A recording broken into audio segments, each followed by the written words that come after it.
Oh, it steps up, looks for the spray, hits the deck. Lovely movement there coming through from Fresh.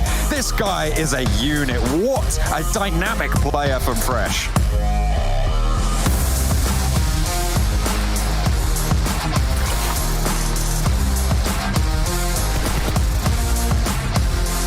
Gapahala with an 8 around the side, spots the player, goes even as the blue zone puts a hurry on things. Around the side, Beast is there, looks for the spray, goes low and goes down. Gapahala.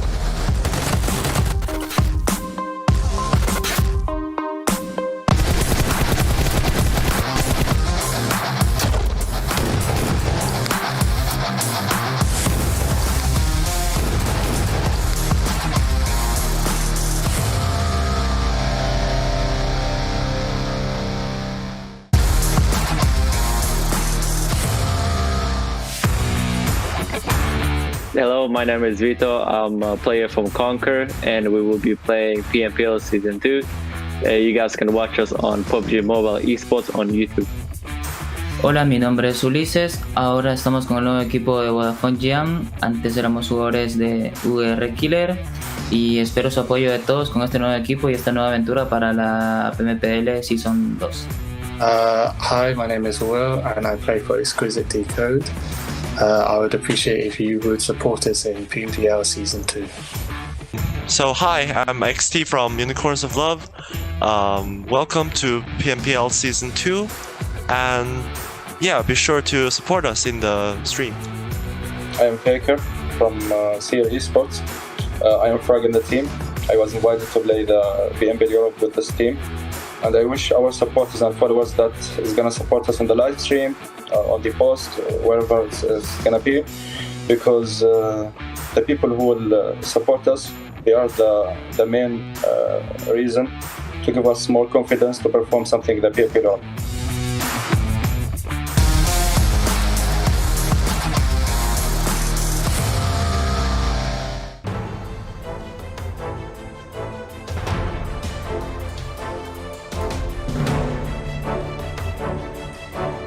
We are back once again in virtual reality to bring you all the action happening this week in our Super Weekend of the PUBG Mobile Pro League Western Europe Season 2. It is our second Super Weekend, meaning there's only 2 opportunities left, including this one, for teams to get points to get into the finals, but also to get in towards PMGC. I'm your host, Jason Kapp, and I got to bring in 2 analysts to help, elevate the looks here on the desk. We got Kalaris, of course, elevating everything he does in his life, and MaxMac, who makes everything poggers. That is what I'm here for. They said in my contract, if I don't make it poggers, I'm not supposed to be here. So I'm pogging it up, Jason. I don't know what that means, but yeah, I guess that's I feel like I broke Kalaris on that one, actually. Yeah, I'm done. I don't even know what to say. You keep going, Jason. Okay, well, I will keep going because we did have 2 days of league play conclude. And funny enough, there's quite a few teams who did play in the first Super Weekend who did not qualify into the second. They're going to be very important teams, but we'll jump into that when we do get to it. Let's take a look who came out on top when it came, though, to elite play. And none other than Eastern Stars, the team that's going to get me 10 chicken dinners, is going to get me looking smart, as I predicted at the beginning of this entire event. However, Max, super young roster. They've made a nice performance here in our second week of league play. Extreme Slayers have Team Doom, Deus Sirens, ChasMac Gaming. There's so many teams on this front page that are able to really step up from that first week. This, Jason, is giving me a lot of hope, I would say, for the second Super Weekend to not see the... We talked about at the start of the league play, right? The golden 6 teams at the very top that were doing so well. Not only do we have some of those teams not even in this Super Weekend, but now the teams not even in that top 6 actually in here and doing significantly well in these last 2 days. So I think the competition could get a little bit closer towards the top, and some middling teams such as Super Young roster that was in the middle of the Super Weekend, if they keep playing like they did this league play with such good rotations especially and transitions from certain positions around the map, Super Young roster could be a dark horse team. Of course, Super Weekend, the level of competition is going to rise up a little bit more, but I think this is a team that could definitely raise their standard even more. Yeah, I mean, 56 placement points compared to 52 from teams that have got themselves 2 chicken dinners is pretty insane from Super Young roster throughout that league play. If they'd have converted 1 or 2 of those 2 chicken dinners, then holy moly, would they have been absolutely flying compared to the entirety of the lobby throughout that league play. So to consider that they were able to do that after, having, again, a kind of middling first week, Jason, is fantastic for this roster. Also, I mean, Unicorns of Love, they had a massive bounce back after not qualifying in the very first week. But I guess for me, I wanted to focus on really quickly was Xtreme Slayers. I mean, this team kind of just barely scraped through, basically just getting a chicken dinner in week 1 and then having kind of subpar performances later on. But to see them that high up on the rankings gives me a lot of hope as we get into our second Super Weekend. Yeah, I mean, looking on the second page, G, you got some teams that, we said it right, this Super Weekend could be very interesting because some teams that were at the top of Super Weekend Week 1, not looking too comfortable. 4 Romanian Boys in 9th place, Game Lord in 10th place with only a total of 55 points. A little bit more all over the place. Exquisite Décode UK also down in 15th, just barely qualifying to the Super Weekend. So it also might be multiple factors. It might be these teams just, putting their foot off the pedal a little bit, trying to relax. But when you cross the line that close, you better be careful because if you do that again 1 week, you might just not make it into a Super Weekend. But man, these bottom 4, this is rough. Who knows, Jason? If I didn't predict that Exquisite Décode win, they might not be here in that Super Weekend. There we go. I swear, I think people need to come to you for betting advice, pretty much. Like, hey, Kalaris, who should I go on for this match? And I feel like it's a power that you have to be very responsible with. But I'll hit you up for a match 2 and 3 winners later on. Conqueror, not qualifying, 17th place. They were a team who put on such a fantastic performance that first Super Weekend. Destiny longer there as well. And Vodafone Giants, I mean, the team who did struggle very early on in the Super Weekend, did have a sort of rise, but they are not going to be participating. And this is tough because Conqueror, this is one of the teams who took away that placing, that #1 placing from Unicorns of Love when it comes to terms of trying to qualify for PMGC. It's Conqueror not being here this time around just opens up not only a great opportunity for Eastern Stars to overtake that position, because Eastern Stars every single week, every single league play or Super Weekend right now, they have been extremely strong, getting a lot of points their way. They could get first place even just today alone and then start creating a huge lead right off the bat. When you have other teams such as Destiny is not even here, Exquisite Décode was also in the running, they're going to just create an advantage against all the other teams into this event. And Unicorns of Love making it this time around, sure, that's great, that's awesome, but you need to make sure that you actually get yourself a good Super Weekend, and we don't know what to expect from Unicorns of Love in this kind of setting because they've been a little bit topsy-turvy up and down. But yeah, Eastern Stars is definitely looking like the team that should be #1 at the end of these 3 days. There's also points as well where some of the teams that have not qualified for the Super Weekend, if you think about some of their drops on some of these battlegrounds, they're quite spread drops, which means that paths of rotation slightly open up for some of these teams as well if some of these circles are a bit more extreme, which I think is super cool to actually watch out through this potential Super Weekend. And as we take a look back at some of these highlights as well, who would have called Jew, man, to be the MVP of that last day? I mean, you did. Oh, me? Oh, okay. Yeah, sorry. I apologize. I was really off, to be honest, on that one. So yeah, I'll tell that was the big L that I shall take. You know what? I do not deserve forgiveness on that one. But yeah, looking at the overall rankings from the Super Weekend that we had in week 1, Game Lord still standing in first, but Conqueror not being here this time around.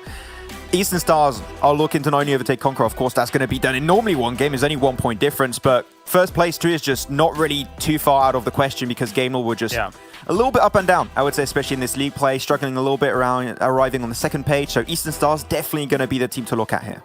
Yeah, it's kind of crazy considering how many points we've got coming in for some of the teams that just are either not here, or the fact that teams like Game Lord, for example, Max, I think has a decent opportunity to kind of correct the wrongs that we had in this last league play. They didn't look spectacular, I think is fair to say, in this league play, but considering what they've been able to put up the entirety of last week, I think Game Lord can bounce back throughout this Super Weekend. Yeah, it could be the case. We'll have to see how that's going to be working out. At the bottom, of course, 7th place is going to be Destiny. They are not going to be playing this Super Weekend this time around. So super young roster. We're talking about the rise of this team. Have they been impressing us the entirety of the end of last week, especially in the Super Weekend and this league play? They might be able to get themselves a little bit closer to that top 5. I think that would be the goal they have set for themselves. But that's it for the first page. We'll have to look onto the second page right now to see how things are going to be running about for this these next 3 days of Super Weekend for week 2, and see how things are going to happen over there. Because now you have only 16 teams. You've got to keep in mind you have a few more teams at the bottom that are going to be added to the mix here. But some teams, ChasMac Gaming had their best few days actually here in this league play. So I'm expecting them to hopefully rise up a little bit closer to that top 8. I think that's the goal that they potentially set for themselves here. That's what's important to me, is to seeing the teams who did qualify, right? There's 20 teams in total playing in PMPL, and now 19 of them will have played or are playing in a super weekend. So Deus Sirens, ChasMac, Xtreme Slayers, LMV, excuse me, I feel like these teams, even TSC, I want to pair in, like, it was super important for them to re-qualify for the super weekend, because they're battling to stay into the top 16, not necessarily for PMGC points, but they're battling just to get into the finals. So with them qualified, it puts so much pressure on Vodafone. Yeah, the chase is definitely on for a lot of these teams. If you look at some of the teams towards the bottom, these are some of the teams that I had my concerns about from week 1 coming into week 2. I think a little bit of that concern has been dispelled for a team like Excuse Me, who had a really good league play in this past one. They could quite easily jump up into the first page if they can continue that kind of form. But yeah, we'll see that chase develop here throughout this super weekend and see who can catch up. Yeah, well, let's dive into a team that honestly you guys have been talking about quite a bit, especially as we saw this last week. Super young roster. I mean, Alush is always going to stand out to me just because of how he did in that first day of league play in week 2, just staying alive as long as he possibly can. You can see survival time actually isn't even the highest in the team, funny enough. But this team has had such a huge step up. It's really insane. You talked about, of course, Alush being there to survive, but I'm going to sound like a broken record right now. If you allow yourself to have 3-4 players until the late game, if you have Rizzo and Ali, 2 insanely talented fraggers, you can see it by the stats they had over the course of these 8 games. They're definitely above that one kill KDA, so they're looking really comfortable when it comes down to that. But if they are backing Alush in the final top 5 teams in every single game, I think that they could convert some wins pretty regularly, pretty consistently at that. So I think in the Super Weekend, that is one of the things we hope to see them improve upon. And of course, you have the great experience from Faker, only played himself 4 games in this league play. But at the end, they know exactly what they have to work upon, survive a little bit longer as a team. And if you can do so, a chicken dinner is definitely not out of the question. Sort of makes sense, though, that your result, Alush and Ali are the guys that are effectively the starters of the roster right now, right? Because between them, I think they've looked pretty splendid. Not quite the championship caliber that I'm looking for when it comes to like a top 3, a top 4, a top 5, but they're definitely kind of verging on that if they can kind of bring everything together. And as we're seeing with Alush in these 1v1 situations, we've already gone through this particular situation a few times, actually. The fact that he kind of saves Kapahala from almost certain doom over on the other side, haha. But I don't get it. There's been moments of greatness for them. It's early in the morning for me, so I don't get it. Sorry, mate. Sorry. Yeah. But the thing is, okay, so let me ask you too, like a very blunt question though. Do you think a team like Super Young roster has the potential to take on the likes of the best we have in Western Europe and come out on top, and then potentially be the team to represent, or one of the teams to represent this region in the EMEA Regional Championships? So I have 2 parts to respond to that question. Actually, I think that their improvement potential is huge. Like, they've improved from league play into Super Weekend into league play drastically. I think from the start of the event to now, it feels like a different team. They just have to build a little bit more synergy and we'll be up there. But I think this is a team that requires more competitive experience. This PMPL is a great experience for that, and I think that if you give them potentially 6 months or a little bit longer, I think this is a team that could very clearly contest with the teams at the top. So give them time, and I think that they'll get there eventually. I think time is the key in that, right? I think right now, no. Right now, they have components that look good, but not components that have been polished and are squeaky clean. I think, yeah, they do need more time. Yeah, I think honestly that's completely fair to say, considering what we saw out of Panda last season, right? They were like the #1 team. They dominated everyone. Then they went to EMEA, and I think they finished around 12th place. Like, that's very surprising. But we'll see. Obviously, Super Young roster for me, at least, I want to see them have consistency when it comes to this Super Weekend from the league play, kind of carry that on over. But also another team I'd like to see this consistency come out of, at least in terms of how much better they played here in our second week of league play, is Unicorns of Love, the team who didn't qualify in the very first Super Weekend, the team who is pretty much Panda plus fresh into the roster there. But this team still has yet to live up to our expectations, I'd say. Look at the average survival time in general here. The first day of the first 4 games that I had in this second league play, 19 minutes 55 seconds. So you're about to hit that 20-21 minute margin, which is pretty strong for a team normally to hit. And then the next day you have 15 minutes and 26 seconds average survival time. There's some clear ups and downs for this team, and we talked about the potential internal issues. I don't know if they tried to work upon them for this Super Weekend, but there's, as you can see here, there's definitely some things going a little bit wrong from time to time. Can I maybe jump in here, Carlos, and give me your thoughts on this? I think Unicorns of Love at some point in the second day just like kind of stopped caring as much because they knew they were already qualified. At least that's the feeling I kind of got. I mean, it's kind of hard to really give you any stats to back it up or anything like that, but they did have like a last place finish on the match after they knew they were already qualified, and then they finished like 13th place in the match after that with the final two. I feel like they kind of took their foot off the gas because they realized, well, we're qualified, these points really won't get us anything, these chicken dinners don't give an extra 1,000 in our pockets, so we'll just, you know, have a good time for these last couple of games. I still think it's difficult to even gauge where Unicorns of Love is at, apart from the fact of where we've been critical, right? We've been critical of, you know, when their splits have occurred. We've been critical of when the cohesion hasn't been quite there between the two duos or a duo and two singles. So in those last games, I mean, when they went out in 16th, it was just kind of with only that one kill alone. I think it might have even been that situation. But beyond that, I still think that as much as the chase is very much on for them here in the Super Weekend, I still need to see more from them to prove that they can even execute it, never mind be able to compete with the Golden Six or whatever we'd coined in the previous week. All right, I think that's a fair assumption. And also, we're going to probably talk about a team here that basically needs Clarence to predict them to have a really good chance of winning. Exquisite Décode. I mean, they scraped through the second weekend league play after doing fantastically well in the first week of Super Weekend. The team previously known as Lackadostra MVP, and we can see kind of how things have been inconsistent, or, you know, I guess even a harsher term, the downfall of Exquisite Décode.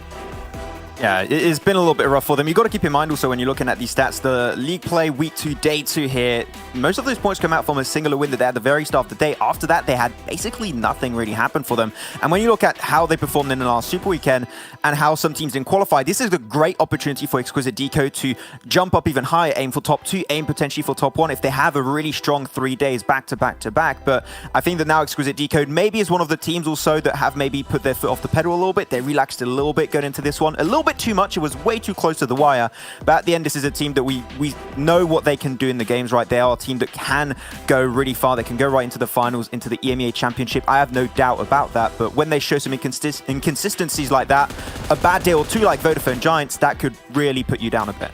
Max is bleak with these titles, isn't he? Bloody hell, it is the downfall. They have 1.5 bad days, and all of a sudden the downfall has begun. Not in my pantheon. Maybe it was a dig at you, Kalaris. I don't know.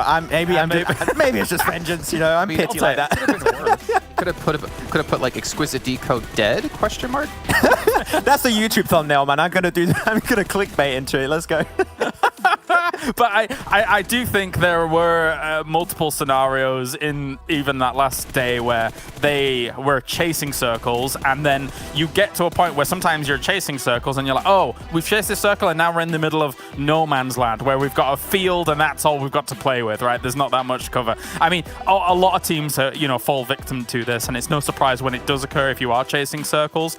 But yeah, I still think there is very much so hope for Exquisite Décode. I'm not buying into the downfall just yet, even though, yes, they did have not the greatest results towards the end. Well, it's funny, Carlos, I mean, it makes sense, right? You usually buy in the dip, so that kind of makes complete sense. Yeah, maybe. All right, well, in the meantime, while we do get the first round ready to play today, we're going to check in with XT from Unicorns Love, and I had a chance to talk to him before the event kicked off. So let's hear what he had to say. When we come back, we'll be kicking off round 1 of our very second Super Weekend.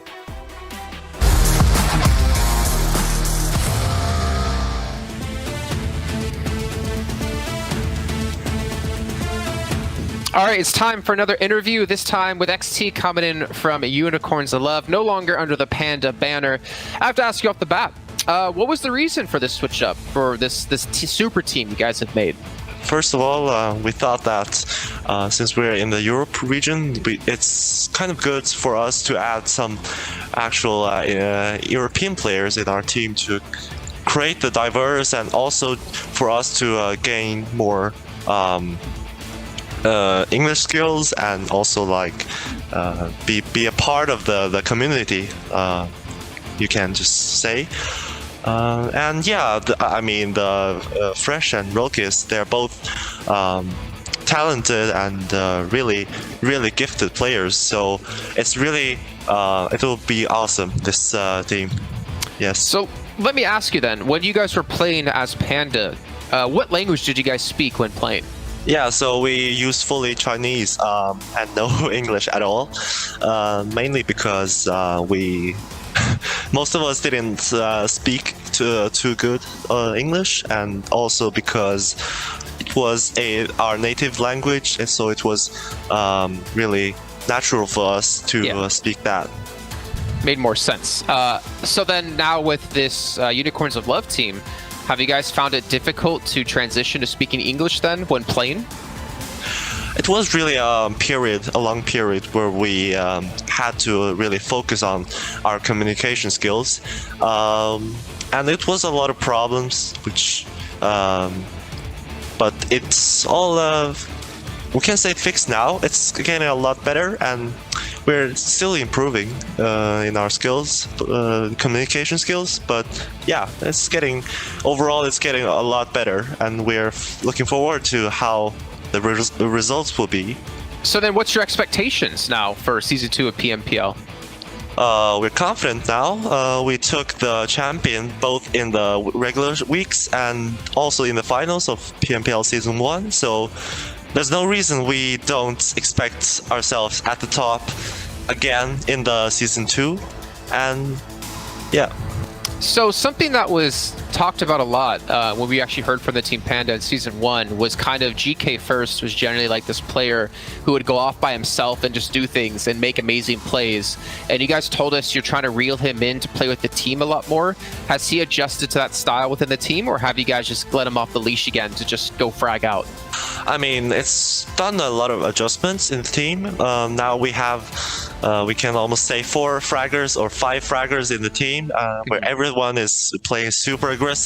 So we have to adapt the game style in terms of each player. But at the whole part, I think GK First is more or less like more cooperating more with the team, rather than being the top player in the team.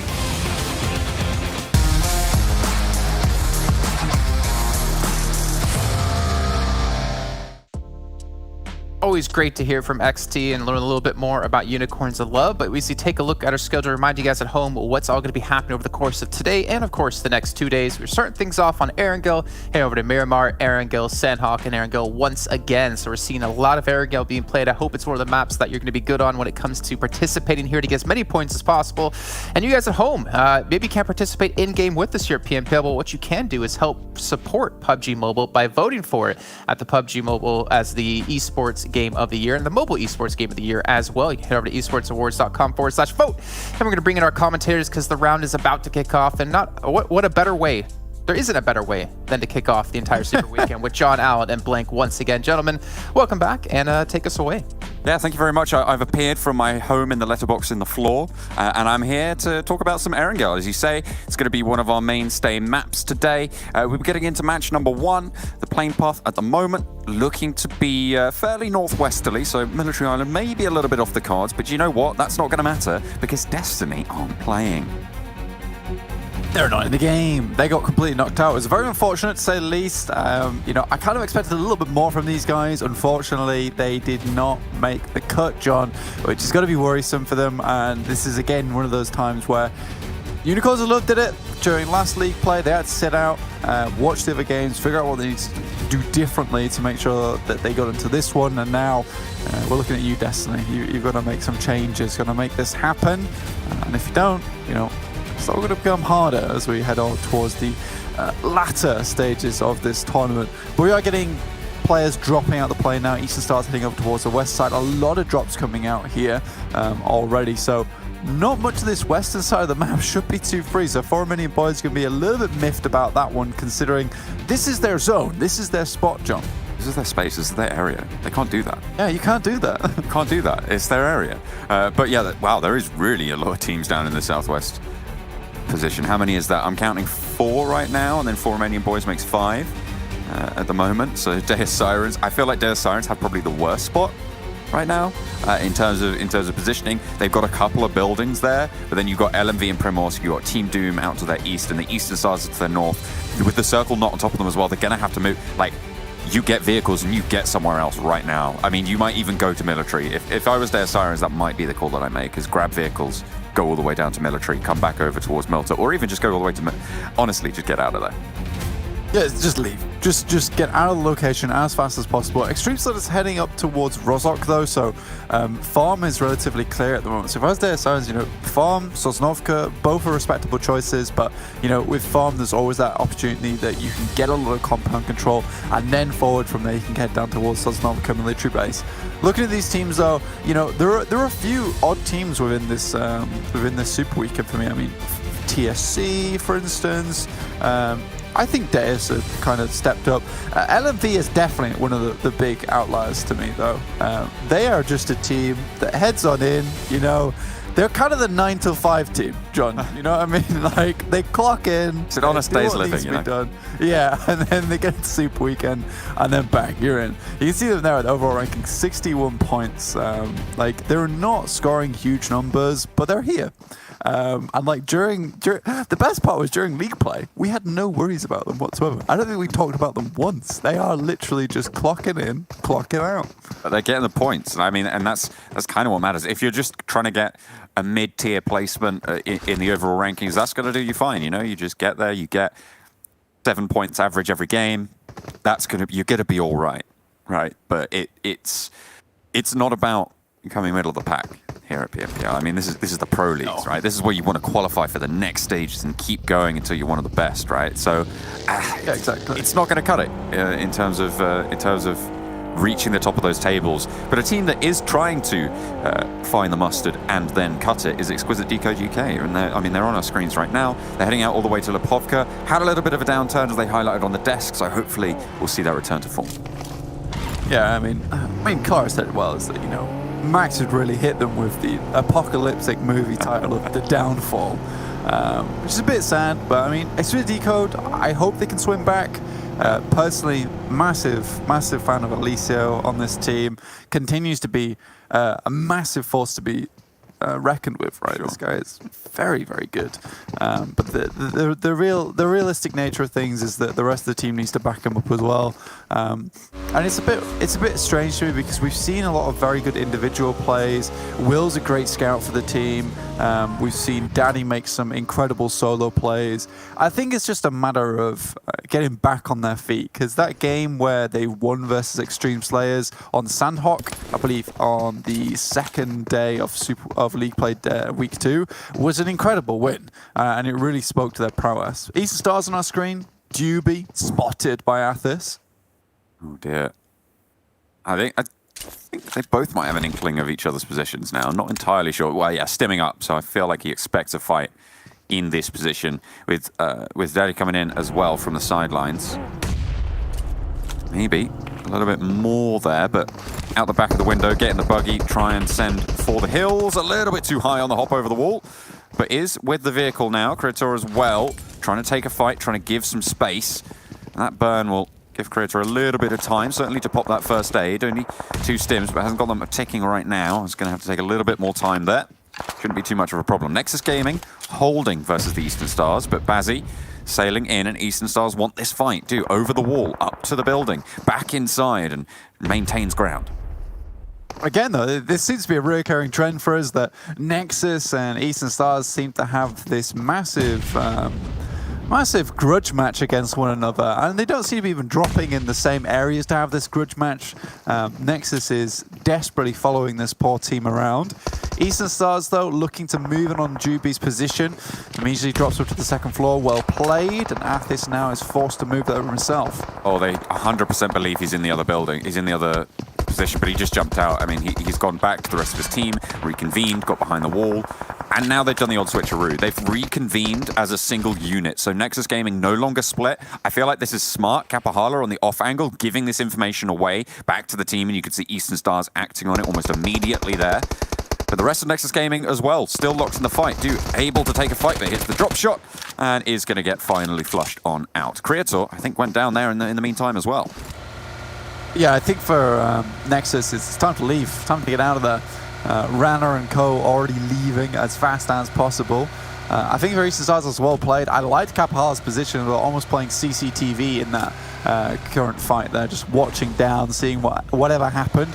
Can you rewind that one, Kapahala? Let us know what just happened before that fight so we can take an appropriate approach to that one, which is good. And to be fair, I think all was lost as soon as Athis and Octavian breached that building, headed upstairs, and Doobie decided to jump out the window, because that's a loss of all confidence, John, right? Because you should be able to hold that second floor with grenades, with utility, but he just completely leaves it. Second floor given to them, and then the fight becomes infinitely easier from there. I mean, there was a point, right, where he jumped over a wall and was right next to a buggy. At that point, you just get out, right? If you don't want to take that fight, if you don't have that confidence to hold down onto your building, or if your team isn't coming to help you, you leave in that buggy right then and there. But yeah, it felt like there wasn't a clear call, there wasn't a clear decision, and Nexus Gaming paid the price for it. Oh, massively paid the price for it as well, right? Because it's I feel like Juby's causing a lot of problems within the team. To identify that, because he's consistently away from them and forced them into situations where it's like, God, we've got to go bail Juby out of this situation now. The rest of the team locks in on that location, pays the price for it, and then they more often than not leave with 1 or 2 players on the back burner. 4 Romanian Boys headed down from Gatka towards the coastal side, tried to take some shots towards Team Doom, but they sail on past with their lives intact. So 4 Romanian Boys just going to hold this position for a little bit longer. You know, Deus Sirens, LMV, they know that at least LMV will be playing this location, so there's another team to gatekeep so far, so they can hold on pretty for a little while. For now. LMV, they've moved on forwards. 4 Romanian Boys, they've headed southeast and playing on the coastline. I feel like a lot of these teams who are on the coast right now are hedging their bets for a military island circle potential to be coming into the next one on a heavy southern shift. I mean, it's unlikely given how far south in the circle military base is, but it's still very much possible, and that's what those teams are looking for. They're playing that percentage, that numbers game. Yeah, and I think for TSC, all in good spots. I think TSC taking up farm was an extremely good decision. And one I didn't see a lot of teams take early on the game, so that was a little bit odd for me, because I felt like there was a lot more teams who were in great spots to be able to do this. Next circle, though, heads down towards the south side of Sosnovka, very much still within this one, but quite a bit still of that northern island chunked in. But it's mostly those areas where you can move into Sosnovka that are still available, which makes this an awkward circle, because we can remain on that northern side now, John. We can remain on that northern side for a little bit longer before fully committing to Sosnovka. I think it's really going to be these teams who are down on their luck, not in great positions, who are going to opt to take the gamble, head down towards Sosnovka, and try and get a position down there where they feel a little bit more comfortable in their ability to stay alive. I mean, I'm looking at Unicorns of Love as a potential team to swing around to Sosnovka to try and sail on through. Actually, LMV make the break across the bridge early, and they were one of the teams that were holding around the mouth of the western military bridge. They do go across, and they are going to hold on that island. Nobody else quite yet, by the looks of things, making that full move.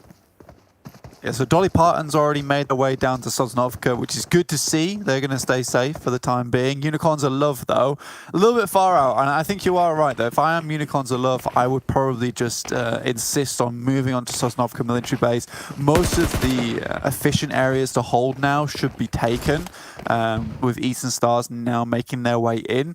I think there's a little bit of a roadblock currently between ChasMac, Big, as well as Game Lord at the moment, which is making things slightly more difficult on this eastern side. So SKP, Exquisite Décode UK are both going to come into problems with that. And I think if you're playing in Lepovka, Exquisite Décode UK, perhaps you should have been down in Milta, down towards Farm a little bit sooner, John. Potentially timing quite important there. It looks like TSC have made the jump off the edge of the cliffs and are trying to swim down to the military island as well, instead of going across one of those bridges. That's a safe play. Yeah, I mean, this early, I feel like it's actually quite heads up, right? To make the swim play, not draw attention to yourselves, get to that military island and potentially hold a strong position there. When you're playing on that coastline as well, there's not a lot of cover on that stretch of beach, so it feels like probably the better play that they could have made. But this is that roadblock that you were talking about. It is a moving one, it is a rolling block, but ChasMac Gaming and Game Lord, I don't think either of them really want to stop and pitch in. Yeah, we have a road cylinder on our hands at the moment. So these guys, like you said, probably not trying to chip in on this one. favouring getting into that circle a little bit more. This eastern side becoming more and more clumped at the moment. There are a fair few compounds to play around farm though, so this can effectively hold this many teams. It will look a little bit awkward on our map with so many teams in several different locations. Excuse me, holding out towards Sharkfin at the moment, and SKP, they're playing a gatekeep on that eastern bridge. Kosti's out, actually really quite wide from the rest of Excuse Me's position, but Akashi spotted out behind the vehicle. That's not going anywhere. And needs to be worried. Maybe need a little bit of a rescue mission coming on through. There's the smoke to maybe allow for the pull-up from a teammate. You see that Narvalo now starting to come on through. There's the vehicle. Spray downs, not quite going to be there. Back into it and doesn't even slow down. Really nice pick up there. Game Lord playing that one by the book. But Victor tries to get some suppression shots in. Not going to go his way, however. Needs to be careful. Everyone's in the zone for now, but the next one's just about to shift, and we are going to the military island. TSC swim pays off. Yeah, I was about to say that, you know, that TSC call you made was very astute. Like getting across the beach there so early. Yes, sometimes in that situation it looks very early and almost like a bad play. But if you're making the swim late, like Excuse Me or Xtreme Slayers might have to do now, you're gonna have to contend with TSC who are already set up, posted on that beach side where you might not expect them to be. Oh, he smelt Eastern Stars up this hill. GK first. Looks like Rolkis. Could be a great nade, actually. Yeah, this could actually be a phenomenal nade on the top, but not going to get the knock. A little bit of damage over onto Athis, though, as Rolkis finds a second. That's a good nade onto Bazzi. Daddy's position as well compromised. Kapahala hits the deck, looking to try and heal it on up. A second nade to do a little bit more damage to Bazzi and put the skates on Kapahala here. Athis trying to spot this angle, trying to control it, and they've seen each other now. They will know of one another's presence. Kapahala has this info. He knows the Rolkis is moving forwards, but he doesn't know that he's in the smoke. He's waiting for more. He's laying this trap, but Athis falls, and the teammate is fallen. Kapahala up, ready to spray, but is taken down in only a 1-for-1. Unicorns of Love moving through the Eastern Stars well right now. With only Rolkis going down, they've managed to find 3. Looking for more. They need to find Daddy up the top of the hill. They need to get this final knock to wipe the Eastern Stars out. The blue zone will envelop them. This is all the way out in the west, and they will have to cross after this, but they have to move now. They have to move fast. Daddy looking to cook the nade over towards GK first, who's playing around the side, but that's a good one around the edge. Not going to find the damage, just behind the wall. Daddy hunkering down, trying to hide, trying to get anything, and GK first falls. Daddy needs to heal. He's low, but looking for the flush.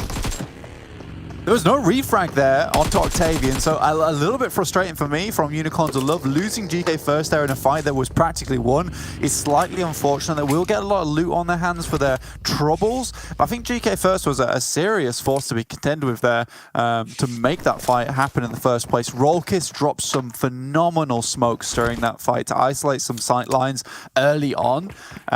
Yes, he didn't know Kapahala was there and basically smoked him away in the first place, but you know, Unicorns of Love now need to make a move. Super young roster already made it across, as did Deus Sirens, but Romanian Boys already found a knockover their way. A little bit awkward now for Unicorns. I love that fight took slightly longer than they hoped it would, but with a few well-placed nades, they ended a lot sooner than it could have done. Absolutely. I feel like that went very well. I didn't realize Octavian had changed his name. I was quite confused. Yeah, with that. I think Octavian and Daddy from Exquisite Décode UK are pretty good friends. So okay. You know, it could be due to that, to be honest with you. But I will remain calling him Octavian and not Octodaddy because we're not playing that game right now. It's not the game we're playing. We're playing PUBG Mobile. Yeah. We're not playing silly beggars, are we? I don't think we are. Compound for TSC, that early swim really paying dividends right now. Look at that. That shift gives them a really strong spot. They can control a lot of the river. Their hillsides are good as well. LMV as well in a nice spot. Game Lord moving in to control the southeast. Yeah, now, Unicorns of Love rotation is based on luck and luck alone. They're going to be very unhealthy coming to the circle. They're going to stem up as much as possible, get full HP, and then potentially razz it across this bridge. It's going to be very difficult to get past this massive teams. The only saving grace is there is a massive teams who might be focused on one another and less focused on the guys flying across the bridge. This is Unicorns of Love first Super Weekend as well. Remember, they didn't manage to qualify for last week. Getting all the points they can while they can. Very, very important. They need to make up for lost time here. They're going down this early, not ideal. Sure, they've managed to get 4 points, but that's not going to be enough to challenge with the top dogs. Deus Sirens, they managed to get across. They've taken a couple of knocks. They've taken a beating here. They have managed to keep 3 of themselves alive. Luna does need to get res. Maybe they'll go for it. Super Young roster and 4 Romanian Boys. This eastern block of team, this western block of teams, sorry. Really, really looking impenetrable right now. So Unicorns of Love are going to have to swing down south. Yeah, it's so unfortunate that Lin keeps making these stops right now. I know why he's doing it. He's trying to make sure there's no one gatekeeping their approach in. What they don't know is Super Young roster, just as they made their crossing, 2 of the players that are holding the bridge moved across to try and help the rest of their boys with 4 Romanian boys themselves.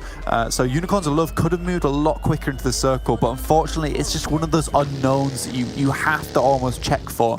But they would have been a lot better just to completely send it across, which would have been the worst play, right? But sometimes you have to make those risks. They do make it in though, because of a few fortunate circumstances with the way that those teams were playing in that area. It looked really bad, but in fact worked out for the better. If there was only one team there, Unicorns of Love, their run during Erangel could be over already.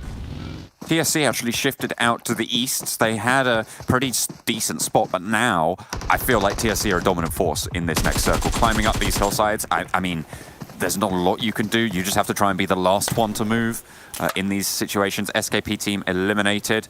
Excuse me, will be the ones to do so. Now they have the eastern side, but there's so many out in the water. I think there's 4 teams right now swimming. Yeah, I mean, TSC can just be a massive points vacuum at the moment. Look towards the water, get some shots in there, try and pick up as many kills as possible. They left Bujo behind in that really nice compound, so they have a place to fall back to. He'll be continuing scouting out over towards the west side. The guys down towards the beach have the east. So as soon as he sees a target coming towards them, he'll most likely recall the rest of the team back to his position. But right now, it's working out well. Team Doom, though, going against Super Young roster. 2 of these teams we thought have been doing very well so far, starting to work their ways up the ranks, but already a well-placed nade will take down Ali. And getting the flush as well. Super Young roster taking heavy hits right now. Team Doom swarming over the hillsides. Next up will be TSC, but the shot's coming back from Alush as Faker still down for the squad. They're just trying to control any sort of pressure here, but it's really might be a little bit too late. And I mean, this is TSC all over this next circle. Team Doom as well, with a good western spot. Lin swings out towards the south side. Unfortunately, it's Trazen there from ChasMac Gaming, so more than likely we are now just down to 2 in Rollkiss and Fresh. Lin gives his life to try and provide a little bit of information. It's just 1 player though, so it's not a huge amount of information that goes their way. LMV down towards the south side. TSC can continue to pick up these big points. Euphoria keeping Team Doom at bay. Good stuff, like to see it. I'm not entirely sure why Unicorns of Love are so split right now. They were all the way across, and actually they lost a player just now over towards Trazen in ChasMac Gaming. Rollkiss and Fresh can regroup as a duo, but they've really hurt themselves, I think, by not sticking together as 3. They lost GK First early on. And it's far from ideal. However, they are still going. They're still trucking. Game Lord are going to have to leave their compound and, excuse me, to control it. I think for Unicorns of Love, it's rough, right? And I said before that Lin dropped down towards the south side to try and scout for the rest of the team. He does give his life doing it, but with the position they're in, they almost have to play split here, John, because of the hillside. They can't have vision on both with the 2 players that remain, so they have to put 1 on either side. Now deciding that moving up towards the north is better for them. Perhaps Lin saw LMV, but they have to take a fight with Super Young roster. They are down to 2 players as well, so it's an even fight at the moment. Fresh already moves forward first, but he will come into contact with Alush very soon. Very, very soon. I mean, I feel like Alush definitely knows that he's there. Was moving up to that position. Fresh was moving in a vehicle up to that position, which means he will have been heard, certainly. But they haven't taken the fight just yet. Neither of them actually popping shots, so I wonder if a little bit of a standoff there. No one really wanted to pull the trigger, but they're going to have to move. Potentially. Yeah, they will have to move. There is a quick kill coming through from Rollkiss. So Rollkiss had oversight on that one. They will quickly flush out Super Young roster's player in Alush. Now just 1 player remains. Fresh drops.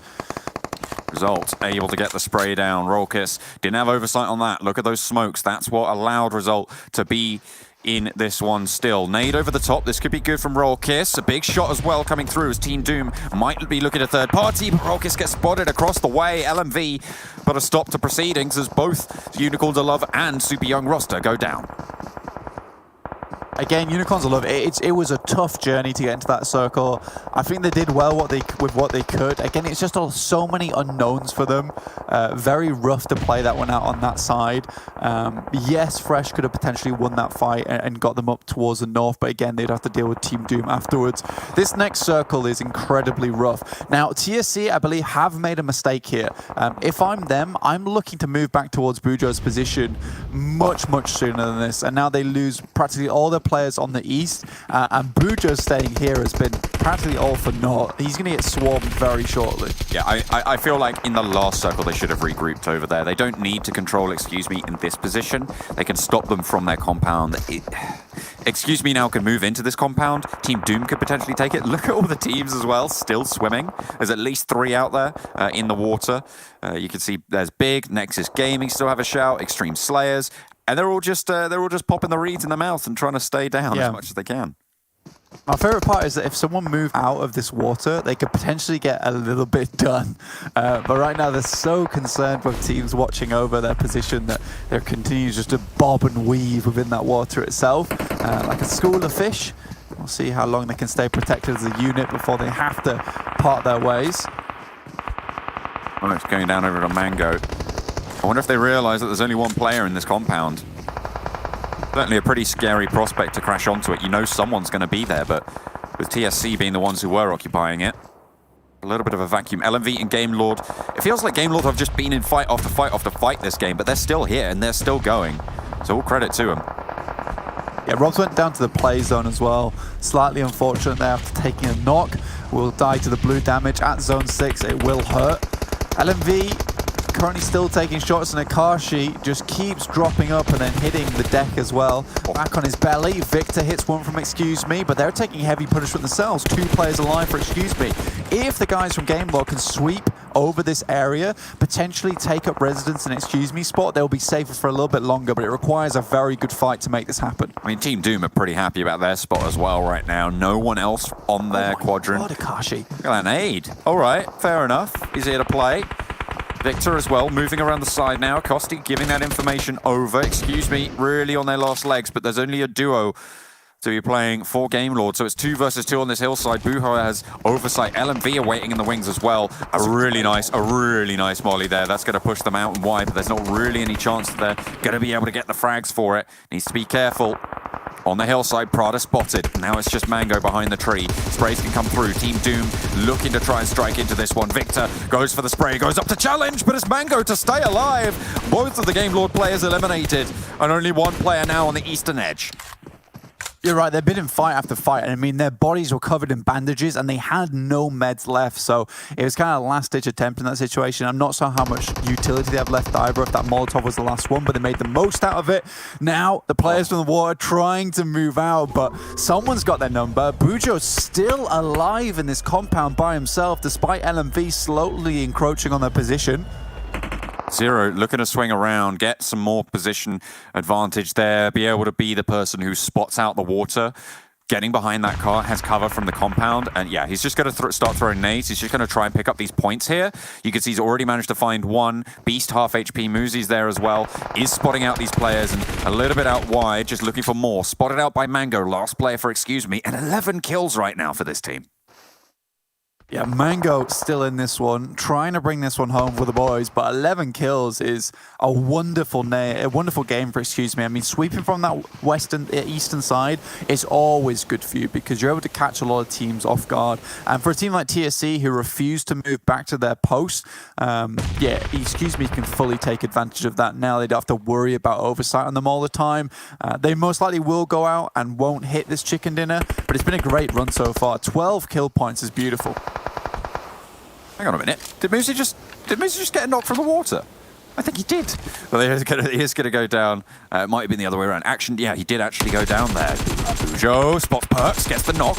A good start, but needs to be very, very careful. Mango starting to chime in and stole away the flush. Goodness me, 13 kills now for Excuse Me as they're just picking like the carrion. of the other teams. 23 points as they finally do go down. Now it's just Team Doom and LMV as TSC are eliminated.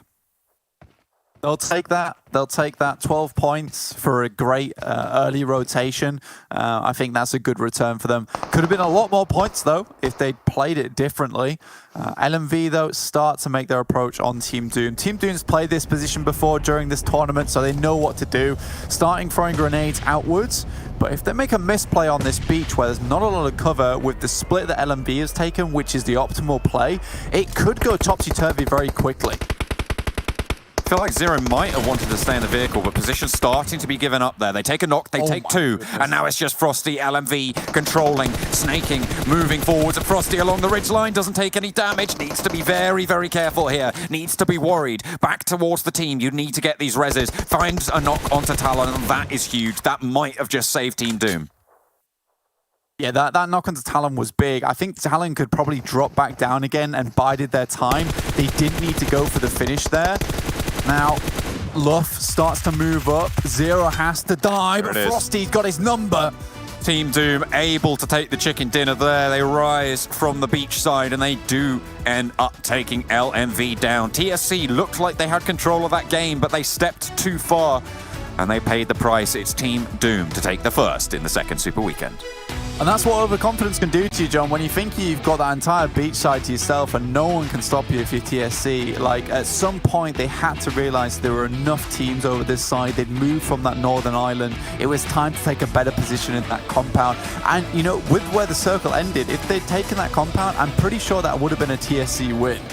Excuse me, though. Again, great low game from them. Very, very loud indeed, moving across from that eastern side and just sweeping. Team Doom, though, you know, surviving off that western coast was a feat, to be honest with you, because where Romanian Boys, Deus Sirens, Unicorns of Love had swept through that area, LMV were over there as well. It was a rough little position to actually fight from, going through the buildings, over to the open ground, and then just biding their time. LMV, though, that last fight was very well set up, with crossfires coming in. Though, again, it's overconfidence in those situations. You get those two knocks, you feel so good about it, yet they stay out in the open. And that one little knock onto Talon was huge. When you're playing as only two players with that crossfire, you almost have to immediately drop back as soon as you get a knock. You can't keep firing. Yeah, it seems like there were a couple of missteps, I think, in that game. But I think even though TSC ended up slipping up towards the end, yeah, I really give them credit for that early swim. I feel like, you know, if you're moving early, it's very tempting to just go for the bridges, try and swing around that way. There's going to be people there, there's going to be taking shots, but making that swim that early, I think, was probably one of the best calls that we saw that game. Then there were those missteps towards the end, but I feel like that still deserves credit. Yeah, I think for TSC, it could have gone so differently as well, John, because the plays that they made were the right ones. Even sending Bujo over towards that position in the compound was extremely smart. Not sticking in that spot, though, and not regrouping on that spot, that was dumb. I mean, that's a case of, like, having the chicken dinner in your hand out the oven only to pass it off to someone else in the end. You know, they had a good grip on it, but just throw it away in those last moments, which I didn't understand completely. Yeah, it's not ideal, is it? But still, they do manage to get a decent game on the boards. I think they managed to get 12 points in the end for that game in this Super Weekend. And I mean, that's going to be all right. They ended last Super Weekend, I think, on 80 points. So getting 12 here, that's a good result. It's certainly over their average, so it's not the end of the world, but it feels like there was more headroom there. Yeah, you saw that little play there from the Romanian Boys as well, taking down 3 players from ChasMac Gaming, with the only player escaping being Trazen. He moved all the way down to the south side. Lin tried to scout it, and because of those turns of events, Unicorns of Love lose a player because Trazen's able to get away in the midst of chaos. I think perhaps that comment you made earlier, John, about them sticking together, it could have been better for them. I think with the 3 players up there, they could have certainly took Super Young roster and gone for from there. But again, who's to say that LMV wouldn't have taken them down shortly afterwards? They had to do a lot of fighting to get here, though, and almost made it happen. Fresh just misses the shots. I mean, with the smoke down, the buggy in the way, and almost creating this one-way for Super Young roster, I think that fight was a difficult one to take in the first place. Yeah, I agree. I think it was... there is no way that you can always make the right decision in those positions. And I feel like Unicorns of Love Who's better? did pretty well. Right, yeah, it's better, exactly. And they managed to get across, they managed to get onto the military island with 3, despite having a late fight there. So they made some good pathing decisions. Unfortunately, though, they go down a little bit earlier than they might have liked. Total of 6 points on that game. So they have to step up in the next couple of games themselves. They want to be in with a chance of qualifying for the EMEA regionals. It's all really about that for them. I mean, especially with the uncertainty around the PMGC points as well. It's very important to be getting into these EMEA regionals. Yeah, it absolutely is. And I think these teams are starting to understand that now and just trying to put up as many points as possible. For some teams like LMV, this game is great for them because it means they can put up a ton of points and get back in the game. But we'll be getting back in the game very shortly. But first, we need to go to a break, head to the desk, and see what the boys have to say.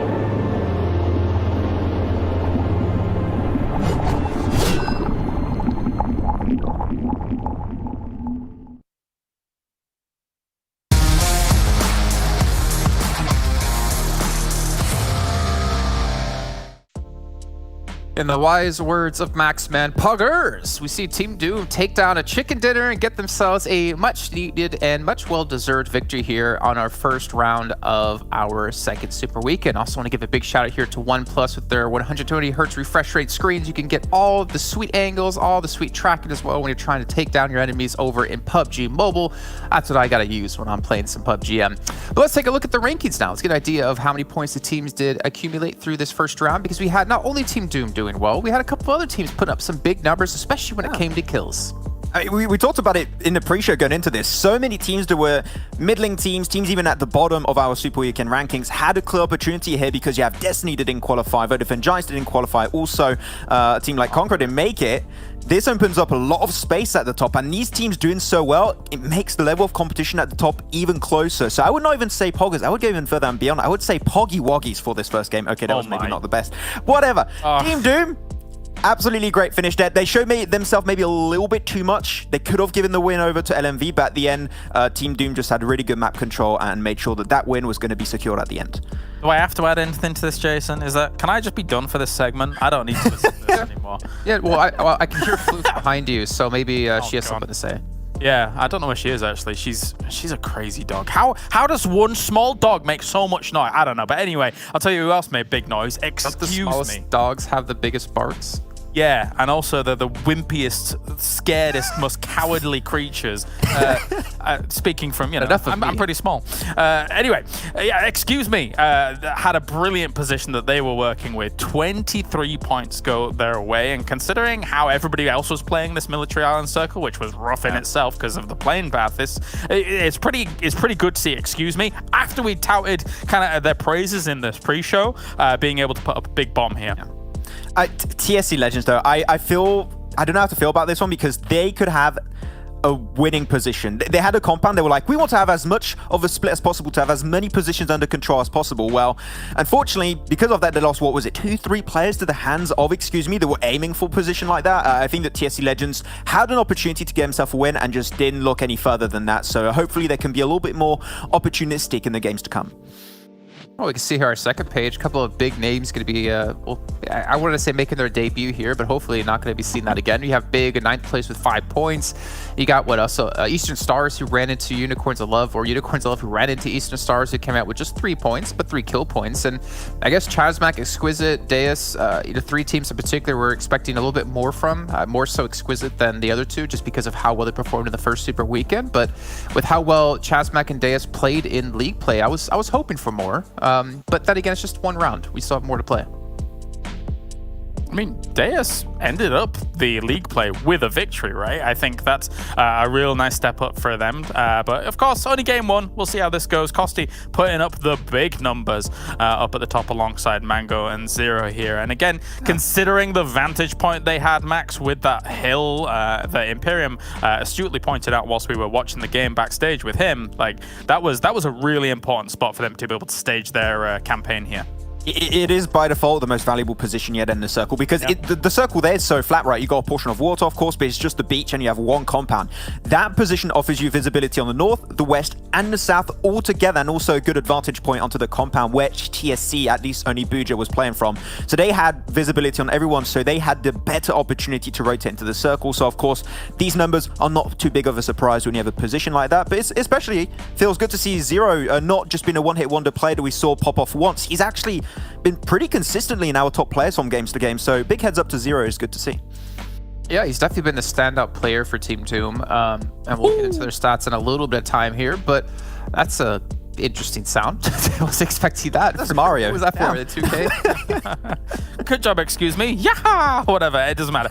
We got, almost 2.2k damage coming in from them, and that kind of, validates the position that they held strong. I'm surprised that GameLore was able to put up the damage that they did here, despite not getting that many kills. They were playing very edge, and I mean extremely edge. I can understand, considering that they already know that the high priority positions are taken ahead of them, but I expected maybe a little bit more oomph either towards Excuse Me or oomph. I think it was it TSC or LMV that they had to fight with? LMV. LMV. Yeah, they had to choose a direction, and unfortunately, I don't think they chose it quite quickly enough.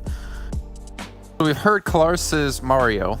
I know Maxmed does a Waluigi. There you go. And I know John does a Wario. So maybe we can get a Luigi in this, and maybe a Princess Peach. Imperium, I hope your voice is ready. So let's move on to talk about, for Luigi, obviously. Let's talk about Team Doom, though, and this team. They've been able to really step up, and I feel like one of the few teams that have been able to adjust really well here into our second season of PMPL. But their player stats is what we really want to focus on here, because we have seen individuals lead the way for the roster, and Zero is going to be that person that we're talking about in particular here. 4,700 damage. He's got all the blue. The only thing he doesn't have is survival time, because Boom's only played 1 match. Of course, he's going to have a higher average survival time if he made it towards the late game. But we're really seeing that like Zero is like the focal point of the team. Yeah, that is completely fine to have a player that's always going to be at the top, but you need to try and have the team built around it. And I know this is something Kalais likes, but this is another team that's using a lot of their subs. Every single time, except for Boom, that's played only 1 game apparently in this Super Weekend. Would like to see maybe a little bit more of him, if possible, especially when the 1 game he plays got 21 minutes, 38 seconds of average survival time. So he's definitely been up there, but the damage and kills maybe not racking up too much. But yeah, I think that Doom, just like Super Young Roster, one of these teams that has been consistently improving when it comes on a week-to-week basis. Maybe a little bit behind Super Young Roster when it comes down to it, but I think that Doom is another one of these teams that made it through another qualifier, PMCO, PMNC, part of that group of teams that we don't know what to expect from them in this PMPL. But of course, this is another one of these teams where the more time you give them, the more experience you give them in tournaments like this, they can only get better with time. So I think that Doom in the future could be one of the big contenders in the EU scene. Yeah, definitely steady progression from them, which I think is cool to see given the lobby and the power that it does hold here. Constantly, though, it's always Zero in action that we're seeing in these highlights. They know how to make the nades work. They know how to make the sprays work. I like it a lot. You know what, guys? I'm thinking about this more and more, and I feel like we kind of have this stigma about PMCL, like these teams aren't on the same caliber of these PMPL teams. They can't compete against them. But honestly, I feel like this entire last year from PMPLs, we've seen these PMCO teams and PMNC teams challenge the likes, and if not be better than the likes of the teams who have been consistently in these PMPLs. So really got to give credit to like the amount of talent we have in the scene in general, especially the new and up-and-coming talent overall. But let's move on into the zone shifts here, Maxman. I know you want to touch on how the zones have shifted, how they went over towards military base. Let's throw it up here and get an idea of what you want to talk about. Yeah, so this game, unfortunately, I saw a lot of teams not being very opportunistic. There was clear opportunities that happened. In the first 2 to 3 phases of the circle, there was a lot of great opportunities. So just to set the standard, I'm going to draw down the plane path again that's not here currently. So the plane path went from Northern Quarry all towards the position of starboard. So this is the plane path you went with. And of course, a plane path like this, you understand you're not going to be able to drop towards Mill to Power. You're not going to be able to go for Novo, military base. Sanhok Island is a no-go in this kind of situation. And phase 1 circle teams are like, do we go to the mainland? Is the circle going to go to Sanhok Island? We're not too sure. So right now it's a bit of a gamble. So we're going to wait for phase 2 circle shift. So you're going to see the circle move up. Here we go, we move forward, boom, circle shifts. You're like, okay, it seems like there's a very clear chance that military base is going to be into play. And because of the plane path here, Jason, that I was able to put back down, you know, as a fact, nobody is going to be on that island that early. So there's a lot of opportunities, and one especially that I was surprised to not see come through, especially Imperium, was always talking about it in the green room, and I agree with this point. Exquisite Décode UK had a drop that they always go for. It's Lipovka / Mill to Power, and you have so many good opportunities when it comes to just going for botation, really. Here you just go for botation from Lipovka, Mill to Power. You enter into Novo if you want, can even go further and go at the southern coastal line of Sanhok Island. They didn't make that happen, but one of the teams that actually had one of the smartest rotations in this entire game, and that was LMV. They were right next to the Western Bridge right off the bat and understood there's no gatekeeping that's really going to happen. So boom, instantly going to make that cross happen, and they are going to take full control of the more southern side of the circle. You're going to see until the next phases, they're going to the next shift, all of the northern side, wait, I'm going to change it, boop, there we go. All of the northern side, okay, no, I want to use this. Come on to illustration, there we go. All of this position here is control. I don't know what's happening with this one, but LMV is the only team controlling the high ground positions that give you literally overview and oversight on every team that's up north. So I think that LMV was the most opportunistic team in this position, but I think that other teams could see those opportunities from time to time. I will say, whilst we're hanging out here, look at where Team Doom is right now. They were preparing for where they got their previous, they're way far in the north, and obviously they ended up winning out this game. They were preparing for a situation where, you know, they previously got a win from that location because of the cliffs that we're hanging out on. I cannot believe I was criticizing how late that they were rotating, but they still got the win anyway. So, you know, it shows that sometimes, you know, you can be a little bit, you can use different strategies in this game. I took it as sometimes Claris can be wrong, which just feels really weird to say. To be honest, but we do see Miramar as our second map of the day, followed up by Erangel, Sanhok, and Erangel once again. Now, Claris, I've been a little bit mean to you here in this segment, but I want to give you the chance to be the first one to predict who you think is going to take round 2. Your predictions have been on point so far. Can they remain on point? This is a heavy burden to go for here. Let's think. Just give me a second. Max, I can't do it. My powers are... Do you want me to go first? I can go first. No? No, don't do it, Max. Don't do it. Oh, okay. Okay, wait. Let me quickly extrapolate some information. Mention the numbers. Yeah. Calculator. Who has the best stats on Miramar? 3.3 recurring. Leroy. I think it's the return of 4 Romanian Boys for this one, Jason. Crazy, I think. But okay. There you go. Hey, you know what? That is so far out of left field that I feel like you might be onto something here, Maxman. Without taking 4 Romanian Boys, and don't complain that he took your pick. No, not this time. Not this time. He was time. never going to pick them anyway. I mean, I'm going to try and do reverse psychology. I think that a team that might not do great on this game, seeing what we've seen so far, is Unicorns of Love. So I say they're going to do good, even though I expect them to do bad, and they might do good. I don't know what that psychology is. I'm trying to outplay my curse. I don't know what's happening here, but Unicorns of Love, I don't know. They had some good plays with Panda in the past, so we'll see if it might work out this time. Just keep making more Mario noises. It'll be fine. Perfect. Well, you know what? While we throw it over to another interview with XT, why don't we get your best Waluigi impression, Claris, as we heard your Mario. I can do a Womp. You know the Womp? The you did it so good. Actually, yeah. All right, here we go. That wasn't very good. I don't know. That is so close. That's perfect. Okay, I'll take that.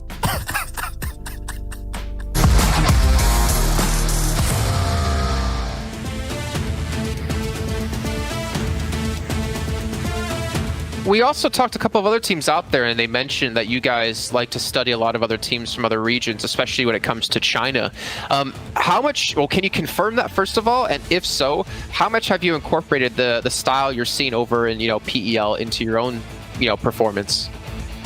Well, first of all, yes, we have studied a lot or looked at some PEL teams when it comes to strategy, and also like how they fight, how they rotate, how they gather information, and their game style in general. But it's also important to mention that the global version, especially in the Europe and North America, is the style of game style of each teams is really different. And also when it comes to the rules, we have no double point rule in the first 2 zones. We have 15 points for chicken dinner instead of 12. It really matters when we're playing, and it's of course we'll adapt ourselves to the European style. But yes, we have used a lot of the PEL strategies in our gameplay. Okay. Last question here then for you. You guys finished first out of the finals when it came to PMPL Western Europe last year, and then you went on to the EMEA Regional Championship and finished 12th. What have you guys worked on since then to have a repeat performance when it comes to PMPL, but then to perform even better when it comes to EMEA Season 2? Well, the EMEA last season was a little bit challenging for us because it was really no time for us to prepare at all. In contrast to the PMPL, where we almost spent 2 months preparing before the actual game started. So that was a main reason for us, excuse for us to not finish as well, as good as the PMPL. But since the EMEA, I think our team has studied a lot, especially for the CIS teams like Navi and Power, where we adapted more to the situation, and also we have been playing against these teams recently, so it's we're getting a lot of experience from that, and we hope that we'll do a lot better this time. Okay, well, it's been a pleasure to talk to you, XT, but I want to give you a chance to give a shout out to your fans, friends, family, anything, and anyone you want to. I just want to give a shout out to my teammates, Rolfkis, Fresh, GK First, and Linia, as well as Yiz and Kato from last season. And also the UL as the management, and also the organization for trusting us and signing us and supporting us. Thank you all, and we hope you still support us in the future. Well, thank you, XT, for coming on to this interview, and looking forward to see what you guys do here in Season 2. Thank you.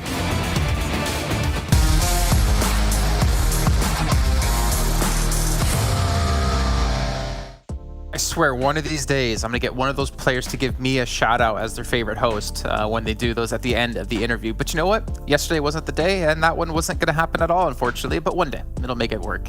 Anyways, we got Imperium and we got Blank join us back here on the desk to bring us our second round of the day. So, gentlemen, the game start. Let's head straight into it as you take us underway.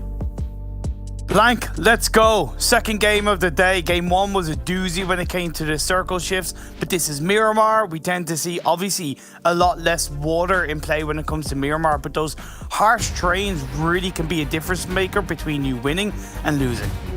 Yeah, I mean, you could drown out here on Miramar, or at least suffocate when it comes to those terrain paths you have to take. They're awkward. They're awkward, to say the least, Imperium. You know, you're going to trip, you're going to sprain your ankle, you're going to fall. It's going to be a bad time for some of these teams, but some of these teams, it's going to be a clean-cut path. No need to rotate too much. You know, you could get lucky, you don't have to move anywhere. That's what some of these guys are looking out for. Eastern Stars already heading down towards Puerto Paraíso. You know, Miramar, not the strongest map.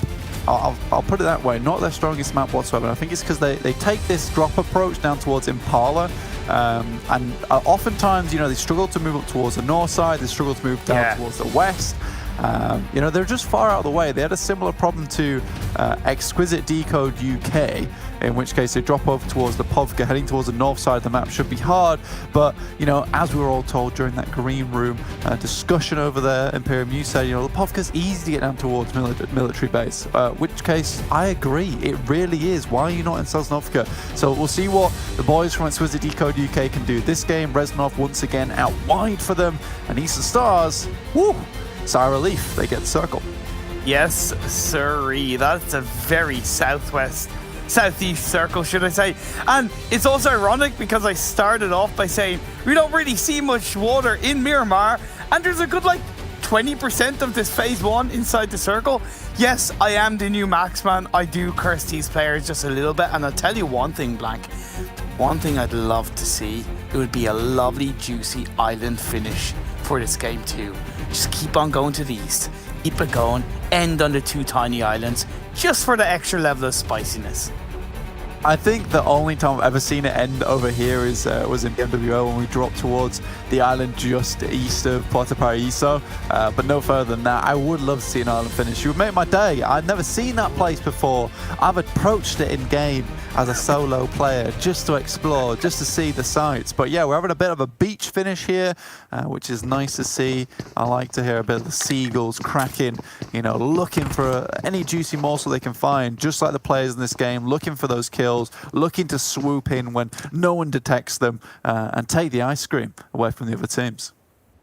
Caw, caw. I don't know if that's the sound a seagull makes, but I want to try and add scream. You know, I have a couple around my area. It's quite frustrating. Just wanted to add a little bit of ambience to the I appreciate it. Beautiful story that you kind of told and the picture you painted across the board.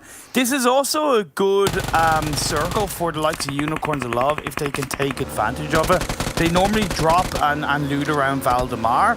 They're heading in that direction, so their looting phase will be a little bit later than some of the teams, but they're automatically now closer to that kind of southwestern entry point into the circle compared to a lot of other teams. He has masterfully used that bite to get down there. I've never seen such a more smooth approach on the triped. I think for Unicorns of Love, though, like you said, you know, it kind of reminds me of SEA back when RRQ used to play down towards Minas del Valle. And honestly, it was a rough spot for them because they could never make their way up because other teams would play in that area, gatekeep them on the eastern side, coming towards Chumacera. But for Unicorns of Love, there's no such thing as that. No players are down to this area, no teams are down there, so it should be a really smooth approach. And I would hope with the research they've done, you know, this area has been clean most of the time. So I would just, continue moving down towards the south, head up towards the east, and then insert on that south side. I think so many times Unicorns of Love had a rough time moving up towards the north, either going through La Cobradilla or even towards El Pozo and getting caught by Vodafone Giants too many times. Vodafone Giants, though, they're not in this Super Weekend, so things are a lot easier for these boys.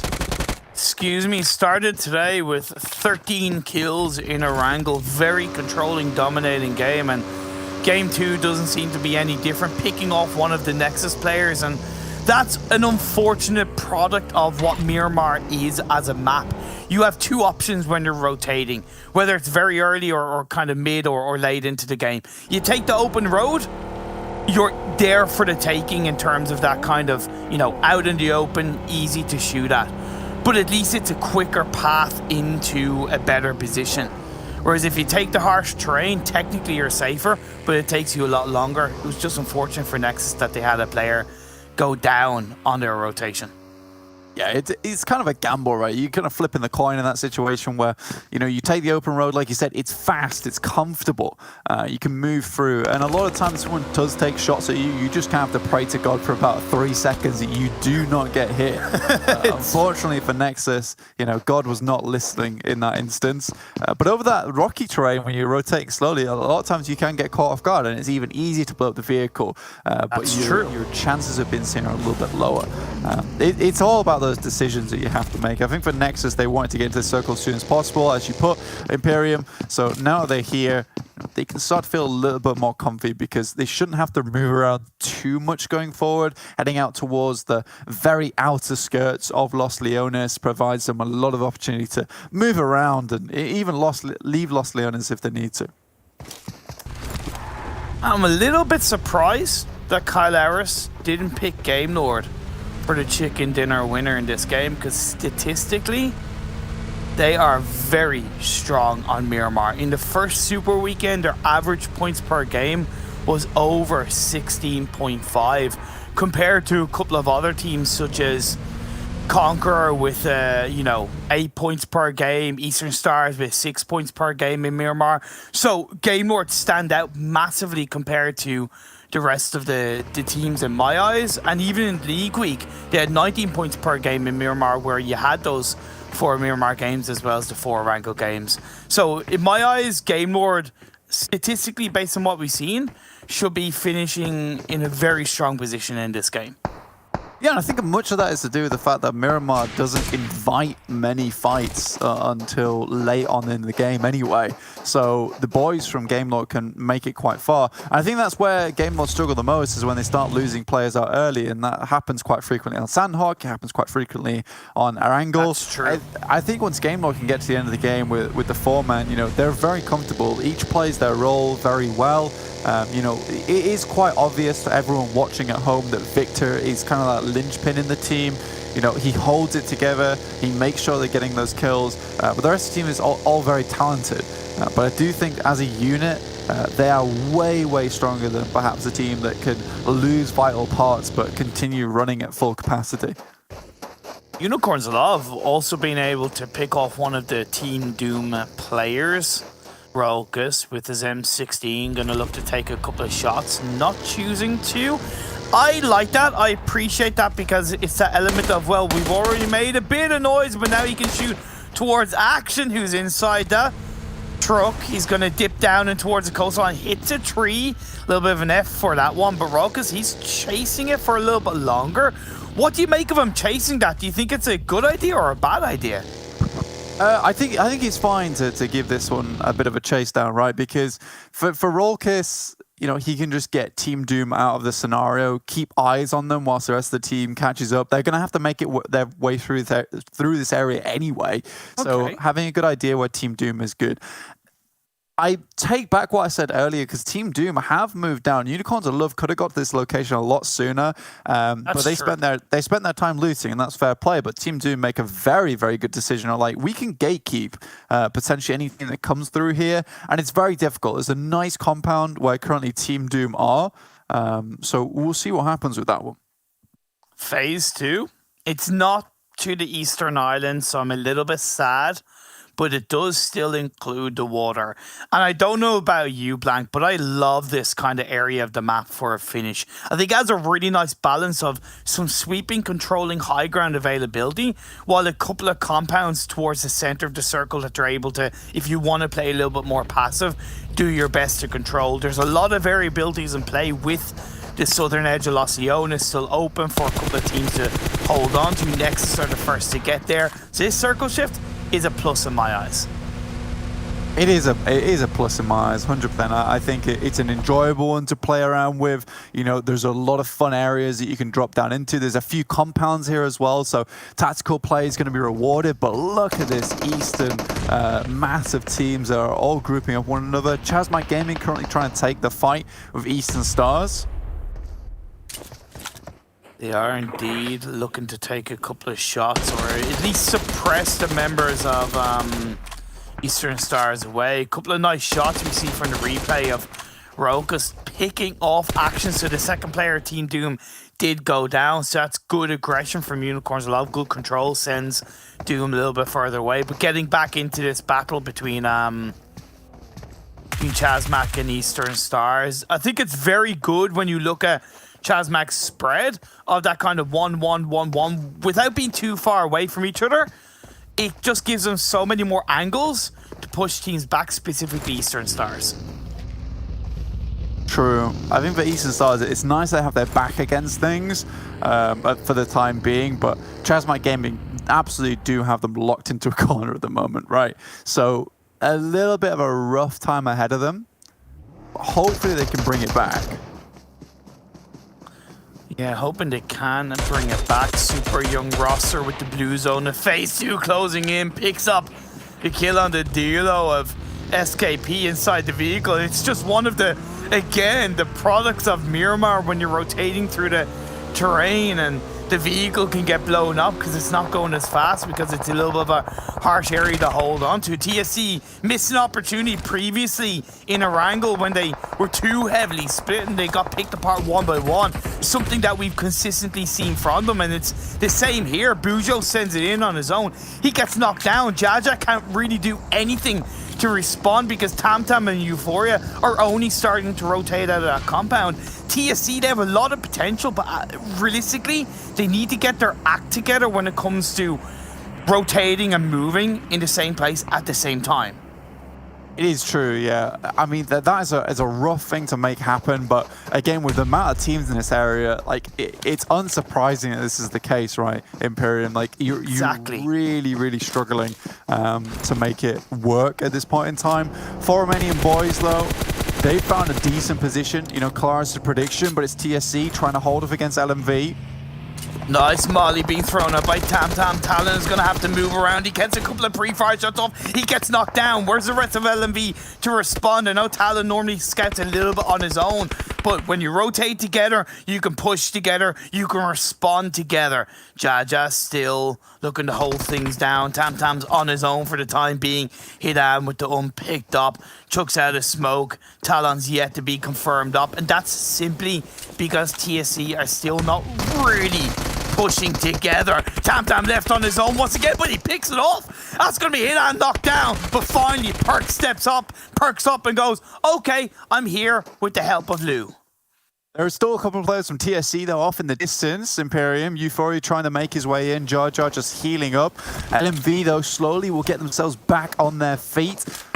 Here, you said it, though. You wanted more in the circle. We got a lot in this one, to say the least. This is a rough position to play in. There is a couple of spots down towards the southeast side where you can drop beneath the ridge towards the mountain and hold out and just pray to God they don't find you. Jar Jar slings back up again. 2 players alive, but it's just Jar Jar himself. Has to drop the first aid kit. Backs up a little bit, Imperium. Jaja Bing's up on his own, but the LMV push is absolutely perfect. And one thing I absolutely love about that end engagement from LMV is that they opted to go for the push instead of going for the revive. It's so easily missed. So many teams miss it. LMV didn't, and they got the squad wipe. Nice and easy, Imperium, to say the least. I think LMV were a little bit worried, but luckily don't lose too many members in the process. Coming back into this one with a 4-man, which is nice to see. Deus Sirens, though, moving down from the north side on that coastal. We'll keep them safe for the time being. Eastern Stars, though, have managed to make their way through. They were in kind of a gridlock situation and have moved down towards the south side. Where Exquisite Décode UK, though, have already taken up residence down towards Puerto Paraíso. Again, it's just all this really awful terrain towards the center that players can't make their way into. Turkle went from bad to worse. Blank, excuse me, trying to deal with it on the west. They're having to fend off Super Young roster and Unicorns of Love. That Super Young roster rotation is very weird, going backwards, further away from the edge of the circle, keeping one close by. Don't know how heavily that's going to work out. It could be the thing where they're moving away so that, excuse me, and Unicorns will all pick each other off. But a little bit of a weird decision making for them. Yeah, I think that, you know, it's very difficult to make your way into this location. And they're just looking for a little bit of cover. Alush gets taken down by his own teammate. Bit of car wrestling in the process. Now, GK First has to drop up early, try and defend this location. Ali gets low, but there is oversight from Rolkis and Lin. That's some great predicting coming out from Unicorns a lot. They moved into this position off the back of seeing what Super Young roster were pulling off as a rotation, and Rolkis comes in, gets a kill on board. Result, Ali and Alush holding on to the wall. Be careful about those nades. Jumps on up. We see GK the first coming in and not come through. That's going to be a squad wipe. And as quick as you go, Unicorns of Love picking things up. 8 kills for them in this game so far. And I gotta say, that was a great team-orientated fight. Yeah, and they've been barreling through a lot of tough scenarios as well, Imperium, because, you know, moving down from that south side, getting caught up within Team Doom's web of control there, and now they're going to have to make their way through Excuse Me as well, who have certainly saw this. You know, they're setting themselves up for a gatekeep. Realistically, they cannot move east or west. I mean, they could probably barrel it down the coastal side and try and hide against the ridge, but Excuse Me moving up now, Mango taking a proactive position, could spell doom for them. Could spell doom for them indeed, as two Romanian teams go up close to each other in this compound near the center of the circle. Nexus, Romania, Eastern Stars, Biniba, Teo best to both teams in this lobby. But Eastern Stars opting to move away, realizing they can't really get an engagement, so why not just hold on to the high ground and we can control teams coming in from the northeastern edge of the circle. Good decision making. Yeah, I mean, for Eastern Stars, like, this position is quite difficult to get up to in the first place, so taking it nice and early will make it so, you know, anyone who tries to get towards that position later in the game is going to struggle and give them more time to take shots. Unicorns are loved, though, starting with some beautiful shots. Fresh will be taken down by Royal. 4 Romanian boys have oversight on this fight, so Fresh down. Lin, Rollkiss, and GK first trying to make Mango! building. Goodness me. Mango! Nice play. It does end up getting knocked down, though, and I believe it's just Rokas and Lin that are left up. We all knew that. You predicted this was going to happen, right, for Unicorns of Love. There's not really much that they can do about it, but I gotta say, for the time being, they've low-key made the best of a bad situation, and Michi makes a big mistake by trying to go for that revive and gets caught out in towards the open. Rokas and Lin have a bit of an opening 2v2. They're playing on towards the hillside. They're not getting third-partied by 4 Romanian boys from this angle, so that will leave them time to focus on this team fight. Yeah, Deus Sirens got ripped apart on the eastern side by Exquisite Décode UK, but you are right, they're moving up right now. They've isolated those line of sights from 4 Romanian boys. Excuse me, though, looking to drop some nades, drop some smokes, give themselves a little bit of cover, but you can't find cover from this team. Prada's left on his own. Lin is taking a lot of damage in the front line, though. Rokas pushes up forward. Lin from behind gets the final kill, and that's another squad wipe, and that is 12 kills for Unicorns of Love. Yes, Lin's being found by 4 Romanian boys. It will just be Rokas left on his own. We are going to see this next circle shift, but this is a brand new Unicorns of Love team as we see a yeet to the north on the next shift. I mean, for Unicorns of Love, this is probably one of the best things that we could see for them, is that they can take fights and they can efficiently maneuver difficult rotations. I don't really care that they're not making it to 3rd or 2nd place, because this is a very good change to see. Yes, they lose 3 players. Rollkiss is down to now on his lonesome and most likely will not make it past 8th place. But for Unicorns of Love, this is a great change of pace for them.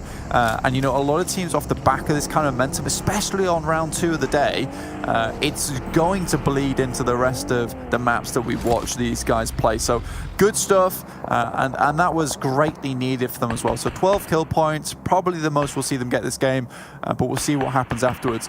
This next patch of land is gruesome. Eastern Stars now looking down towards the southeast side. Xtreme Slayers moving up on their position. Oh my lord, ChasMac having to try and deal with a Narvello looking up on the roof of that building. It's important that Game Lord, though, get a bit of a controlling spread, that they don't let a team get too far in front of them. With 2 or 3 teams hanging around that area, like you said, it's a gruesome time for all of them on the northeast. It is a gruesome time for the guys on the northeast. Game Lord with ChasMac trying to face off against one another, and most likely at some point it will move away from them, and that is the difficulty. Exquisite Décode UK, though, on the backside. Good grenades coming through from Victor will lay mayhem in the midst of the guys from ChasMac. Indeed. Rob's pushing forward, M249. I believe it's just one player that's left up. Once again, Trazen, the solo star for ChasMac, normally always left to his own devices. He did push further into the circle, but that's some great aggression from Game Lord. I said they needed to try and control. I was thinking a bit of a sweep more towards the north, but they took that direct fight against ChasMac, realizing that their area was being breached by an opposing team. Another French team as well at that. Now, Exquisite Décode, you mentioned them. They've been a little bit quiet. They took out Deus Sirens early on, as you correctly pointed out, but I think LMV are going to be their next challenge. LMV is going to be difficult to get rid of, but Exquisite Décode UK should be able to use the terrain to their advantage in this situation. So hopefully they can make their way down, but currently taking a lot of casualties, Imperium. Game Lord, though, needs to start thinking about that next circle, but it doesn't move too far away from them, just need to deal with the players from ChasMac. Yeah, indeed, that's all they need to do. Rokas does go down. You said he probably wouldn't get further than 8th. I think it was 9th or 10th that he went down in, but a hell of a lot of kills for the Unicorns of Love side Xtreme Slayers. They haven't really been too aggressive across this PMPL so far. They've been relying on towards that late game position, but when it comes to controlling the southern edge of the circle, they do it in this game, in this moment against Eastern Stars, but another Romanian team is looking in their sights. Nexus holding things down, but they have to move in. Nexus, though, struggling to move up. You know, they've got teams on the left of them, teams on the right. I think cautiously moving for this position is going to be difficult for them, to say the least. Big. They've lost Beast already, so I don't see them getting too much further. Rollkiss, in the meantime, has led up to 7th place. I did not expect that happening. I thought he was still going. Yeah, I thought he was dead. Sorry, my apologies. He's still on it. It's insane right now. Xtreme Slayers down towards the south side. Exquisite Décode UK, they're on the east. I think that, honestly, if I was to put my money on anyone, it would be Game Lord, and I think you made an apt decision early on, Imperium, saying that this is probably one of their best maps, and, you know, they've got 4 players alive. This is exactly what I'm talking about. When they can keep that many up and running, they tend to do extremely well. And you said they had to clear out the last player, ChasMac, and that's exactly what they did, so you're on the nail in that regard. I do apologize about that, make a mistake about Rokas. It must have been him getting a kill rather than him being taken down. A lot going on as Big trying to survive in the blue. You mentioned Beast being knocked down. Sway tries to move out. Dewey is aware of that one, takes him out. The Nexus down to 3 players. LMV being pushed upon by the members of Exquisite Décode. They took down Will earlier on, but it is still a 1v2. Talon waiting in the wings at PP mode. Blows up the door, make sure there's absolutely no surprises of here's Johnny as daddy. Playing on the outside, you have Alicio in front of him. Nice push outside of the building from Talon. Tries to dupe the players from Exquisite Décode. It works to an extent, but not enough to get a knock. Initially played out Alicio Maria, the MVP of PMPL Season 1. Lovely pre-fire shots by Talon. Considering they have a body advantage, Talon's the one that's been way more proactive in this team fight. Yeah, he's looking to move down and try and make something happen from it, but, you know, Exquisite Décode UK are playing this out well. They're slowly moving up between Daddy and Alicio. I mean, they don't want to lose any more members, so I don't mind this kind of play, Imperium. It's safe, but it means that they perhaps have a better chance to make their way down. Rollkiss finally goes out. I think that was 6th place, so good stuff from them. Xtreme Slayers out on that side, but this game is practically decided on Game Lord. If these guys from Exquisite Décode UK can stay alive, it would be good, but Talon is absolutely dominating in this building. It's insane. Like, I understand what you were saying about Exquisite Décode, that they were playing someone safe, but Talon gets taken down by the man, the myth, the legend, the best of Albania. Alicio clutches it up in the final moments. Will look to keep Daddy alive as well, more importantly. Game Lord, Nexus fighting it up. Victor is driving around looking for his teammates to try and get a bit of a controlling position. Creator, Rana, Bam, should I say.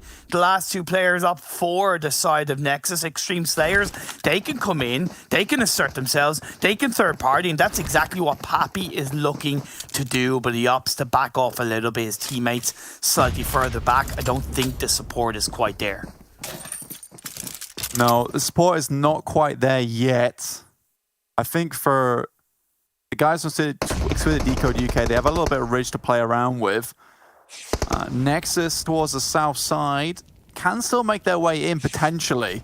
It's going to be a bit rough, though. Four-way dance.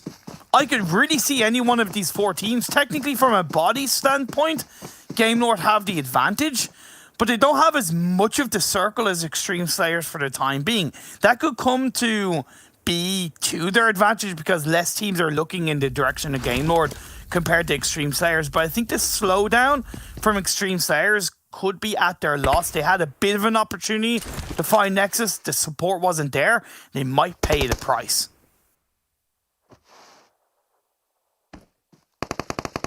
Perhaps, Imperium. I think for Xtreme Slayers, it's all about lying in wait right now because so many teams around them, it kind of stealth plays to their advantage. The fact that Exquisite Décode UK have been so patient though has been really good for them, Imperium.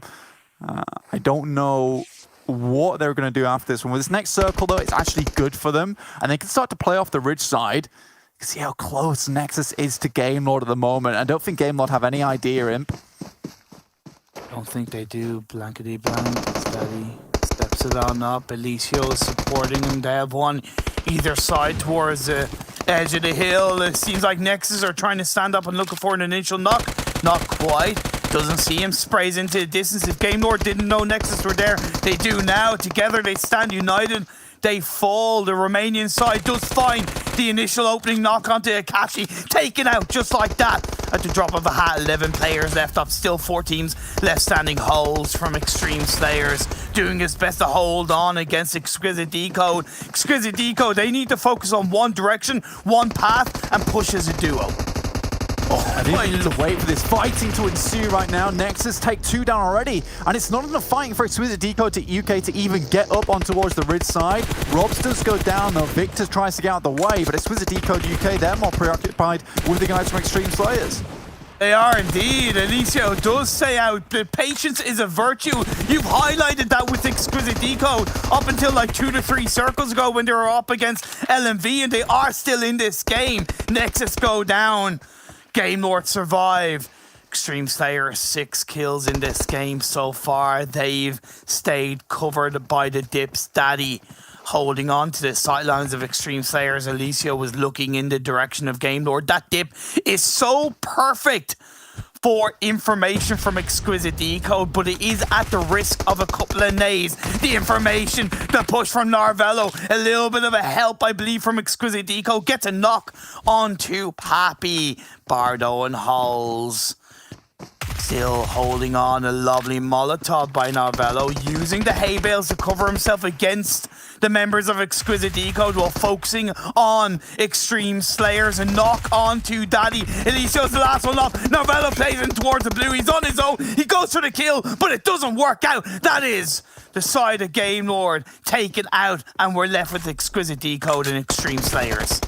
They were in such a good spot, and it was such an obvious as well. That was the place that everyone would look towards. Now Alicio versus Bardo, so extremely low for both players at the moment. Alicio drops over the top, and that's Exquisite Décode UK taking the win from an almost unwinnable position. The way they played that one out, Imperium, just the information game was so solid.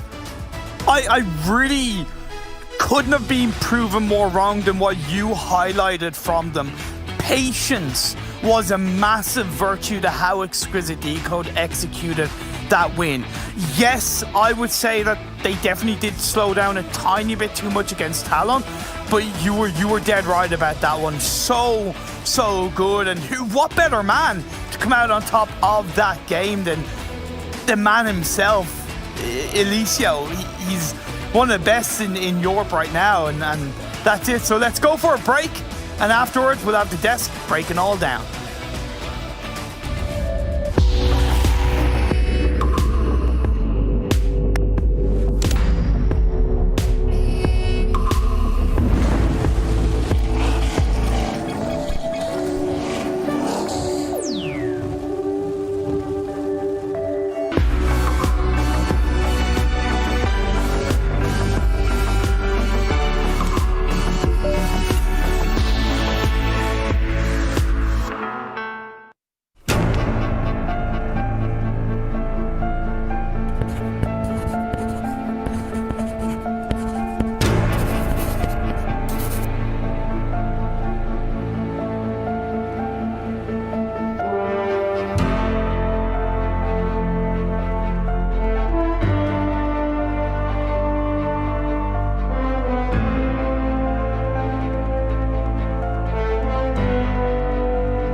Oh man, Exquisite Décode. They didn't need the call up from Clarus this time for themselves to take home the chicken dinner and that victory, not to mention extra $1,000 in their pocket. Looking good at the very end, but them up against Game Lord, seeing Victor up with Navarro as well. I was a little bit scared for other teams out there, but in the end, Exquisite pull out the victory and looking like a little bit of a turnaround that we saw since League Play, guys. I can't believe it. I should have just stuck with my usual guns, right, Jason? But I didn't need to. This is crazy. So I think, Max, by proxy, I get the prediction right. Exquisite Décode, 24 points up at the top. Brilliant stuff by them. What? Huh? How did this happen? How does that logic work? Your team was 4 Romanian Boys. Hey, I'm not gonna lie, your team just kind of got clutch 2v4. I'm just saying, okay? But okay, no problem on that one. But yeah, it's really good to see Exquisite Décode. I did not think they would be able to convert a win because they lost some players relatively early towards the end of that game. But Elicio, being Elicio, the MVP of the PMPL Season 1, MVP of Super Weekend 1, this guy's just deadly when it comes down to it. And that 1v1 was just not a hard task for him. He just executed that so cleanly. Well, we saw, unfortunately, Do with 0 points after winning the last match. It seems to be a trend that we have happening quite often. But honestly, Unicorns of Love, you know, maybe we should give them a little bit of love here for this one because they somehow survived with Rollkiss. I mean, the thing is, he wasn't just surviving. He was still killing players while he was the last man alive on his team. Yeah, he 1v1 versus Tarasho at one point towards the end of the game there. But even before that, as a four-man crew, Unicorns of Love were not being the proactive team, but they were in a position where teams understood it's a northern playing path, the circle's going down, some teams are going to try and rotate to enter through the southwest. And some teams did that. We saw teams such as Excuse Me do a rotation like that, Super Young Roster tried to do that, you also had Team Doom that tried to go for a rotation very similar to that. And so all the teams would come in the way of Unicorns of Love, and they were just waiting and picking them up. You had 14 teams at one point, and they got 8 kills. They took down the 2 teams instantly that got eliminated. So it's not because of them actually hunting down the kills, but it's more like the teams are coming their way and we were like, we're in a strong spot, let's just go for the kills, and it ended up working out. Yeah, I mean, finally, Unicorns of Love have a team fight where they're not all 500 meters away from each other. That's brilliant to see over in that compound. But yeah, Exquisite Décode up towards the top. I thought they were a bit more quiet during this game, but things work out. Let's ignore that clip, guys. Just don't watch this one. Big, looking really cool, taking out an unnamed teammate here in this cliff field. Oh, these guys, I can't see them. Yeah, but I'm not sure. Yeah. ChasMac, though, as well, falling kind of prey to Game Lord. And Imperium was totally right in terms of what he was kind of throwing out at the beginning of this game. Game Lord has a great record on this battleground, and they continue to prove so by how far they're able to get here in this game again. But not only that, also, Game Lord were playing that position so well because, and I was mentioning that before we actually got onto this this death segment, this circle is so hard for teams because it's just made of dips. It's just dips, high ground, low ground. You got a few trees and rocks to play with. If you have mollies and good nade usage, and which is what Game Lord we saw, especially from Narvalo OP and also Victor doing, you just nade everyone, and you're just going to not only push them away from you, but potentially get some knocks, get some damage, get some kills potentially off the back of that. So their control of a position like this when they were down to 2 players at the very last moment was really well played, and them understanding the terrain, once again proving that they are one of the top teams aiming for the top here. I mean, let's be fair, Exquisite Décode as well, we're down to 2 players. You had Elicio having to clutch out against Talon to somehow stay alive, to keep them into this. And if he doesn't hit that 1v1, if he doesn't get that that damage done, then they never win the match. Yeah, a moment of panic there from Narvalo. You saw him as he's doing so good against Xtreme Slayers there, but then all of a sudden realizes, I don't have any bullets. I've just strayed into the blue slightly. Panic. But Narvalo was playing that situation for the most part before all that occurs really perfectly. You also forgot Clarus. He did probably run through his head of, oh crap, Clarus didn't predict us. Yeah, true. Panic. Well, you can see our damage here from the last match. Unicorns of Love again with just Rollkiss alive, 2,500 damage done. The leaders in this last match. Game Lord as well. You can see Exquisite Décode taking things a little bit slower, though they did put out 9 kills with the 1,400 damage. It's not too bad of a ratio, to be fair to them. Yeah, I'm looking at Nexus Gaming here. Actually, a significant amount of damage. Conversion rate, maybe not all that present, but especially taking himself a good fight. I believe it was versus some players of Xtreme Slayers at one point he was trying to gatekeep. But Nexus actually, maybe not being the most aggressive team in the lobby, but when they had a strong position against another team, they made sure that that team had no chance in the world to actually make it out alive. So I think Nexus Gaming showed some good sparks, some good sparks in this game, and I'm hoping that they can try and build upon that in the next few games today and the rest of this Super Weekend, because not making it in the first Super Weekend, of course, Nexus needs to put even more effort for the next 3 days to make sure they can try and play catch up a bit with the other teams. Yeah, playing catch-up. To be fair, there's a lot of teams out there that need to do that here in this week, but we can see our top players in the last round, and Roke is going to be up there. 915 damage done with 22 minutes of survival time. It's not quite 27, it's not quite 28 minutes, but it's damn good considering the situation he was in. But Alicio, I mean, #1 spot yet again. Navarro as well. We're seeing a lot of consistent names, I'd say, over these last 2 weeks, which is great to see. Again, like, I like to see players be consistent in how good they're playing. Alicio and Navarro, of course, yeah, for sure. I feel like Rolkis joining this group here as well is a name that we kind of expected to be here a lot of times throughout the tournament so far, but hasn't quite been here. So it is nice to see that kind of addition of Rolkis finally kind of making one of these top spots, all things considered. And when it comes to this PMPL, right, there are not many players that you could point out as saying these guys actually have PMGC experience. Rolkis is one of those few players that actually has that PMGC experience, so we'll see if that's going to shine through in the Super Weekend. Okay, well, we're talking about Rokas, we're talking about Unicorns of Love. Let's actually look at the player stats from this last match to get an idea of how effective Rokas really was at the very end and how him staying alive netted them so many extra points, but not to mention kills as well. He finished, 300 damage more than the person next to him with Lin. He ended up having an extra kill, extra couple of knocks as well. I mean, the thing is, this team has so much fragging potential, so much fragging power, but Claris, I feel like we still have really yet to see it. Yeah. I mean, we heard it in the interview with XT as well, right? Like the team believes that they have, 4 extremely powerful fraggers on this roster to be able to push forwards and get that done. But sometimes that's not enough. Sometimes, it's funny because even though they've just had a great game, I'm still critical of them. You're critical of the people you love the most, Jason, in life. It's kindness. It's kindness. And I think that Unicorns of Love as a roster deserves a lot of love, but let's get all this together and let's get some wins on the board, boys, eh? I mean, it comes down to what we were talking about in the first Super Weekend for Vodafone Giants. It happens for teams to have bad days. It happens for sometimes teams to have good days when it might not be, I don't want to say deserved because I think that's a bit harsh, but sometimes when you might not expect it for Unicorns of Love. And most of these kills came off the back of teams just coming their way and they're just picking them up left, right, and center. So I still think there's a lot of things to be worked upon, but it's good to see with a win like this that there's something they can build up in this Super Weekend. Because honestly, like, especially in the first season, I think a lot of us had this love affair occur with the way Panda was playing, right? And you think about GK First and Lin and these guys. GK First right now, yes, he did some damage. Yes, he got some kills. But does GK First look the same as the GK First that we saw in our first season of the US? Not really. Where is that spot? I want to see that back because honestly, in the first season, that was magical, Jason. It was very magical, and it's a shame we haven't seen it happen just yet, but I feel like he's trying to play more team-oriented, which I don't know how well that really worked out for them in the end of things, but either way, let's move on past that and actually ask you two with your predictions of who is our top fragger so far in our Super Weekends. I'm curious if both of you can get this right, or either of you can get this right, I should say. So you're talking about both Super Weekends? Yes. Alicio. I think. I was also going to go Alicio. Yeah, I'll stick with that. Yeah. Okay. Well, it is both Super Weekends. I have to do confirmation. Let's take a look at who it's going to be. Who's our top fragger overall in the Super Weekends. Again, remind you guys at home, every time you get a chicken dinner here in the Super Weekends, you get yourself $1,000 for your team. So these kills definitely matter a ton. But look at the kill and damage difference. Exactly. It's super close. Yeah, I mean, Alicio might have been a name I think that probably sprung out to us even at the beginning, potentially because he was the MVP of the previous EU West. But I don't know if Navarro would have been one of the names that was on the tip of my tongue when you think about the people that is contesting right at the top here, Max. Is that the same for you, or is your French power? I agree. Okay.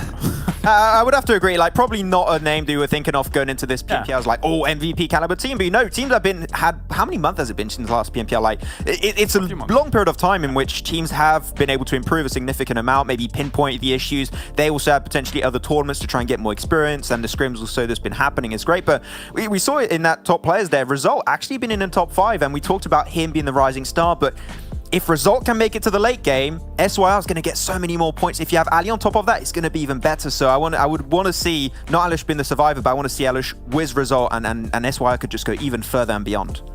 I mean, it's pretty crazy to see the Octavian as well as the top fragger for Eastern Stars. We're not seeing Kapahalo no longer in the top 10 anymore, where we did see him previously. And also, Alicio is the only member from Exquisite Décode in the top 10 too. So he's really been able to stand out for the team.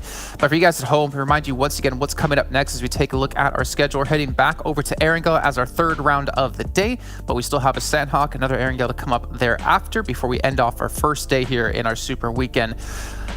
Okay, well, I'm a little bit hesitant to ask for predictions of who you guys think is going to win, but I'm going to do it anyways because, you know what, we got some time. So Max Ben, Kalaris had to do it first last time. I have my prediction ready for Sanhok. Oh. It's not Sanhok though, mate. Yeah, it's not Sanhok, that's the thing. I didn't think you were going to do on this game. I don't know, I'm just going to go for a random team. I'm going to go with... You know what? Nexus had a decent one. Nexus Gaming. Let's go. Let's go. We'll see how it goes. Oof, that's more wild than 4 Romanian Boys. I'm going to go Northern Circle Big. Okay. Well, gentlemen, thank you so much. We got Big. We got Nexus. We'll see what's going to happen in this next match. We're bringing our commentators once again, as we have John, Alan, and Blink joining me here in this virtual world. And gentlemen, as we send you guys off into the match, what about your predictions? Do you want to go first or do you want me to go first, Blank? You go first, man. All right, fair enough. I'm feeling Eastern Stars. You know, I feel like we haven't really seen as much as maybe we normally see from them today so far. I'm gonna go for Eastern Stars, plain and simple.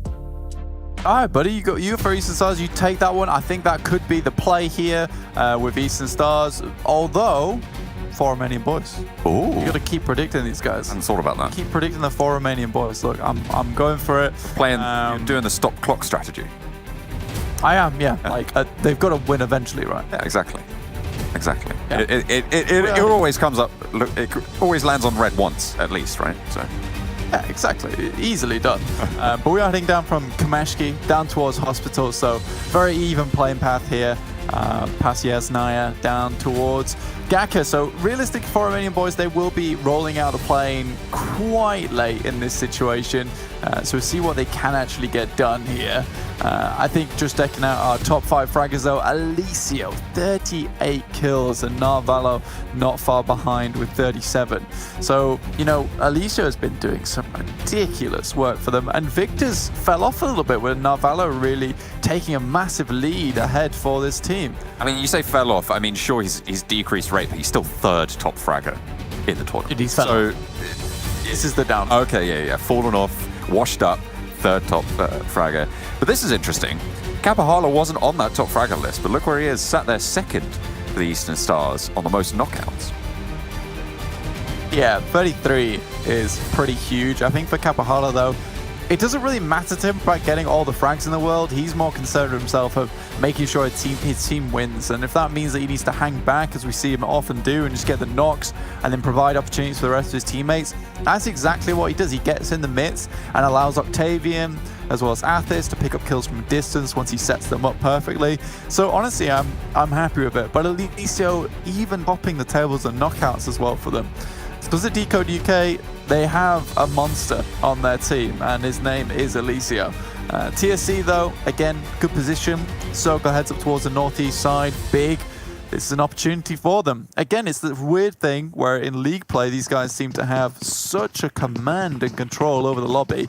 Coming in the Super Weekend, they look like a very, very different beast. Interesting. It's a departure from normalcy, but you know, maybe that's what you need when you need to turn things around. You need to change things. Do you remember what James said? His last words before he threw to us. It was Northern Circle Big are going to win, I believe. That was what he went for. I don't like that. I don't like that he has this kind of power. It's becoming too much for me to handle at this point in time. So realistically, I wonder if we can get that sorted out. Perhaps talk to someone about, you know, getting his powers removed, because I think they're becoming a problem at this point in time. You can't just keep allowing people to win like this.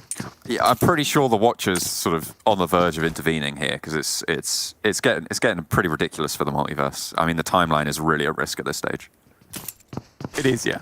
Looking towards the top of the screen, though, we can see our live standings. And what is interesting is that we're starting to see large gaps being formed. You can see there as we head down from 14th place down to 15th, you've got 81 to 55. Luckily for ChasMac, Vodafone Giants out in the game, so there is a chance for them to actually bump themselves up. I think it was from 5th 5th place and 6th place. I think it's like a 40-point jump from like 170 to 140.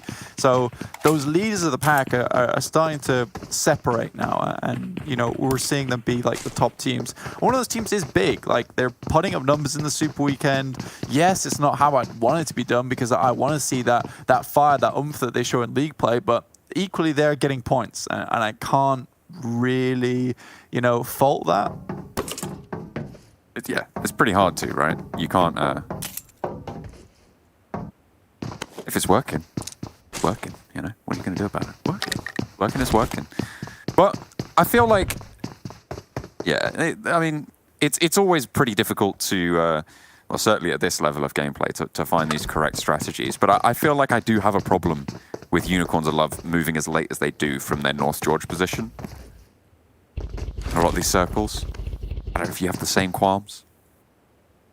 Yeah, I think that every time I look over there, there is some kind of issue forming for them, right? Yeah. Either they get caught in a rotation down towards the south side, or hesitantly poke their head into the circle to the east towards Severny, and end up taking so long doing that it all goes southwards. So, well, not for them, they're towards the north, but, you know, figuratively. I think that for Unicorns of Love, there was a much better game there for them on that Miramar, right? Like, it looks so much nicer, and I'd hope that can continue, right? Because with that kind of confidence comes the ability to no longer hesitantly poke your head in towards the east side of the circle. Just understand that, you know, we can take these fights and we can win them. Sometimes we need to take risks early in the game, and that's why it was so good they were taking those fights early on Miramar, because it gives them that ability to know they can do it. Can-do attitude. I feel like that's, you know, that's a good way to go into this. Good way to go into this. My prediction, the Eastern Stars, they're going to need plenty of can-do attitude. Playing on Milta Power, not actually moving all the way to Milta Main at this stage. It's interesting to me as well that no one has filled that Destiny vacuum on military base. I mean, sure, it's not an ideal spot if you don't know those rotations well, so potentially just not really going to see too many teams have that as even a secondary drop. But I'm surprised, especially, you know, Deus Sirens, who haven't found a home. One of those is Novo. They should know a lot about those east bridge rotations, at least. And they haven't filled that vacuum, not yet. No, not yet. I think Deus Sirens was struggling on last Miramar as well. And I think that a lot of times we do see Deus Sirens struggle is when there's not a clear-cut path into the circle itself. Lucky for them this round, with the way that the playing paths dropped, like Farm, Milta, Pachinki, weren't huge areas that players were intending to get towards earlier on. A lot of the Western Europe players prefer to prioritize towards Yasnaya, also Lepovka, whereas you see at NA and SCA, like Pachinki, Farm, Milta are all very, very popular areas. So, you know, we do get this change in meta when we go from region to region, which is always nice to see. But this does mean that Deus Sirens can get into the circle nice and early. The question is, can they find a home towards the center, or will it be a case of being relegated towards the edge again? And Yadav's already got the scout across the river at this stage. Across the, I guess it's a river. Do you think does that count? Does it count as a river between Military Island and the main island, or is it part of the sea? Is it? It's a channel. Part of the sea. It's a channel. Yeah, it's a channel. Yeah. It's a channel. There's not a sea. I want. Not quite. But it's going through places. But it is a channel. You know, the sea encompasses the island. Well, because it's like the English channel, right? It's not a sea, but it is a channel. It's part of the sea. It is connected to the sea. It's salt water. So it's not fresh water, right? It's salt water. Yeah. See, now we're getting somewhere. Now we're getting somewhere. We are getting somewhere. We are getting somewhere. You know, I think our buddy Blake would have something to say about this conversation, but we shall continue onwards up towards the game. Deus Sirens start to move their way up. I think the Eastern Stars is one of the teams that I do worry for. I know you said you want them to have a good game here, but I think whenever they play from mill to power, they do stutter and start to stall a little bit from this position. I think they spend so much time like attempting to get out this place safely when there's no teams around them anyway. Like, it's a similar scenario we saw on the first Erangel where realistically Unicorns of Love could have just belted it across that western bridge, but opted not to because they had to scout first. When not necessarily didn't, right? So I think for Eastern Stars, perhaps, you know, get that scouting done a little bit quicker. Bazi, I'm 100% confident to say this, is not as good as a scout as maybe Will, Reznov, or Mickey from Big. So I think that they are hindered by that slightly. He's not confident enough to leave the team in huge portions as those two players are. Oh, look, Unicorns of Love are in the blue on North George. It's a change of things, isn't it? Wow, goodness me. LMV, though, they're a little bit further out and they're still in Primorsk. They have a straight shot. I mean, this is what they tend to do. The circle goes, again, quite, well, I say central, but I mean central to the landmass that was in this previous zone. It is a little bit of a shift southwest, but it's fairly kind to most of these teams. A lot of areas that are going to be pretty happy with still in it, but the river is still a main feature, and this is a river, Blank. This is a river. I'm pretty sure this is fresh water and flowing, but it's right slap bang in the middle. And whenever the river's in the circle, I always talk about how much of an important feature it is, how you have to make a decision pretty early on, actually, as to where you're going to lay your bed, north or south of it. On the other hand, though, John, this is a position that every single team has played so many times during PMPL Western Europe. Like, a lot of teams should be comfortable with this now, deciding where they want to play. I think 4 Romanian Boys most likely have the best idea of this because they've had to rotate from several different locations to get into this area. Like, they've come from the west side, they've come from the east side, they've played on that small island between Rozhok as well as Severny. So I think that 4 Romanian Boys, they've got a great idea how to play this position going forward. You know, what would be a great spanner in the wrench, well, spanner in the works would be, you know, if we got that south shift. So, because we've gone northern so many times with the circle, that it would be good to see the players have to deal with something different this time. But again, I think a lot of teams know what they're doing on this particular map. Super young roster are coming in to headbutt against the guys from Big, but currently have taken an immediate knock from Mickey. Forward scout makes it happen. Ran out low, ticking away, should be able to flush that one down. Big crashing onto Super Young roster. Ali very early down into the fight, leaving Super Young roster on 3 to defend against this crash, and a nice shot from Michi as well to be able to do a little bit more there. Alush falls. Really nice stuff going on now for Big. This is, I mean, they've just found all of these shots. They found all of these sprays. I don't think there's been a spray that they haven't managed to land just yet. Result, trying to get away, but taking damage from the back even more as well. Will finally fall. Big just mow down Super Young roster.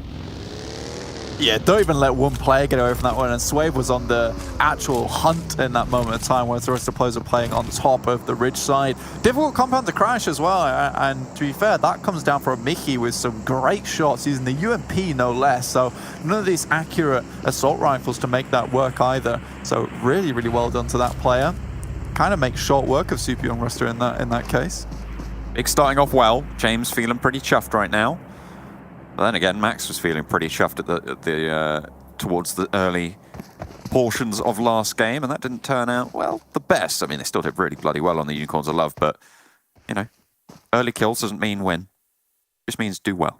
Oh, yeah. Maybe Max's curse comes with the fact that you get a lot of kills as well. It's like, you know, that energy of evil creates kill points, but doesn't necessarily create that chicken dinner.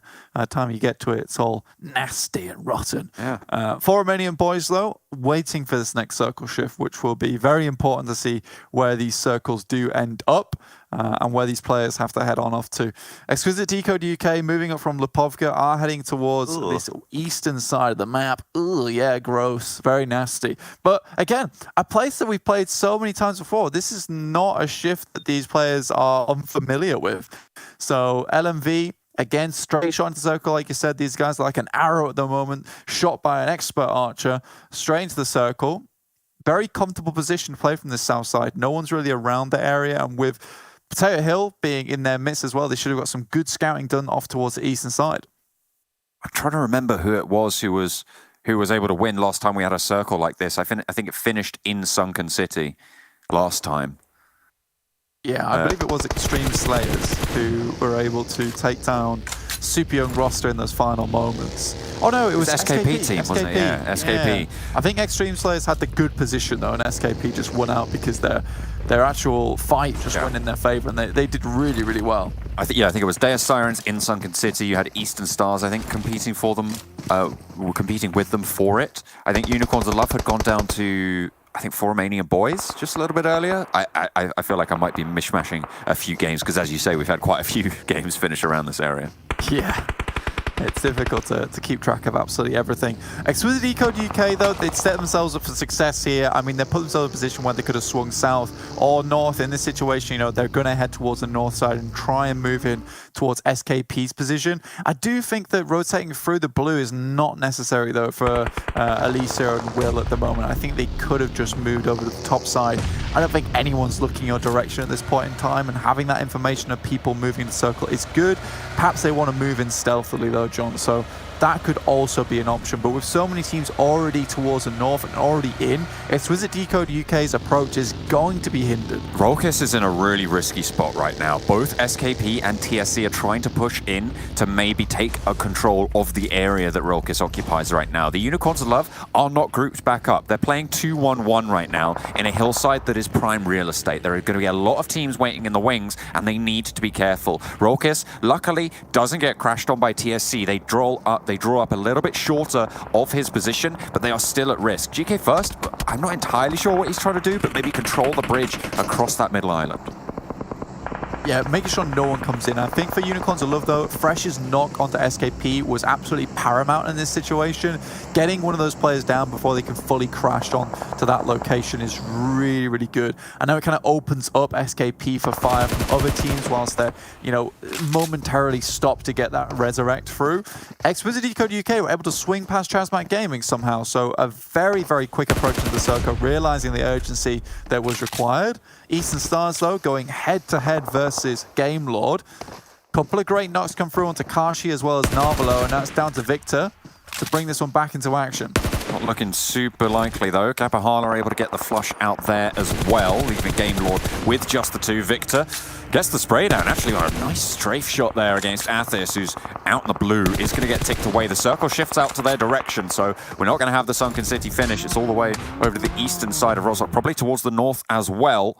And Game Lord really getting the revenge just a little bit. Eastern Stars, they lose Athis. That's going to be flushed out, but they have the riverside. And actually, Kapahala's in a really nice spot for these next few circles. Absolutely. He's in a great position where Yasnaya is fully cleared. They knew that happened earlier. Game Lord really their only opposition. Now teams have to move over towards them. For Romanian Boys, though, beautiful compound. They selected it earlier. They know where they need to play. It's going to be very hard to get onto their spot. There's still a chance it can move down towards the south side, but not too far away. ChasMac in all their movements and rotations and acrobatics just proved too little. You know, they were kind of floundering towards the end of that game. SKP, though, do stop Unicorn of Love in their tracks. Oh dear, that's not ideal. Rolkis does go down. They're going to have to move pretty soon. Rolkis maybe looking to get flushed on out here. GK first, spots the play with a nade up the stairs. Not quite able to get away. And Unicorns of Love stay alive. They keep all four in, but the blue zone's coming. They need to get this res and get out of there. Absolutely, John. I think it's important that they get moving at this point in time. Luckily, they took away a component that was going to be very difficult for them to maneuver around. Lin sends out very, very early. I like this from Lin. This guy is always proactive on his movements, making sure he's in the right position at the right time. It's good to see. A lot of teams trapped in Rosok right now. A lot of teams. That's 5 teams, I think, are there currently. Actually, maybe even 6 now, actually, with Excuse Me on the south end, Xtreme Slayers in the middle. And LMV, I mean, they're not quite in Rosok, so, you know, 4 or 5, depending on how you're counting it. 5 or 6, even. Exquisite Décode UK taking punishment on the hillside. Eastern Stars have to be big as well, very close. Unicorns of Love, potential to third party towards big. There is a big potential here, especially with Big being so split up at the moment. If Unicorns of Love lose a player, it will be disastrous, but instead they move up towards the north side. They've lost they are moving pretty quickly. Yeah, losing Rolkis isn't great. Lin's already moved up, and now it's time for Fresh and GK First to try and get that way as well. But Fresh goes down also. Goldie just guarding the body. And now it's just GK First and Lin back in the game. So they're going to have to try and live for a little bit longer here. 2 players, though, and GK First and Lin, they're very capable players here in these spots. They need to get across this road and into the circle. And there's a full 4 squad waiting for them in the wings. Exquisite Décode UK not willing to let this one happen. GK First, though, already across, already making it. Will, taking a lot of damage. Lin, not quite as up front as GK First right now, but he's been spotted by the Eastern Stars as well. Nade starting to come through from Alicio. Lin yet to cross. GK First position really very known, and the Eastern Stars playing third party to this one beautifully. Eastern Stars, like you said, they have their backs to a very protective wall, so taking fights over towards their western side is fairly easy for them. They're a little split at this moment in time, but Daddy will go down to GK First. Now it's up to Lin to protect him. That's not going to happen, though. With the crossfire coming in from the Eastern Stars, blank, the circle shifts, and my, what a shift, all the way down to the south. The northern shore now looking a little bit more dicey. Do you stay there? Do you go south? LMV right now looking good, but there's so many teams who want to exit from Sanhok. Really, really good rotation coming through from Eastern Stars right now, heading straight across the bridge down towards the eastern side. They know there's going to be barely any teams over towards this position, so quickly taking that up early is going to be perfect for them. Big instead heading towards the western bridge. That is going to be bad times for them because there are so many teams here. TSC currently holding the bridge. See if Big can get past safely. Lincoln, you miss it. Deus Sirens send all the way to the compound that LMV's on, and in come Big as well. They want to be a part of this party. Perks, did he 2v4 hold out? And there goes Deus Sirens. Big looking to try and crash, but no, they divert. They go down into the river. They take the swim because they don't want a part of this fight. That was a 2v4 hold from the players from LMV. Yeah, LMV just absolutely owned that one, to be honest with you. There's no way they're getting into that building. Deus Sirens just take so many casualties on the approach with some great oversight coming through from Luff and Talon. Talon being down, though, is a bit of an issue, and it's going to be doubtful they get him back up again. They have to hold these spots. They know how important these compounds are.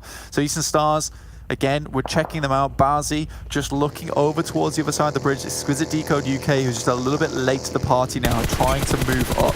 Alicio spotted out, takes a lot of damage. I don't think you're getting out of this one. I don't think you're getting out of it live unless Will can land the shots. Not quite going to find the angle. The rest of Eastern Stars are there as well, but across the river, I think actually Daddy's managed to make it. Do they know? Are they aware of this? I mean, they've got to be. They've got oversight on the ridgeline. Bazzi, yeah, I feel like you do just need to get out of there. You can allow Exquisite Décode UK to cross because you know the strength that your compounds have right now is incredible. Yeah, I think you can fairly easily hold them down. So Eastern Stars do not want any part of this. I mean, most likely teams over towards the western side can see Exquisite Décode UK as 2. That's 4 Romanian Boys off in the distance. Excuse me, going against Xtreme Slayers. A nade goes in the wrong direction, and Pappy takes full advantage of that situation. Moves on through, but everybody's taking casualties in this urban environment. Blank, they're more than likely going to have to leave it, and that is going to spell disaster. LMV just want to guard this out as best they can. They want to stop anyone from moving away from these positions. It's so hard to break away. Big still in the river. Miki actually taking a back seat and going all the way back over to the western side of this circle. TSC yet to cross 4 Romanian Boys. They are all alive still on the northern shore. They're making it happen. Again, the circle's more than likely going to move down towards the south side as it just does. So for Romanian Boys, they're going to have a rough time ahead of them. Most likely the best approach is just to get in the river, get in the sea, mate. Make it happen, and hold your breath as long as possible. That is your one chance here. So maybe if the guys can get into the river and then come out later, it would be good, but TSC taking shots over towards them, a lot of damage goes over towards 4 Romanian Boys, and yeah, it's into the water for them. Eastern Stars need to leave their compound as well, try and play out on the east. Get some sort of cover, some sort of ground there. The 4 Romania Boys very close to Big. They both know that each other are in the river. They are aware of each other's presence now. Exquisite Décode UK trying to skirt along the coastline, or along the riverbank, sorry. So everyone looks to go for the swim. Miki there, Royal, very, very close to those players. Exquisite Décode UK are going to have the oversight. TSC was swimming as well. I know I said LMV is our 9 till 5 team, but it feels like today they're really working overtime. Some great games so far from LMV, and you have to see it. Perks, one of those players that I've had those moments where you think to yourself, God, this is a really good player, and then just whispers in the wind. You don't hear too much of him after that. But today, LMV really showing up, and Perks showing that he is an extremely good fragger and very, very much patient with a lot of composure in his fights. Oh, there they go. The kill starting to come through for Exquisite Décode UK, but they did lose Daddy on the back lines to an off angle from Eastern Stars. You are still trucking on this eastern side of the circle. LMV still guarding at everybody in the city as the players in the river start to go down to the depths. The nades start to come through and the shots as well. Eastern Stars still have a lot of room to play with. I think Exquisite Décode UK are having a rough time of it because Eastern Stars' line of sights are very well hidden to a lot of these other teams. Whereas Exquisite Décode UK, they have to constantly keep glancing back towards the riverside, make sure no one's dropping up on the bank. LMV get delivered the nice little loot crate just for the troubles. Currently holding a lot of these compounds down, and I think perhaps soon it is time for these guys to start to regroup onto one position. But they're so comfortable at the moment, you wonder if it's even worth it moving. Kapahala on the off angle. I mean, he's so good. He's just so good at this game. Honestly. He's so good. I admire. Beautiful player. And he has been good for such a long time as well, which is the mark of a true legend, certainly, in the European PUBG mobile scene. If he can lead the team to victory as the warlord against LMV's indentured position right now, and I feel like it's getting even stronger with these circles. I think for LMV, look at the terrain around them. Like, you've got to clamber up towards their position, jump over walls, crashing with a vehicle is going to be hard because of the hillsides. It's tough. Octavian looks down towards Elysium, takes him down. Now just Will. What a rude dude. That's a run up from Bazzi as well. Eastern Stars play that one smoothly, swiftly. Yaya trying to get up the bank and actually managed to hit the deck, but does get spotted. No way you're getting away from that one. And another kill comes on through. Kapahala, did Kapahala die just then? No, just a knock there. So don't worry. No harm, no foul. 3 players still alive and 11 kills for Eastern Stars. Yeah, still up and running. Shots going through to Big now as well, so they're struggling. 8 kills now for LMV Gaming, and Perks just has to have this wooden door as his savior because there's a Molotov inside he doesn't particularly want to run into. So just keep him out in the open for the time being, and it was perfect. Just enough time for Bazzi to hit Perks. He had to decide between bullets and fire, and he chose bullets. Spray down onto Bazzi from Miki, able to get the knock there. No real way you can go for this res either, but Big do go down. Actually, that might afford Eastern Stars the space to get this res, to crawl back in together and look for it, because, of course, that angle was being held down by Big, so if they can get that, fantastic, back up to 3. But Nexus Gaming still in the fray, but they're out of the circle. Actually finding Xtreme Slayers as well on the back lines. Nicely done, but immediately swiveled and dealt with. Yeah, it was cheeky, that one, John. Great little Molotov from Kapahala, though. You are right. This guy is a legend. Able to get the nade down as well, but Octavian, the up close and personal, is going to fall to a nice long nade there from Hidan. Shots can come through, but Eastern Stars are looking to try and stay in it now, trying to dismount, dethrone LMV, because they're down to 3. Hidan is low, has been spotted. Luff, though, just has to stay alive. Muzzy drops towards the deck, tries to take some shots. Great little crouch from Luff there to prevent anything from happening. Grenades out the window. This is a great spot to play in. And a lot of teams fumble playing this position, not being able to hold teams off for a long time. But LMV have bought themselves a beautiful amount of time bank here just to run away with. Luff towards the window. Molotov goes out the side and quickly he runs away. But Michi's going to be enveloped by the blue very soon and should be able to be taken out. LMV starting to flag just a little bit. Their pace is slowing. They aren't in the same buildings, and this is where you talked about them maybe being a little bit stretched too thin here. 2 players from the Eastern Stars looking to try and take this one on. Xtreme Slayers, they've taken heavy punishment. Eastern Stars still all 3 alive. And LMV trying to hold on to these spots, but they're down to 2. Excuse me, last player standing as Michi crawls on out to a corner of a wall. Managing to get out of that building from Michi was an incredible little feat, to say the least. Kapahala, though, and his co have moved up from the bank side. And yeah, I think LMV not regrouping onto a singular position has kind of hurt them a little bit. I know they like to play split, but in this situation, it's just a little bit too much here, John. Eastern Stars, all three of them in the same building, in the circle. I mean, they actually not anymore in the next circle. They are going to have to shift on out of it. But it's what versus 2 versus 1. But at this point, LMV is 2 single players, really. They're so isolated from one another. They have to leave the building. That could be difficult. That could be dangerous. For Eastern Stars, your prediction, John, it's been going beautifully at the moment. Grrr, oh my lord. That is a pincer and a half. Crushing weight on you if you're LMV. Now, Hidan and Michi. And it's all but over here for Eastern Stars, and it'll be a huge game as well. 15 kills so far on the board.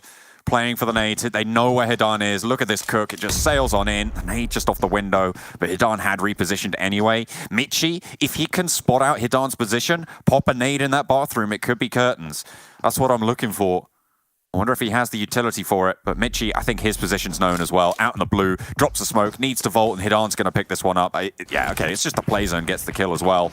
Now it's just Hidan. LMV taken on out, but barring a miracle, Eastern Stars should be able to close this one down. Hidan on the outside. 3 players from Eastern Stars. They're disciplined. They're not over-aggressive here, even in these final moments. They know he's out wide. Ducks back on in. Hidan on a sliver of HP now. Looks to go back around the building. Looks to try and play do-si-do.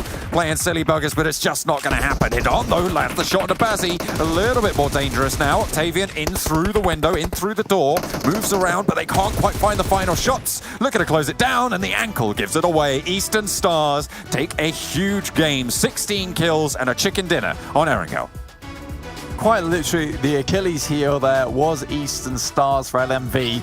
Beautiful stuff coming through from them, and I think that, you know, LMV, they had an opportunity there to regroup. They didn't take it, but the fact they've been able to hold off against so players was because of that split.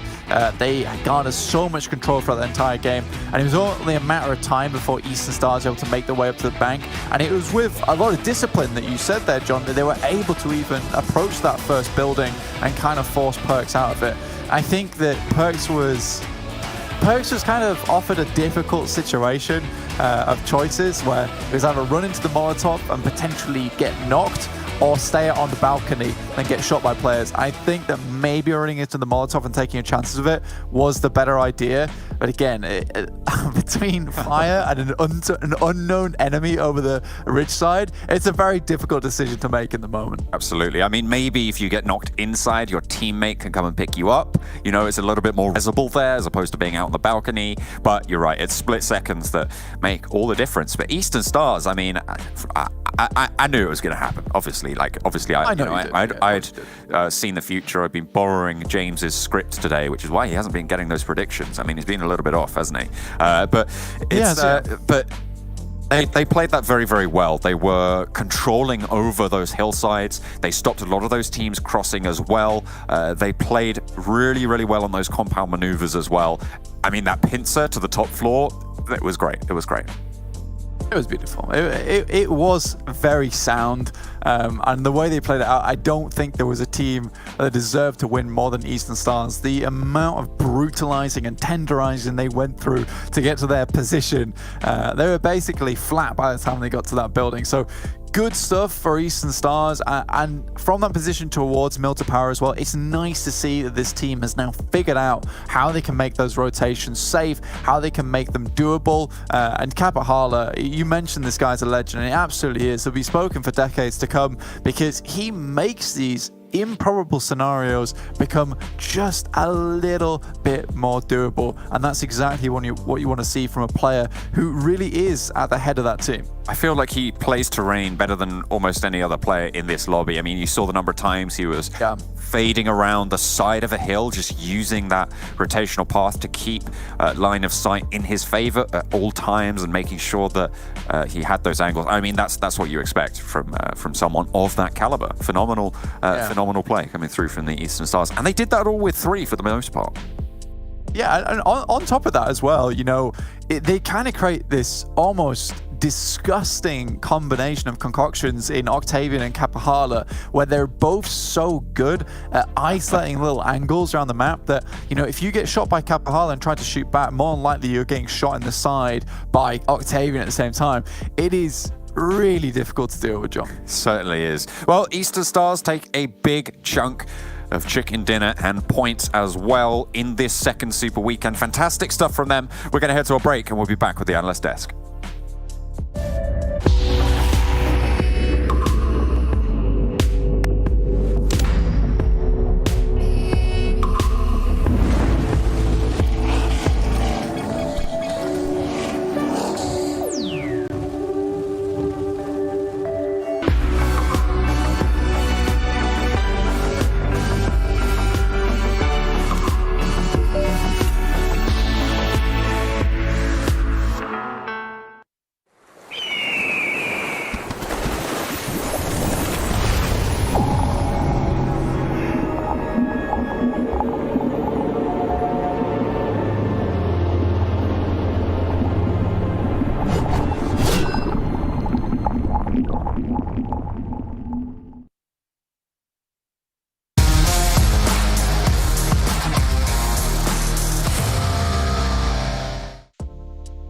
Eastern Stars take home another chicken dinner, putting their tally up to 5 if I'm not mistaken, and getting me one step closer to being right. My prediction of a team getting 10 or more chicken dinners, but that's $5,000 in their pockets. That's more than they get just for participating in this entire event, and we'll find out if they continue to grow that salary even more further on. But let's take a look at the match ranking here and get an idea of how many points some other teams did accumulate. And LMV, I don't know what it is, but today, guys, this team in particular has been massively stepping up.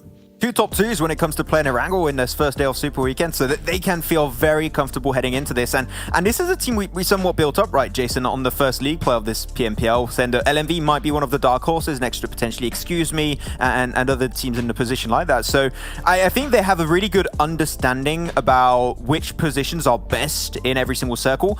Sometimes, unfortunately, you just have a little bit too much pressure on your shoulders. Here they were in a position where a lot of teams are trying to contest their position, so it just stretched them very thinly, and it was hard for them to try and regroup, and because of that it did cost their game at the very end. But still, 2 top 2s in Erangel, showing that today that they are definitely looking very comfortable when it comes to this map.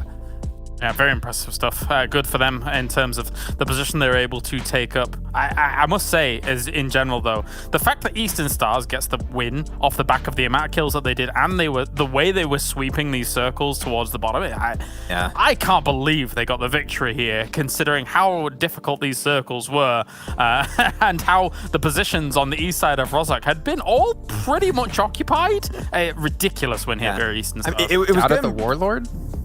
I mean, never that. I mean, especially when you have the circle going hard shift to the west and over to the east and down south. I fully agree, Kalaris. It's horrible for them to deal with. But bottom page, ChasMac Gaming still struggling when it comes to the Super Weekend. Not going to be going too well on their side. But for Romanian Boys, get himself another 1 point. So once again, it comes down to it, right? The teams that were at the top, there's a clear opportunity for some teams that have been able to get themselves some good points, like LMV, to actually maybe push themselves towards the top 5. Don't forget about Team Doom. I mean, they start off the day with the chicken dinner, and now they've gotten a 0-pointer and a 1-pointer. Like, this is not the consistency you want to see out of this team, but also, speaking of consistency, Gamelord have just not shown up yet again, I feel like, from what we saw prior. I mean, yeah, they had one good game on the last match, but I feel like they've just been generally quiet so far here in this first day of our second Super Weekend. Yeah, week 2 has not been very kind to the Gamelords. It's I couldn't really pinpoint down exactly what's happening, because when you look at their gameplay in general, there's not many inherent changes, but it just seems like today, especially, they're losing a play or two pretty early, and that's something that Gamelord cannot allow themselves to have, because their team all about synergy and communication. We talked about how their team from last PMPL that remained as the main roster, right? But losing a play or two early, that definitely hurts their chances to get themselves a win. As a few more highlights, and Eastern Stars sweeping early versus Gamelord on the East. They were really aggressive right from the get-go. And one thing unfortunate for Gamelord is actually, we feel like, I think both of us feel like more teams committed to the north to this circle compared to what is usual. And then from there, you know, if you've got your east Eastern Stars, your Exquisite Décodes all up there and kind of jostling for position, and then everyone having to move down south, you're going to have casualties. It's going to be difficult. Unless you're Eastern Stars, of course, apparently, who are able to play this splendidly. So, yeah. I mean, they were trying to mostly hold on to the east of the circle of the time, so they could make sure that they could be one of the first teams to rotate in case of the hard shifts, especially if it went down south, which ended up happening. So they just went a little bit back into the blue, crossed the river, and then try himself to push from the east side towards LMV, towards Exquisite Décode UK, which is when Kapahala did so good. But one player in particular that really stood out to me in this fight versus Exquisite Décode UK is Bazzi. That guy fragged out so well. Normally you talk always about Octavian Kapahala, but Bazzi really being in the spotlight this time, which if he can play on the level that Kapahala and Octavian play, this team is just going to get even more dangerous by the second. I think he's trying to make a statement here. He's like, I heard you guys were talking crap, as we always mention him being like the quote-unquote worst on the team. You can't forget about Athos in there as well. But yeah, he's definitely had a huge step up today. And like you're saying, Max, if this is the Eastern Stars who can keep all 4 players running like this is easily the team to beat when it comes to this entire PMPL season. Yeah, when we talk about Unicorns of Love, we say about how this is a 4-5 fragger team. This is what Eastern Stars is currently doing is what I was expecting from Unicorns of Love, really, at the start of this entire PMPL. So yeah, really good from Eastern Stars, getting himself first place. And once again, down to the fact you have Conqueror in this event. You have Destiny does not hit either. And you have all these teams that were fighting for that spot to the PMGC. Eastern Stars not only, I believe, should be in first place right now in those points, but they're going to create a huge buffer for themselves to make sure they're super comfortable after this week. The scary thing is that if Eastern Stars keeps doing this, even if they have some low lows, they're having so many high highs. We talk about that kind of the peaks and troughs of them, right? It doesn't matter if they're consistent, as long as they keep hitting those insane highs that they are getting with these chicken dinners, they'll win out everybody, despite the consistency from other teams. Well, let's not forget, if they keep this pace up, they should be pretty heavily handed the #1 placed team at the moment in PMGC points. So if they can't get into the finals, which I'm pretty sure they're going to be, if they can't get into the May Regional Championships from there, then they might just get a spot alone just from their performance of these last 2 seasons. Yeah, exactly. I mean, that's the aim. Of course, you've got 2 different ways to make into the PMGC. That could be through points alone from PMPL Season 1 and Season 2, or it could be through making into the EMEA Championship Season 2. We'll see how things are going to work out. But hey, we've got Perks going to be on the board here this time. Blank's been talking a lot about Perks in this game, and he's been one of the few players I was looking out, and it feels good to see him actually present on the top. Perfect. We didn't have one, so I wanted to... Is that your sound now? I don't know. It's my attempt at James. I was going to say, I feel like he's trying to make a surprised sound, but with a slightly English twinge to it from his American accent. That was very British. As he raises a cup of tea. I'm glad you could see the accent in the sound I made. I mean, 1,100 damage for Kapahala, 7 kills. Bazzi as well, 800. That's like 1,900 damage alone just from 2 players. It's pretty damn ridiculous. And again, he starts really showing how good they can be. But yeah, I guess you have to wonder like how often will those low lows happen and how consistent will they be? But let's talk about maybe the top 2 teams here in this last match. We had Eastern Stars and LMV, but Klaris, these 2 teams had such a different avenue to get to that late game. Yeah, for sure. If you look at LMV holding down the compounds the way they were able to, you see kind of those knocks and kills come to fruition in spades, because that high ground on the east side of Rozhok is looking down on the rest of Rozhok, which is fantastic for them. And then also they're split across all the buildings. Now, that split, which for them at the beginning of that was fortuitous because they were able to hold off so many angles, eventually becomes their downfall when Eastern Stars pushes up from that north side up onto those compounds and then kind of slowly dismantles them one after another. So for me, in my mind, I feel like LMV should bite the bullet and get together a little bit quicker. And maybe they give up one of the houses, but at least they kind of potentially go straight to the victory, as you know, they're not losing constant positions. 100%. I'd have to agree on that one. I think that was definitely a mark of what LMV should have tried to do. But of course, they were stretched very thinly. Teams are pushing from the north, from the east, from the south. There was even Mitchie from down south that was trying to push. So it is pretty hard. You don't have a big window of time to try and regroup. But when you look at the other side, Eastern Stars, it's such a good team when it comes to clearing out positions quickly and efficiently. And that every single time allowed them to clear from the east and getting closer to LMV. When they were split, that was an easy fight for Eastern Stars. So no big surprise. They were the one to come out on top. Oh man, they're just shy though of passing game lord by 2 points. 2 but you can points. see 5 chicken dinners though. 5. That's insane. The fact that they've got 5 and we are what? Not even halfway through our second Super Weekend. So you are on track for your current prediction, Jason, with how they're able to fare. The one thing that is slightly ridiculous, though, is again, if you think, yes, you've got your 5 chicken dinners, but again, it's that peaks and troughs situation where a team like Gamelord and Exquisite Décode is keeping up, but is having that more like steady line of performances throughout all of this. So let's see which of those styles is going to win out at the end. I have the impression you and me, James, we're like playing a kids game and we're just trying to guess the winners of every game, and then you have Jason is just trying to guess the winner of the entire tournament. Like, okay, I see you there. But Big, still not a single chicken dinner. If they can get it, that'll be insane. I don't guess. I know. Okay. Oh, you read the script? Oh, okay. You both read the script. I get the script in advance, actually. Oh, okay. Yeah. But let's remind you guys at home, Conquer is not playing in the Super Weekend, currently in 5th place. They're probably going to continue to fall here. I mean, there is a decent lead, about 32 points between them and Romanian Boys, but I find it hard to not have, out of our next, 12 matches, 12 rounds left to go, that Romanian Boys won't close that gap. Even Team Doom has the potential to do so. So unfortunately for Conquer, they're going to see themselves fall, as Destiny's going to see themselves fall as well. Vodafone Giants are going to fall eventually. It's going to be tough here for these teams, and then they have to look forward to like week 3. If they requalify, or they have to requalify, or else, well, these Giants are looking like they won't be into the finals. Yeah, I mean, Vodafone Giants already fallen. I'm going to go that far. It's not looking too good for this team. They had a really good start of the PMPL too. The first league play was like, wow, this is the team we expected in PMPL Season 1 with this type of roster. Unfortunately, not able to quite show up, but Destiny slipping down, LMV Gaming just shy of the top 8, so I think that is definitely going to be their goal at the end of today, is to be top 8, potentially even get himself close to top 7, top 6. I think that might be definitely possible for them to do, but yeah, towards the bottom now, of course, the race for the finals, you need to be top 16. ChasMac Gaming, Vodafone Giants, Deus Sirens, that's where things start to get tight, and Unicorns of Love, in just 1 day of play, are getting close to Deus Sirens and might be able to overtake them when Deus Sirens play 2 Super Weekends. That's insane.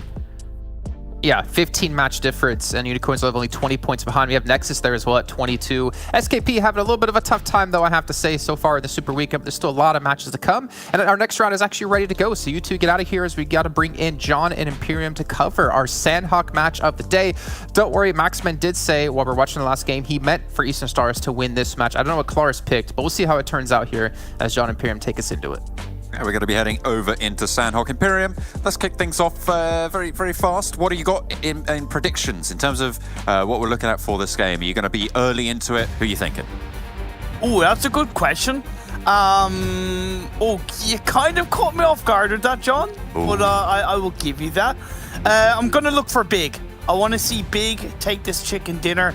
The guys on the desk pointed out, and it's pretty much obvious in the overall standings. They have a big fat 0 of a chicken dinner. So I want to see them take this win in Sanhok. The roster played PMPL Season 1 and they looked very good. It was minus Swave, but they did look very good.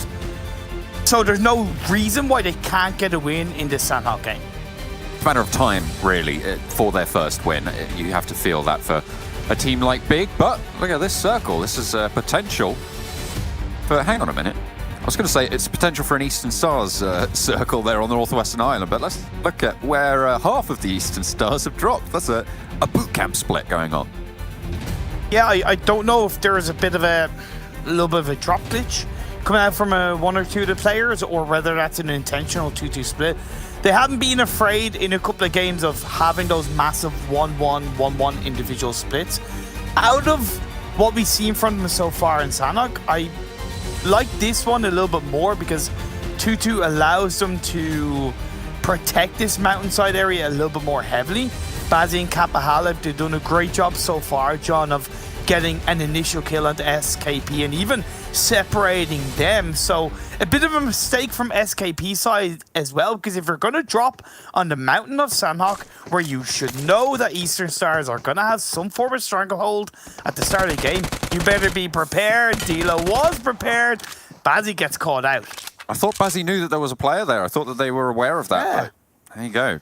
And that's immediately going down pretty low. SKP, they're taking a bit of damage over on Hamoud as well, but should be all right. Both Eastern Stars and SKP down to 3.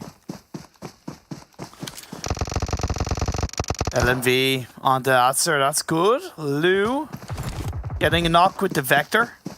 Talking about the Vector, actually, John, I've given a bit of a challenge to Swave. It was a couple of days ago we were talking about different guns in the PMPL chat, and I said to him, yeah, Vector Power is OP. And he was like, okay, I'll use that in PMPL. I was like, bring it on.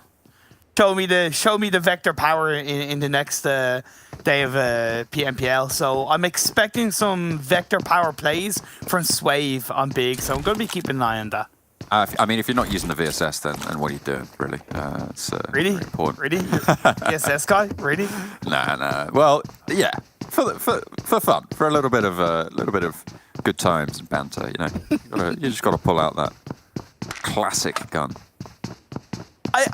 The VSS is a little bit of an underrated gun for an early game prospect, right? Those first kind of maybe circle and a half, the silent but deadly weapon, especially in Sanhok, it can be a bit of a difference maker.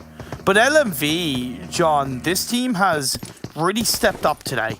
50 points in 3 games, over 16 points per game. Compared to what they've shown in the league plays and the Super Weekend, it's a big improvement, and it was great to see Perks highlighted on the graphics, because I've watched this player grow massively over the last couple of years. I remember casting him back in the Gamers Without Borders event in 2020, and one of the main things that makes him so strong as a player is his aggression. But in the past, what really hurt him was he would push on his own, whereas now in this iteration with the rest of this roster that have grown massively together, they are pushing aggressively as a team. They're playing a lot more as a team. That Perks is able to rely on the support of his teammates, and they're really looking to sweep in through these games. It's just been a great improvement and an evolution from Perks as a player, and of course as LMV as a team. Development. I mean, that's what it's all about, right? That's what we're all about here in the pro leagues. Make sure that you're keeping at the top of your game and making sure you're working to stay there. Big, I feel like you're feeling pretty good about your prediction in terms of first circles, early positions, about your big prediction here. With them on the west side of this northwestern island, no one really going to challenge for their position at this stage. Maybe they have figured out that they need to try and challenge for the top of the mountain a little bit earlier against the Eastern Stars position that won them out so dominantly. But SKP have got that memo too.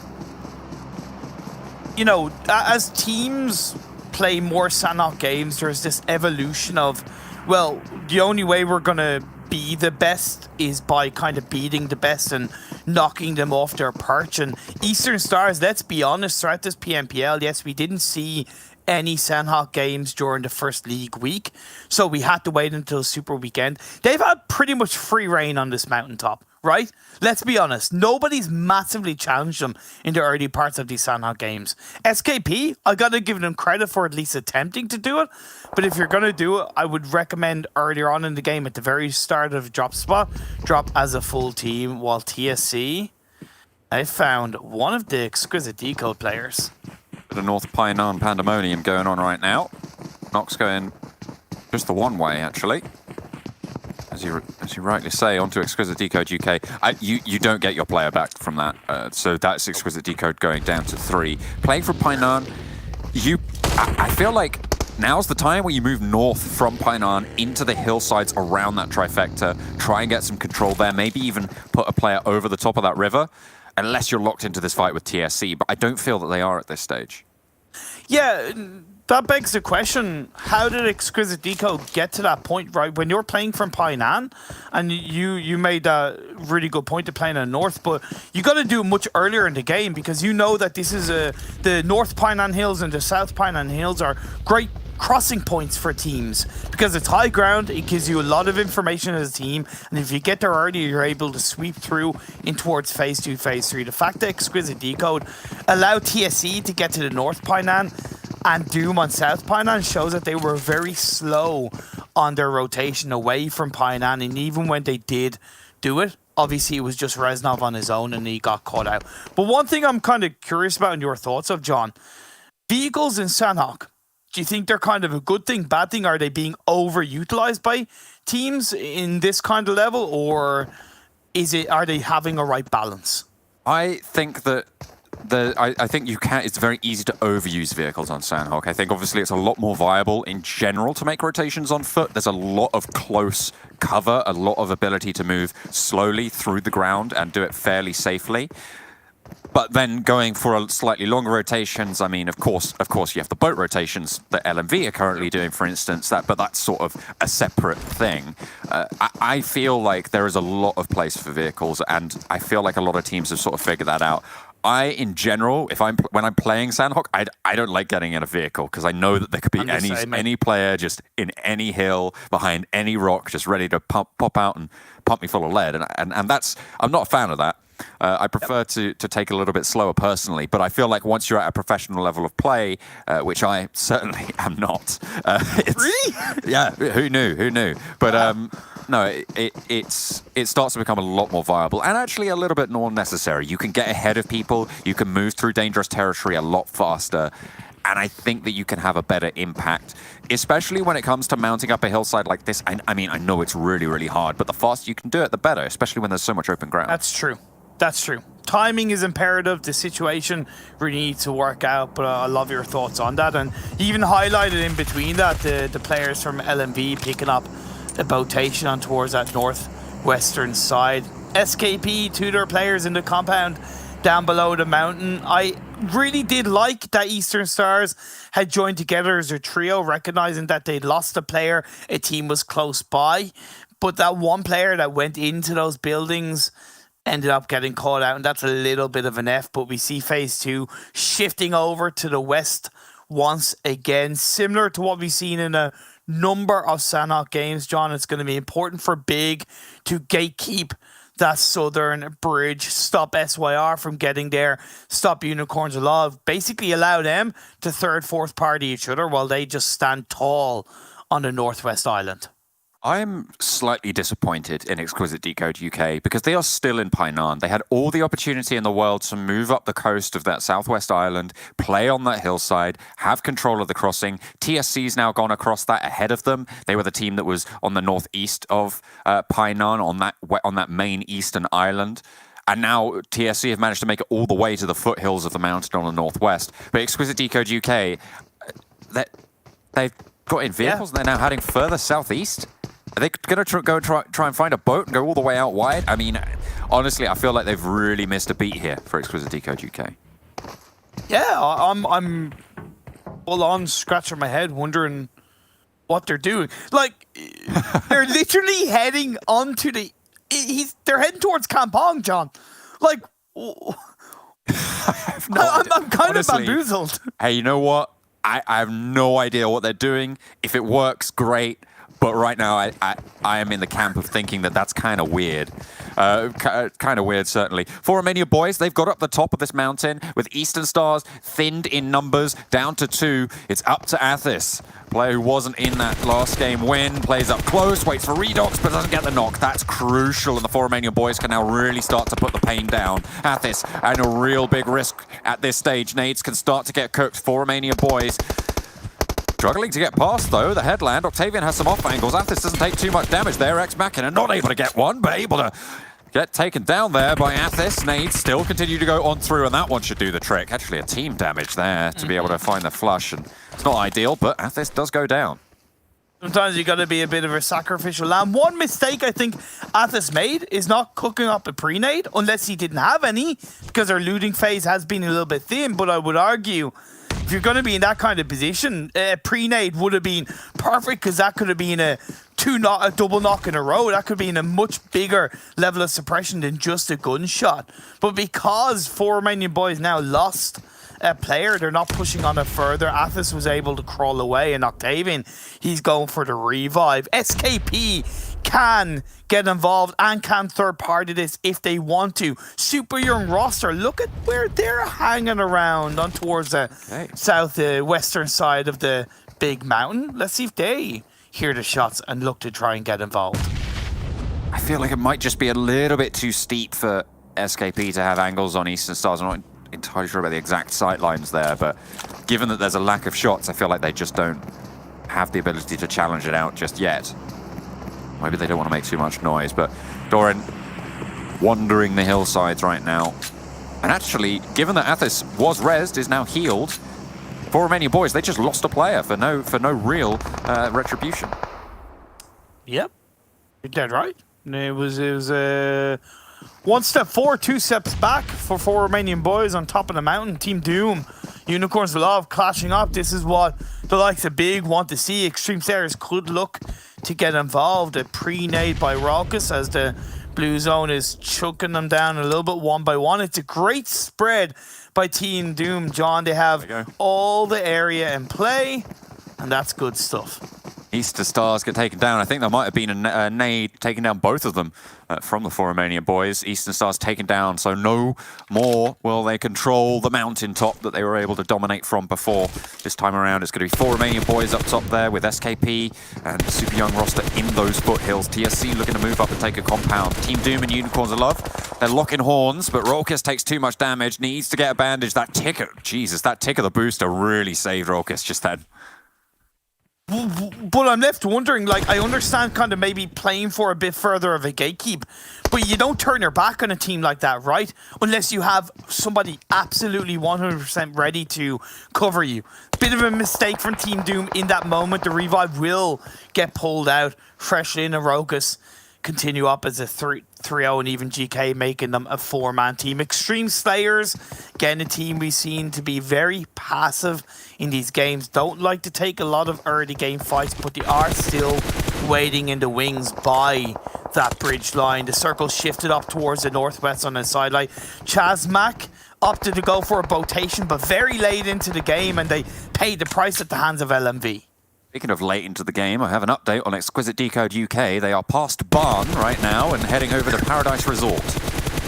I wish I was making this up, but I am not. Team Doom taking shots over towards Unicorns of Love, still looking to slow this progression down. They're on the circle. They know they're going to have to cross, and Team Doom want all the room behind them that they can get. But you're then pinching yourself in between Unicorns of Love and Team Big. Because, yes, okay, the blue zone is not the ideal place to be, but you can still shoot when you're in the blue zone rather than when you're in the water. A very, very weird decision-making from Team Doom, considering they've looked to be a much more aggressive, proactive, controlling team over the last couple of days that we've seen them play. This is quite unorthodox in my eyes. We'll have to wait and see if it does end up paying off for them. Who knows? Anything can happen. It is Sanhok at the end of the day.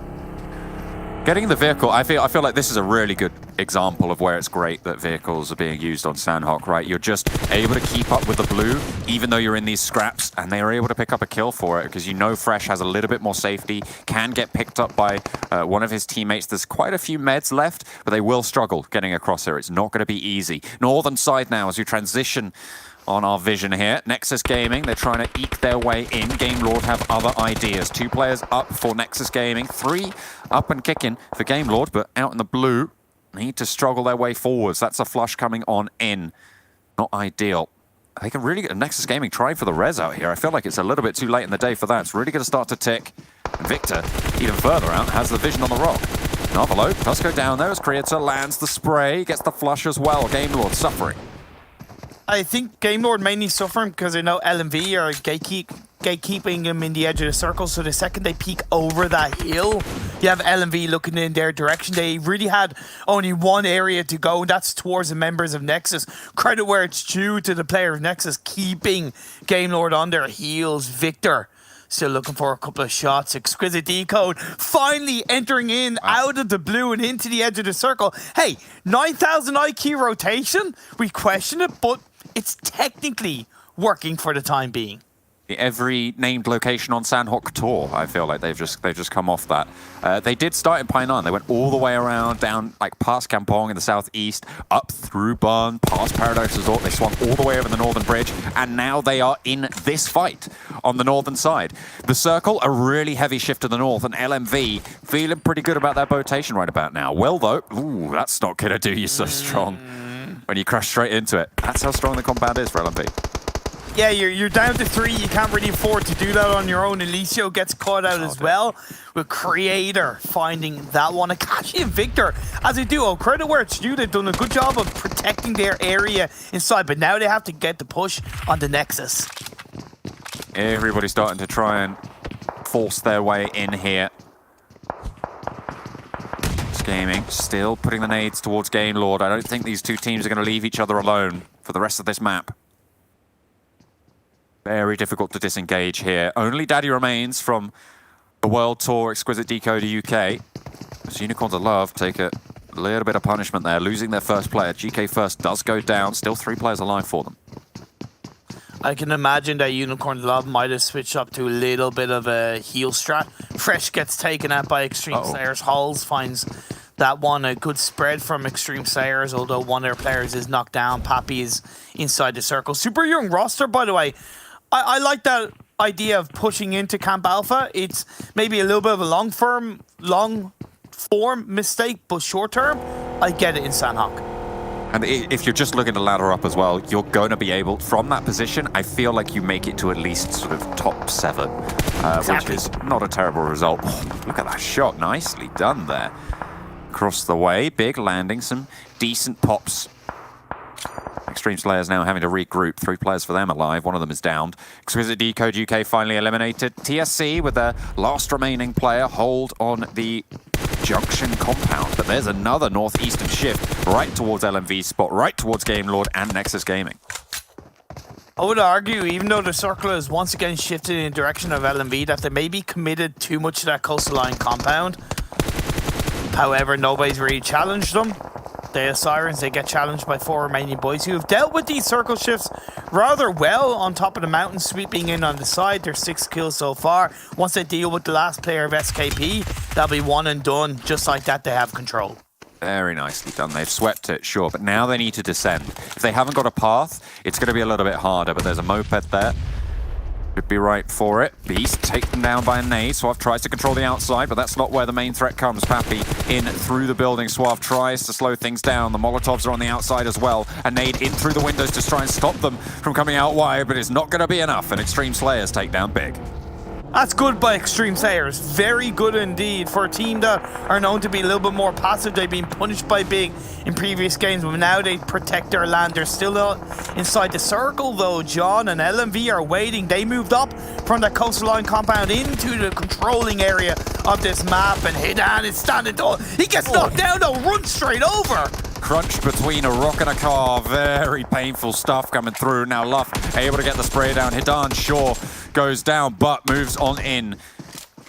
For the rest of the team, there's no way you can really commit to this flush. There's a nade there, so maybe that's what you're looking for, but instead, send it towards that tree. Move the players out, and that's great nades from the Xtreme Slayers. A second as well, and there's the flush. Perk's not going to be able to control the angle just behind the headland, and Xtreme Slayers still going. LMV not having any luck today, holding down compounds. Like LMV, it was the right position that they had. I get that Hidden was outside of the compound on his own. It was the right call and play, but the pre-fire comes in. Talon picks it up, and that is a squad wipe. They hold it down as a duo into the top 7. It lost maybe a little bit too much there, though, and that is going to make it tricky. Excuse me, 3 players alive. Down on the southeast side, they will have heard all of that gunfire coming across the way. Bujo as well, still in a little shack there, in a small little building. Maybe a little bit unnoticed as well. Has been here for quite some time. Nexus Gaming as well, don't count them out. They're on the north side, and they do have quite a few players there, 3 of them alive. I have to give a lot of respect to Nexus. We massively counted them out. We really laid into him, to be perfectly honest, and we kind of counted him out in a big way after he didn't qualify for this first Super Weekend. But it seems like they woke up, they've learned, they trained, and they are looking a lot stronger. Trying to guard on the edge. LMV still putting the pressure down. A nice knock onto Costi for excuse me, stops them short of the next zone. Do needs to be careful. Oh, I think he knows there's someone in here. Is he going to pop it in through the window, or is he trying to send up a little bit further? Yeah, I mean, he had no idea, but there's 2 players for Nexus Gaming. Redox holds 1, looks for a second, the drop shot not good enough. And Do able to save the teammate. 3 players still alive as the circle shifts up towards Nexus Gaming yet again. Creator down, out in the blue. 2 players going to be keeping on going for Nexus.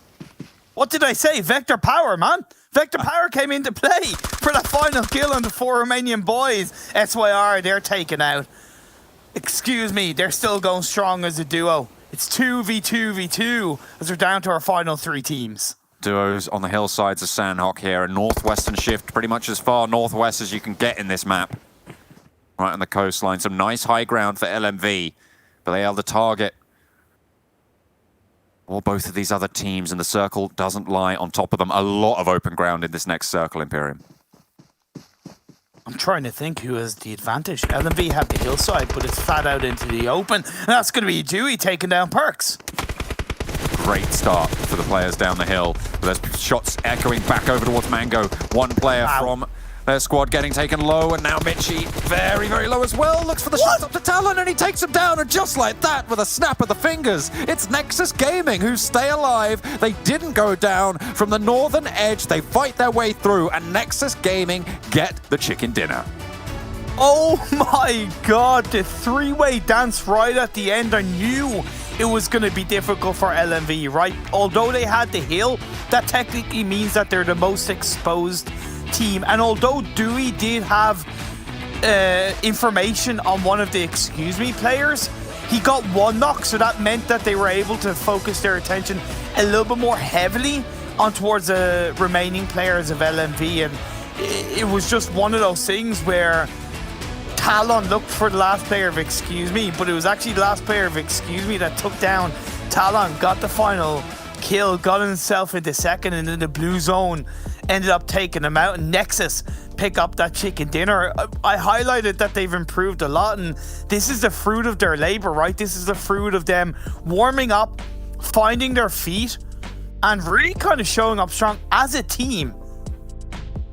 Yeah, no, absolutely. They managed to do pretty well there. I feel like this area of the map is quite an interesting part of ground, right? Because in order to get to that position, you have basically 3 options. You go south of the mountain, north of the mountain, or over the mountain, right? And that is going to force teams to get together a lot sooner than you might otherwise see in these circles, right? Because you had 4 Romanian boys who fought off, I think, about 3 other teams on the top of the mountain, and those passages from the south and from the northern side as well, hotly contested. And I feel like that contributed to the fact that we only saw 2 players alive from all 3 of those final teams, is that they'd been in those fights earlier on. They'd had those meds expended, that armor used on up, and so it was a little bit dangerous for them all. But that was a very open final circle as well.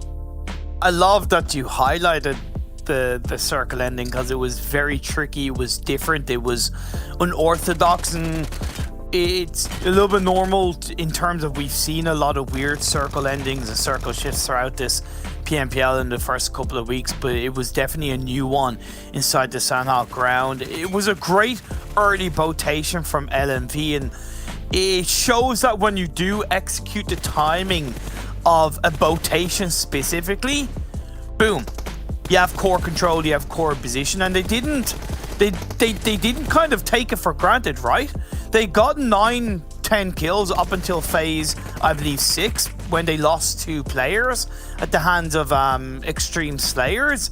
So they absolutely were always looking to take control and hold control of their compound that ended up being massively inside the circles right until the very end.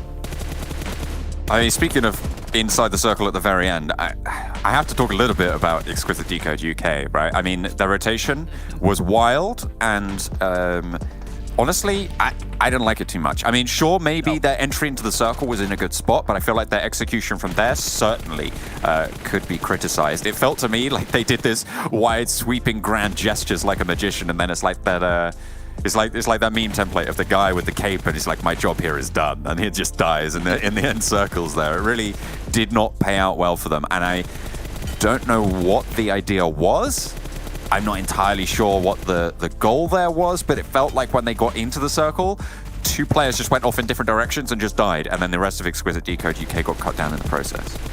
Without knowing for sure, because obviously we don't hear their comms, we don't know what's going exactly through their mind. Based on the end result, straight up panic play. I'm sorry, maybe that's harsh, but if they had have gone into the edge of the circle on the northeastern side as a trio, just crashed a compound as a trio at least, I would be like, okay, they knew they were coming in late, they had a purpose on how they played. But without any real purpose on Will getting picked off, then Alicio, and then the last player, Daddy, going down, that honestly, that rotation, that absolutely wild world tour of Sanhok, it was very much we don't know what else to do, so let's just do this, and that is definitely a little bit sad to see. Yeah, it's not ideal. It's not the best of situations, but I mean, they got some points. Sure, fantastic. But the win in the end goes to Nexus Gaming, who were able to hold out from down the hill all the way from the northern edge, and they will be able to get that chicken dinner. We're going to head to a break and head back over to the analyst desk to break it all down.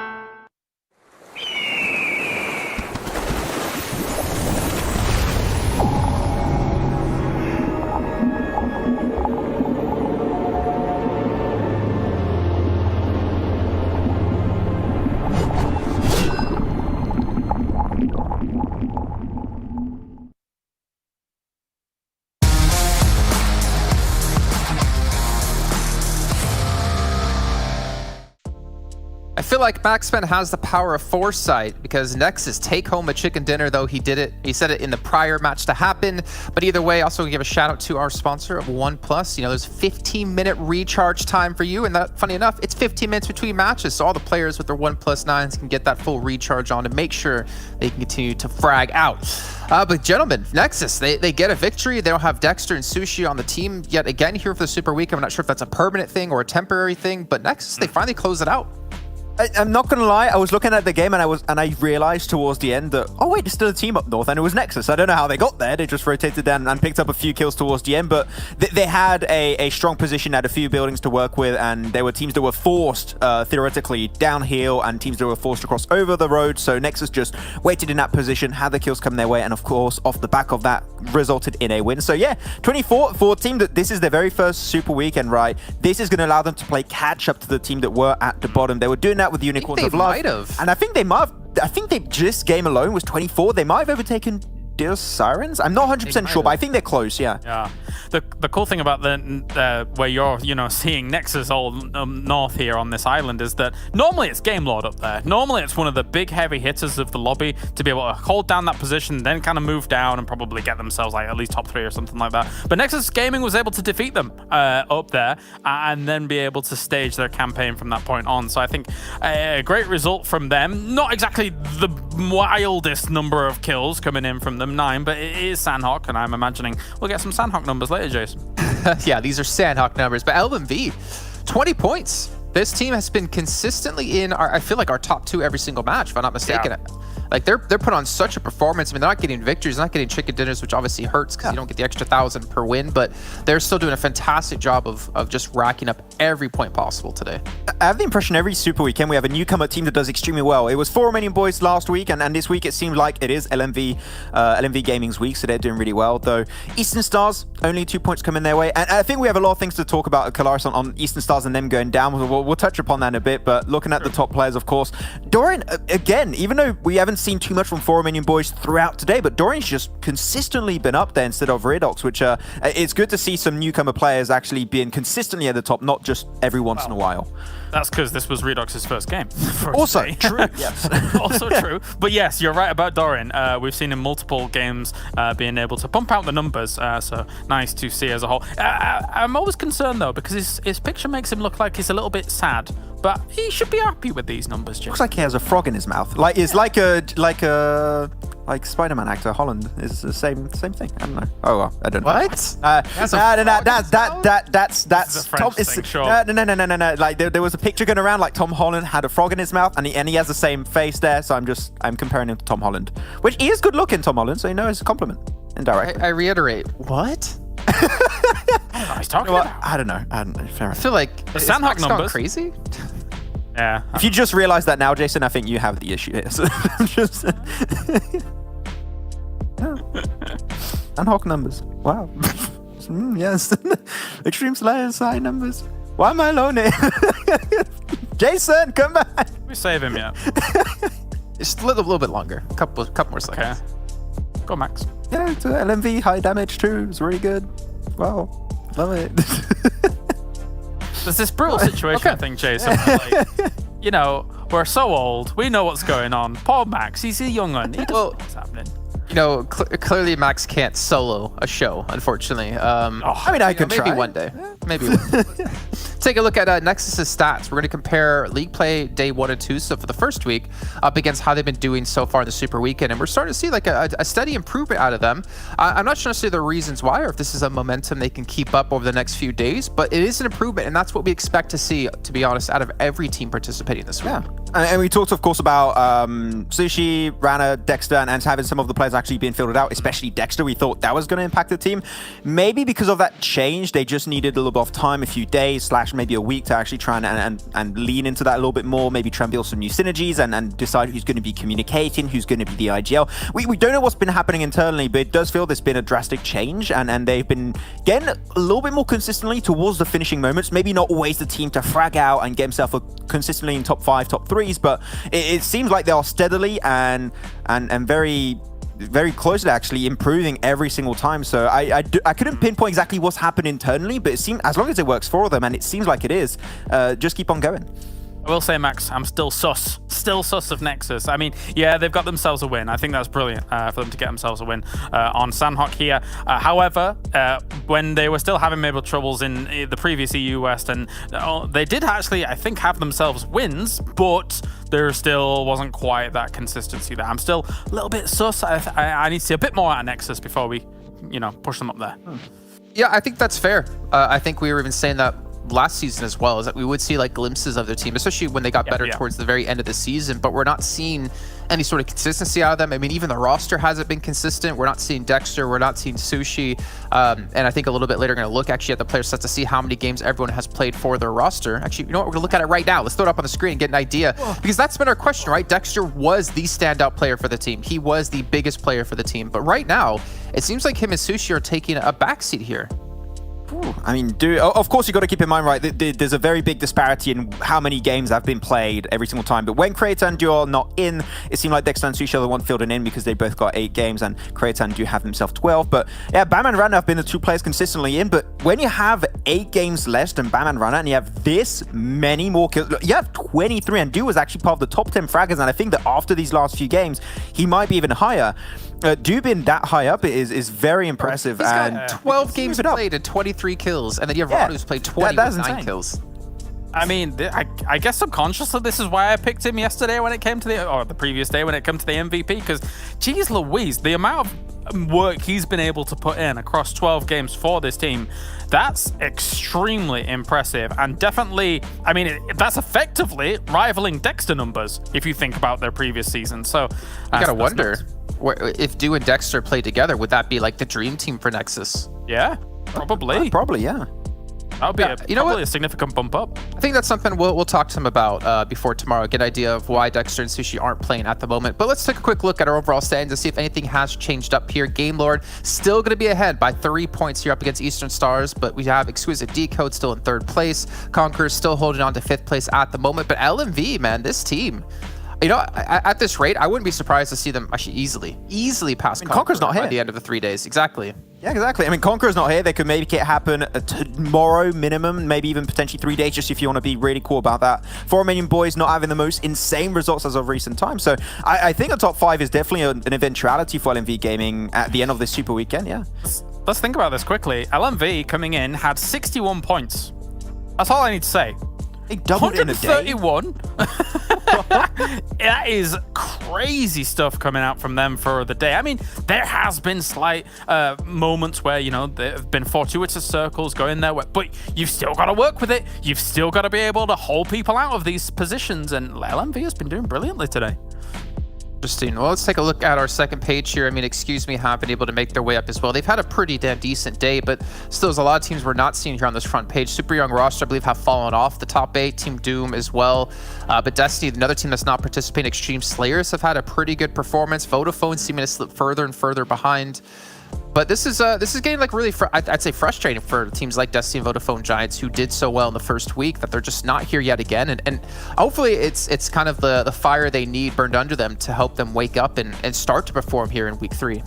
I mean, teams that are performing well, like Nexus Gaming, they are just 3 points behind Deus Sirens. And once again, that is with a 15 gameplay difference. Really, to put that into perspective, that is insane. If you have strong performances, that could be about 150 points if you're a team at the top. And Nexus Gaming here, in what might just be a day, overtaking Deus Sirens. So it's very impressive from this team. 46 points from 4 games is great. Skip team, though, 4 games played. Yeah. 3 points on the board. Where's that meme where we poke them with a stick and ask them to do something? Because right now, it's not happening. Well, all they really need is a prediction out of you, Kalaris, to back them up. Though I don't know if you're going to be giving them your prediction here in our final match as we head over to Erangel. But what would be your prediction then? Oh, damn it. You're watering down my excellence here, Jason. I feel like you're doing that yourself. You haven't had any correct predictions today, mate. It's Battle Royale. You can't. It's difficult. Where are we, Erangel? We're at Erangel, right? Well, if you think about this, right? How consistent Max is wrong with his predictions, I feel like he's super consistent overall. True. Consistently wrong. Yeah. Yeah. I guess. No need for watering down there. It's all water. I want to help you out here, Kalaris. I can help you out. Go on. Unicorns of love. Unicorns of love. What? All right. You know what? Yeah. Let's do it. Fair enough. Okay. Max? I go with Game Lord. Let's go.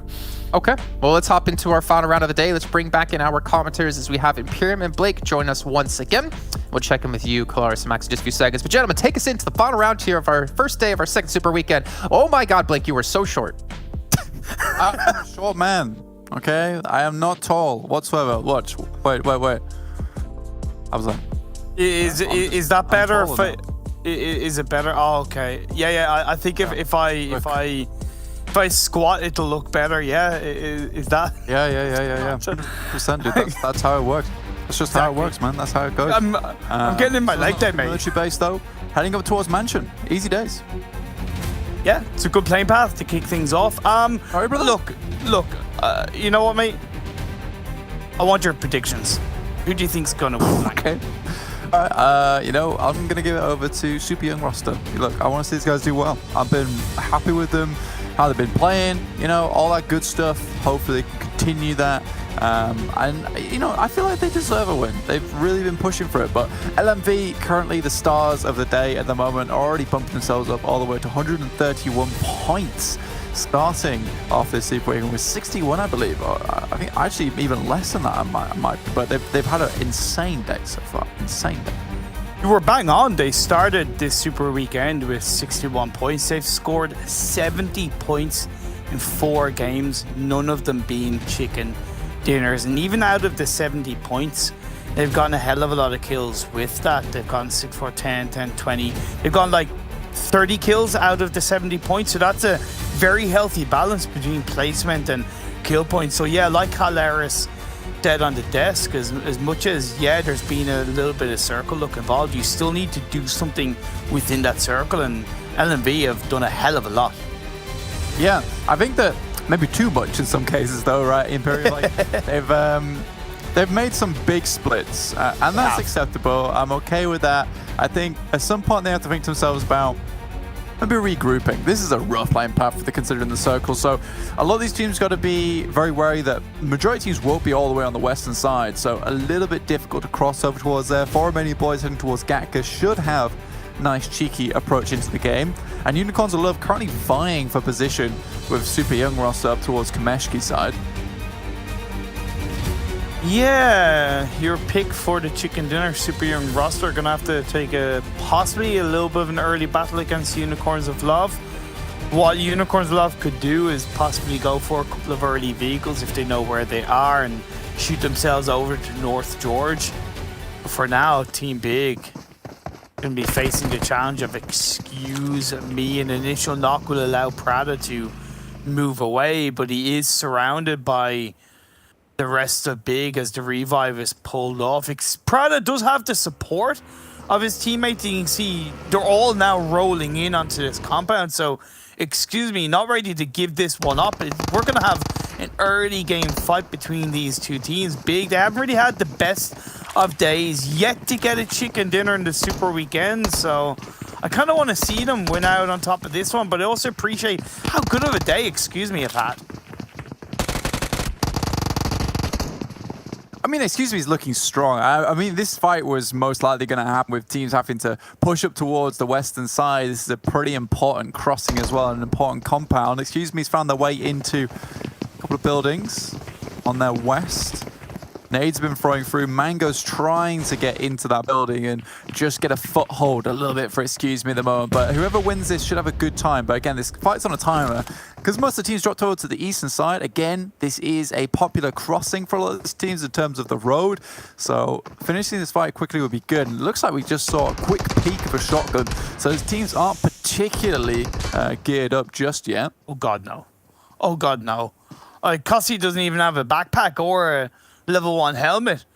You're running around like a headless chicken to an extent. Swave is on the roof. That's very good. He gets dropped. Mango opens the door. Doesn't even have a vest. Doesn't even have a helmet. All he has is his body, his gun, and a pocket full of dreams. But he's opened that one up. Mango switches over to his shotgun. It's a good start once again for the side of excuse me, picking up a kill.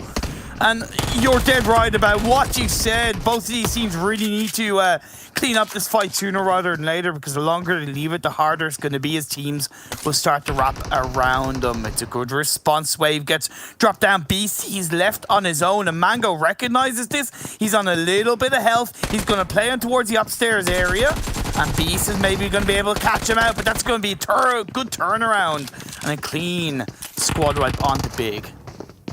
Yeah, I think that, you know, the way they controlled that as well, even going for the res there was smart from excuse me, considering that he was so close to the wall it was almost impossible for them to come across and grab him, whereas excuse me still held a lot of cover. So a good fight from excuse me. We'll finish them out nice and quickly. Can loot up, grab some of the loot that's scattered around this building as well, and have a decent run of it heading towards the western side of the map. Unicorns will love fast movements over towards North George. I feel like this is the fastest we've ever seen them trying to get home towards that position they want to hang out for so long.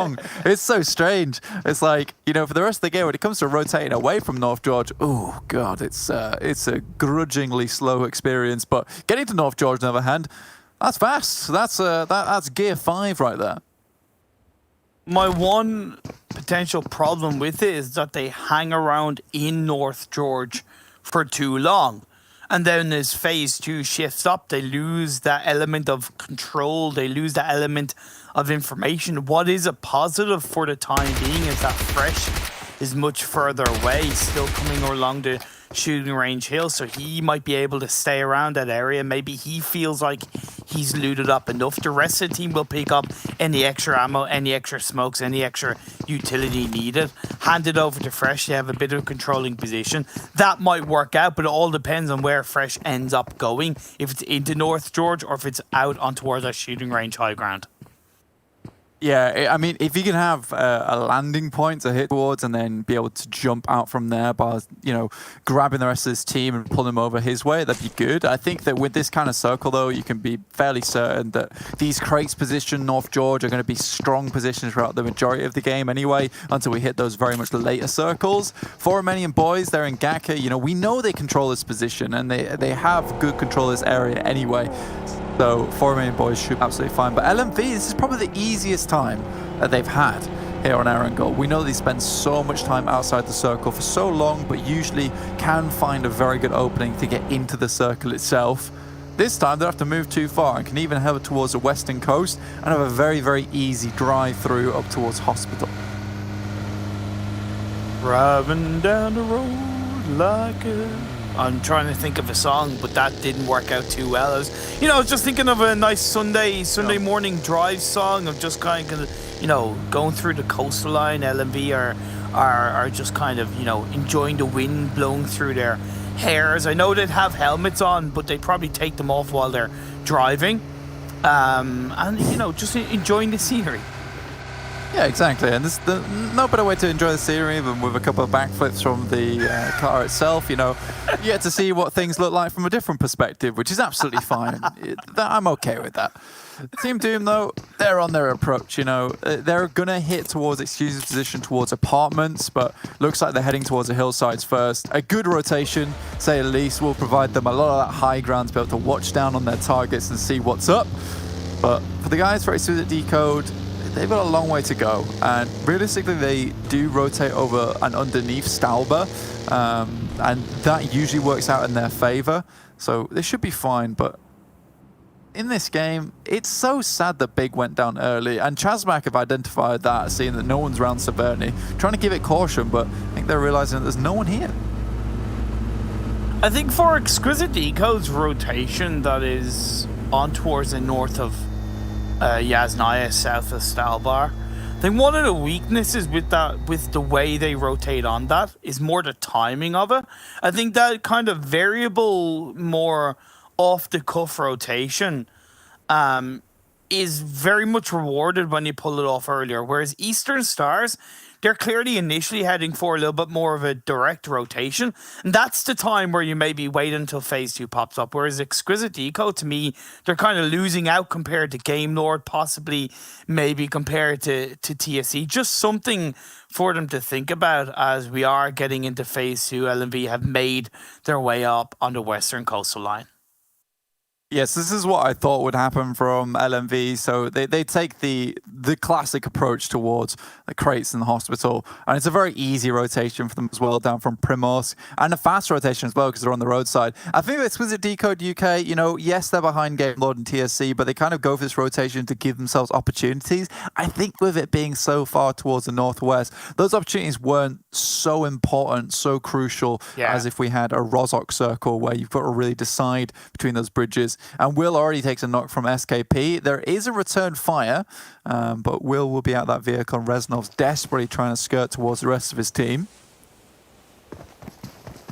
You know, smoke's being thrown out so you can get put back up to full health. Reznov is looking into the distance, just shooting a couple of blind shots, hoping a couple of them connect. Back in his buggy he goes. Everest, looking like a very core place to hold on to in this Phase 2, because it's quite heavily up and towards our northwest, where you can control Everest looking down the south while also keeping an eye up north, and 4 Romanian Boys have gone in towards that area. And surprisingly, Blank, and I know it may not be the best place to be in this Phase 2, but nobody's in the cube compound by the river. Yeah, no, and that would afford you a lot of control over this next circle, and I think that's partly due to the fact that the playing path was so far towards the eastern side. A lot of teams are still making their way up here. Excuse Me is heading towards that position right now on our screen, so Excuse Me should be able to hold that one out. SKP, they're very, very far out in the blue, all rotating in one vehicle, which is a very, very dangerous precedent to set for yourself going forward over a lot of land. Like, one team sees you're going to get absolutely beamed to death, and you'll all go down to one vehicle explosion, so slightly unfortunate. TSC, though, they've made their way in. They were in a good spot beforehand, but now have a little further to go. But crates is becoming increasingly crowded. South George, a great place to drop when you're in a bit of a classics game for a bit of early game action. LMV's spread of a 3-1 I think is great, but I would prefer to see that one player on the western side of the road rather than the eastern side of those crates. I think that would allow them and afford them a lot more information, plus that tiny bit of an anchor point should the circle on Phase 3 shift a little bit more on the west, because they kind of allowed Nexus to get much closer to their South George area from their rotation because they don't have that player in the anchor point across the road. But we'll have to wait and see, while Unicorns of Love, of course, going to be challenged a little bit by Excuse Me. Excuse Me went a little bit deeper than the cube compound that we predicted them to go. But for the time being, no losses yet. No, this is fine. I mean, approaching this compound is not the worst thing to happen to them. And I think if they can get a little bit more control towards North George, you know, this northern side of the map is not hugely saturated in terms of players. So Unicorns of Love, they will have to rebuff Exquisite for them to hold on to this strong position, which allows them abilities to rotate out as well as affords them that comfortability of having a compound. But also it does invite threats like this, excuse me. Oh, a lot of utility being used between smokes and nades between these two teams. And one thing, really needs to be careful of is a potential third party by getting more from behind. As it happens, the circle has gone down to southwest, so this area is definitely less of a priority for teams wrapping around, but it doesn't mean that it isn't possible should a team find an opportunity to third party.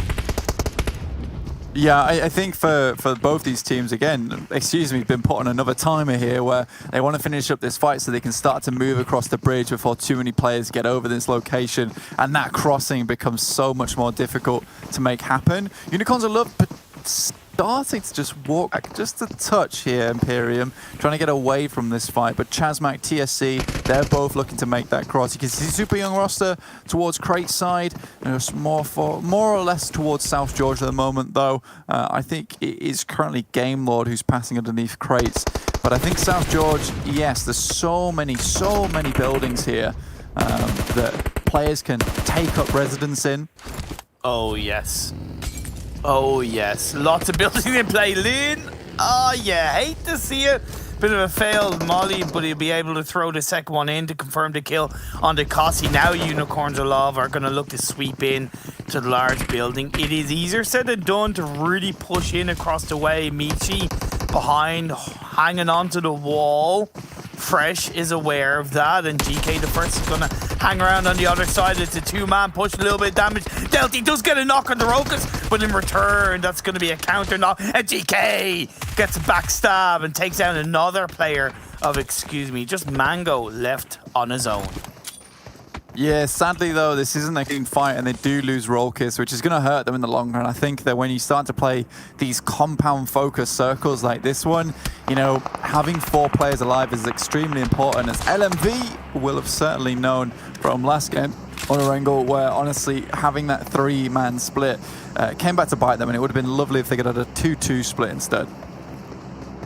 ChasMac are in the middle of that bridge between the North George and South George. They are the diplomatic team of, like, we are the peaceful side. They are the UN, so to speak, of this game for the time being, holding it down. But how long will they be able to stop these teams from pushing in? Is Exquisite Décode and TSC using the high roof area of the North George buildings? Exquisite Décode, we were wondering about their rotation. Well, for the time being, it's working out. A lot of the traffic, though, as you get into this phase 4, is very much on the southern side of the circle. Romanian Boys hanging out. I think they're in a Oh, what is that? That is unacceptable.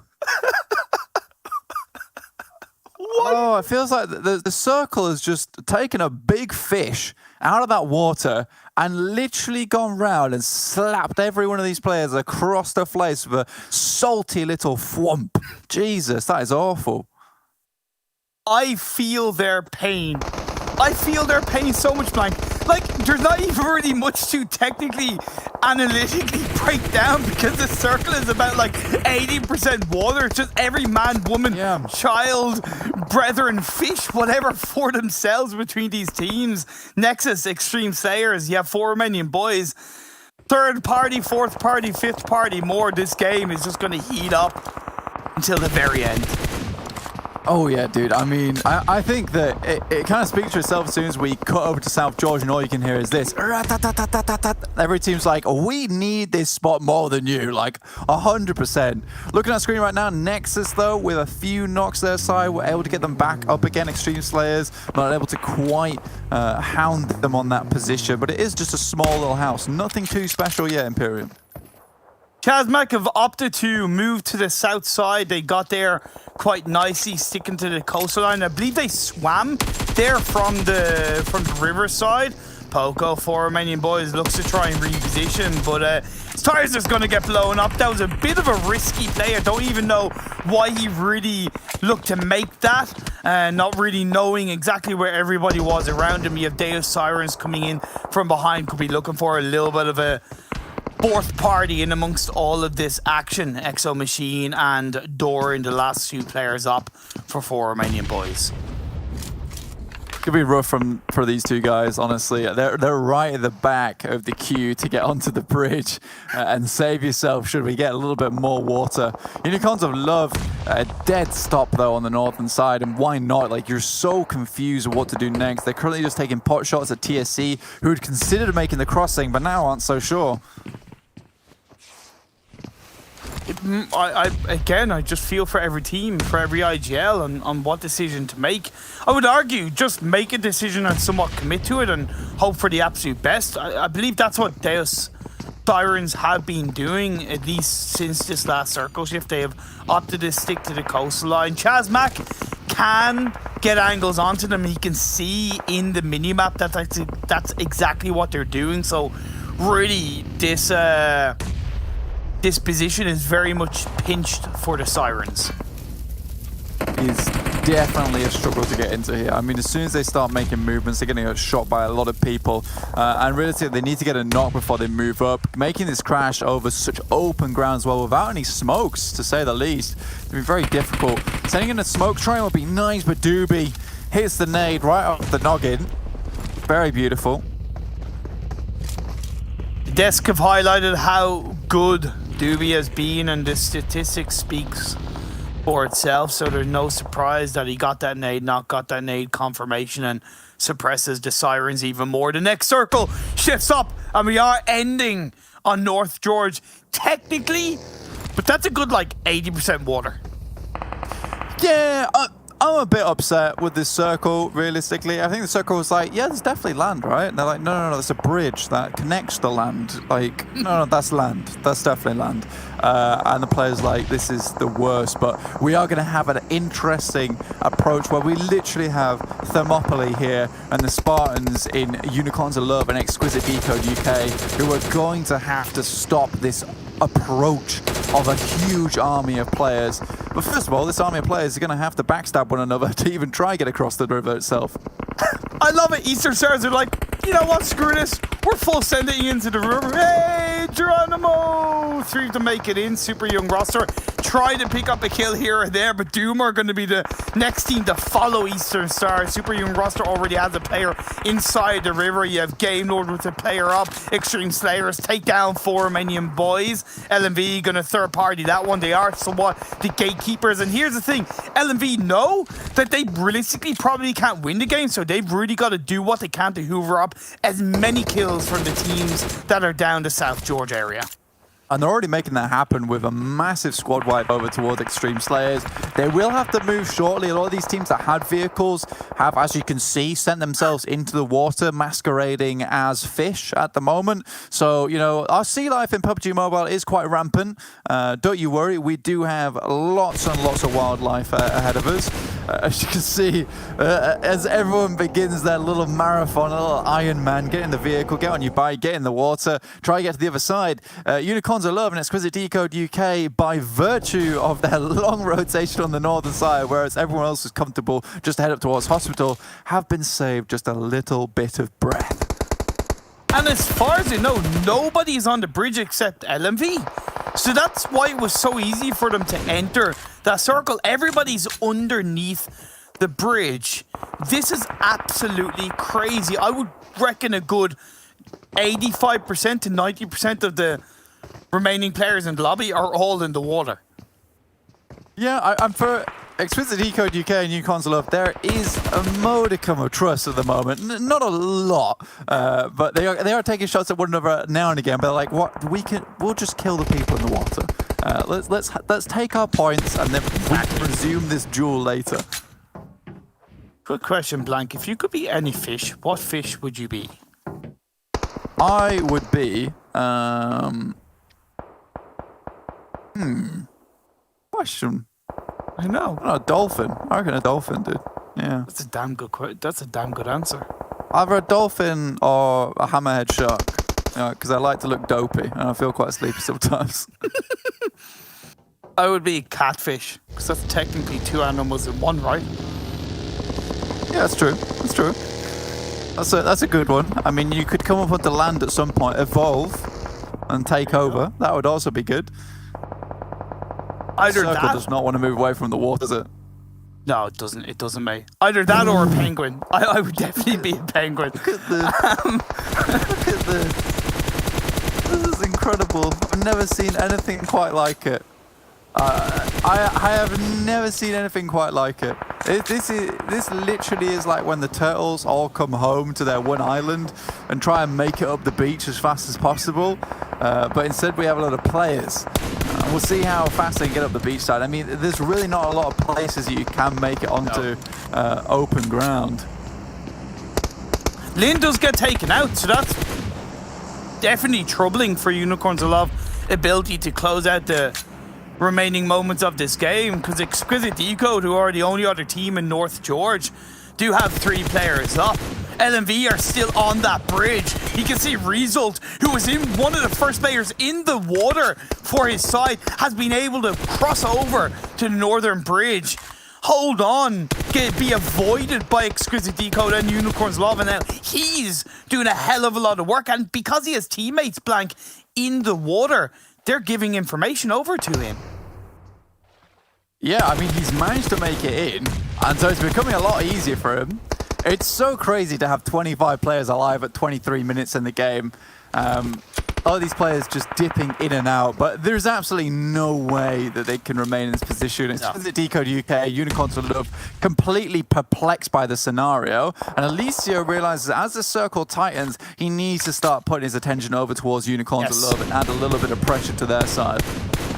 Because what doesn't help is that you have a road directly outside of these buildings, so the ability for both of these teams to really kind of play around what is the only land area inside the circle is way harder for them. Octavian picks up a kill onto Sakura. Now, one thing these players can do, one thing these players can do, Blank, is if they kind of try to step on top of each other in the water, you have a very split solitary second where you can get your gun out and shoot it. It's very split, but it can happen.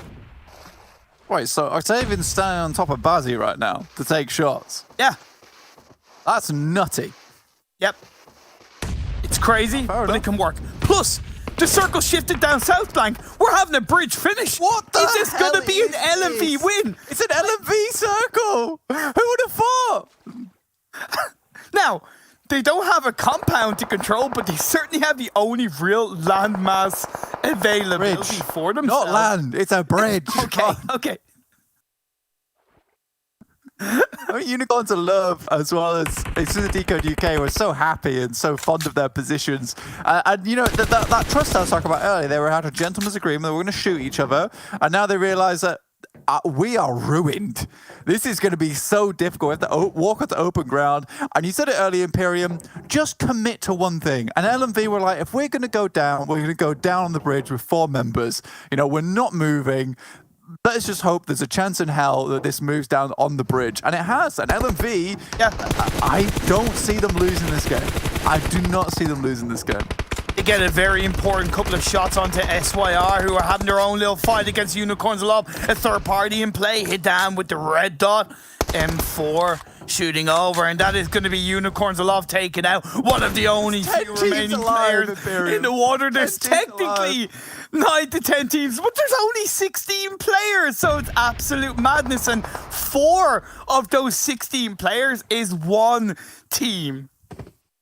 Oh my god. The problem is that literally only 3 of these teams have a chance in hell of making this happen. And that's Unicorns of Love, Exquisite Décode UK, as well as Super Young roster. But I think Unicorns of Love are out now. So Exquisite Décode, they're probably the only ones left. They're pretty much out now. Result managed to stay in it. And now Result's job is to try and kill as many of these players as possible. But luckily, because he's been out of the water for so long, he is very, very high HP, which means he should be able to survive this blue longer than most. I hope he stimmed up before he got in the water, though, because that would be the key factor. ChasMac, can you just give like Trazen a prize for being always the last player alive for your team? It's insane. He's the solo player for his side, still up and running. 9 teams left, 14 players. The next circle shifts. It's on my back. Down south, but like, you know what LMV should do for absolute poops and giggles? There we go. Send one player into the water. There you go. Talon's on the buggy. He can shoot on the passenger seat of that buggy and get a couple of kills. Maybe. I thought you could only throw grenades from the back of the buggy. But that'll do the trick regardless. Okay. It's on the backside. Look! On David! On top of Bazzi! I know, he gets a kill! On top and he... Oh my god. Yes! It begins! It's perfect! Don't move too much. Don't move too much, Bazzi. Come on. Oh, no! He's actually killing them all! Yeah! He's actually killing them all! Like, that reminds me of when I was a child and I was on, like, my dad's shoulders in the pool and he'd throw me off, that kind of thing. This is, like, insanely well played by Octavian. He could pull off a first aid, but I know he wants to shoot as much as he can, but it is Daddy that comes in to get the final kill. Octavian goes down, so do the players from Eastern Stars, and we technically have 7 teams left. But what was Daddy even on? I think that's like a little bit of vehicle that he's managed to stick down there. Oh god, this is quick thinking at its finest. How can we get the most kills possible in this odd scenario? Bazzi's like, stand on my back and get into this corner. Daddy's like, I'm gonna go find that vehicle over there and stand on that and shoot you guys. But yeah, this is an interesting game. I find it interesting that LMV have got 3 of their players in the water, but it seems like they've given all of their meds to Hidan, and I'm okay with that, right? I'm absolutely okay with that. We do hear a couple of shots being fired inside the water between these teams. LMV are trying to group up together and make some kind of super player like the Power Rangers, you know, Go Power Rangers, the Mighty Morphin LMV Rangers. But the rest of the players are still huddled around that tiny little pillar on the bridge that is just absolutely crazy for this end game. This is phase 9. We're going to come down to a technical heal strat, but nobody in the water can pull off heals. Oh, a creator gets in. He gets a kill on the perks. That's another kill in the favor of Nexus. That's 2 on the board. Oh, this game is an absolute wonder. The thing is, though, is that Hidan will definitely win this game out purely because he'll be able to stim up before everyone else, and that sliver of healing might just be enough.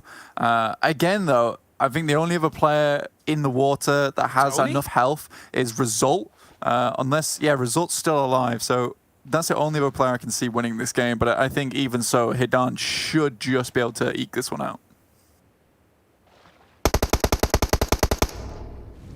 Don't even really know what to say as Faker picks up a kill on the Talon. That's another LMV player going down. Technically, they're left with 2. We still have 7 teams up and 9 players. I don't think I've ever commentated a game like it. The last one I remember massively like this is in the PUBG Mobile World League when Ted got the punch of death on towards the members of, I believe, RRQ. Back in the day, and that was insane in itself, but this is next level. Hidan will need to start healing up soon enough. He throws his man into the water to try and pick up a kill, but it doesn't connect. He's on the pillar. A grenade and just underhand it. I don't think they have a nade. They were using a lot of utility. True. So Hidan kind of has to drop now, though. If he doesn't drop, it gets hairy. He can heal up. He's not fully stemmed, though, so I don't know how many first aids he's going to be able to pull off. Circle's going to hit him first, though. That's the thing. Circle's going to hit him first. He's an idiot! He's an idiot! What are you doing? What are you doing? No, Lou is still on full health, and he's the only one out of the remaining players with full health, so should still be a free win for LMV, but you are right, a little bit of a Result also had full HP. Result also had full HP. Result also had full HP. Are you kidding me with this game? just stim up. You wait to use your stims, jump in afterwards with the full HP. I said it right at the beginning that Result retained full HP, so potentially had a chance. Why? Why, LMV? I don't understand. Please, reason with me. Like, oh my lord! What? First of all, Blank, what in the blue blazing hell was that game in general, right? Those circle shifts were crazy. They initially looked okay in terms of like that western side of the map, the Everest play, the South and North George, and even when it did shift towards that South George area, I was like, okay, that's fine. That's fine. It's going to end in towards South George. But then that gigantic shift back up onto the northeast, and then I had like a good 30% land in play. That's when all hell broke loose. Yeah, I agree. I agree. I 100% agree. I know, man. That's an interesting one, to say the least. Welcome. We haven't seen one like that in a long time. Welcome to the PMPL, man. Welcome to the PMPL. I had to witness something very strange today. Are you going to be able to recover, Blank? I think so, yeah. I think I'll be fine, but also, what a weird game. I saw people standing on other people's backs, learning that you could do it, trying to force themselves into a corner. I saw a man with full HP try to heal Zone 9, which without was any interesting. stims. Yeah, without any stims. I feel like that should be the first thing. If anyone got any stims, drop them to Hidan. He will drink them all in final zone, after which he will throw himself into the water and remain in the center.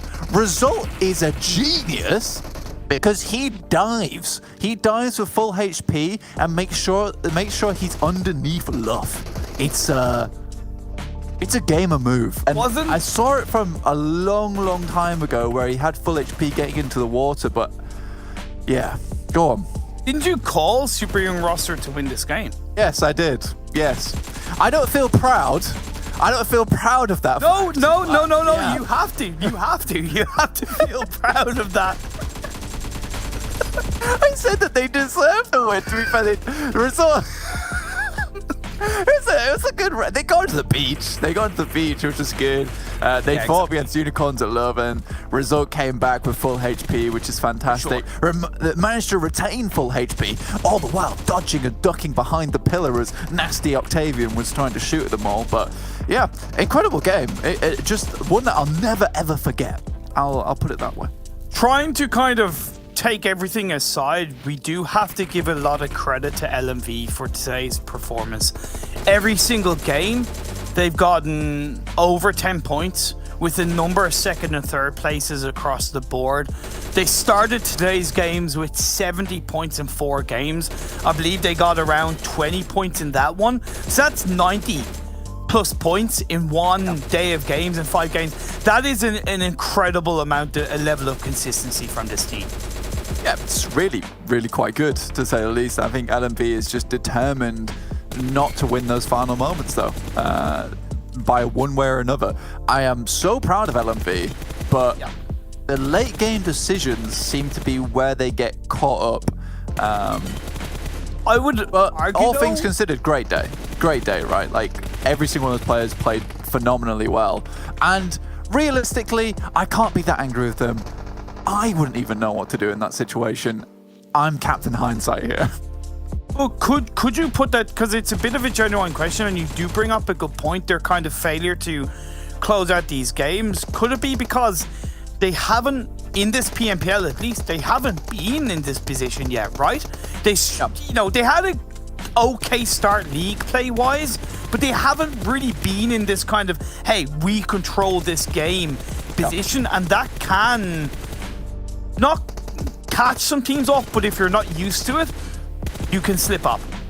Yeah, I think that for them, what I see from them is a team that is very good at controlling space and area towards the latter half of the game, and then they don't know how to transition into late game of let's group up, commit to one compound, and then play from there and just try and hold this one out, because you know they're playing for the impossible win when they should be playing for the doable win, because they play for a win that looks extremely flashy, that happens maybe 10% of the time, instead of a win that doesn't look so flashy but wins 60% of the time, right? That's the win you want, and I think they put themselves in a great position to get that 60% chance, but don't flow into it. And I think you make a good point as well, Imperium, that they're not used to it. They're not used to it.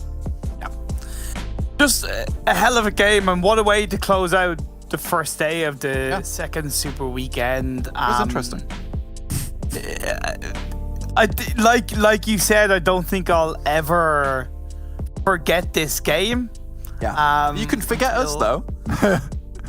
Okay, yeah, that's true. You can't forget us. As we're gonna go for a bit of a break, and then the desk are going to attempt to break this game down. I'm looking forward to it. I hope you are. See you after the break.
I don't know what to say about that. That was a ridiculous finish. What the hell just happened?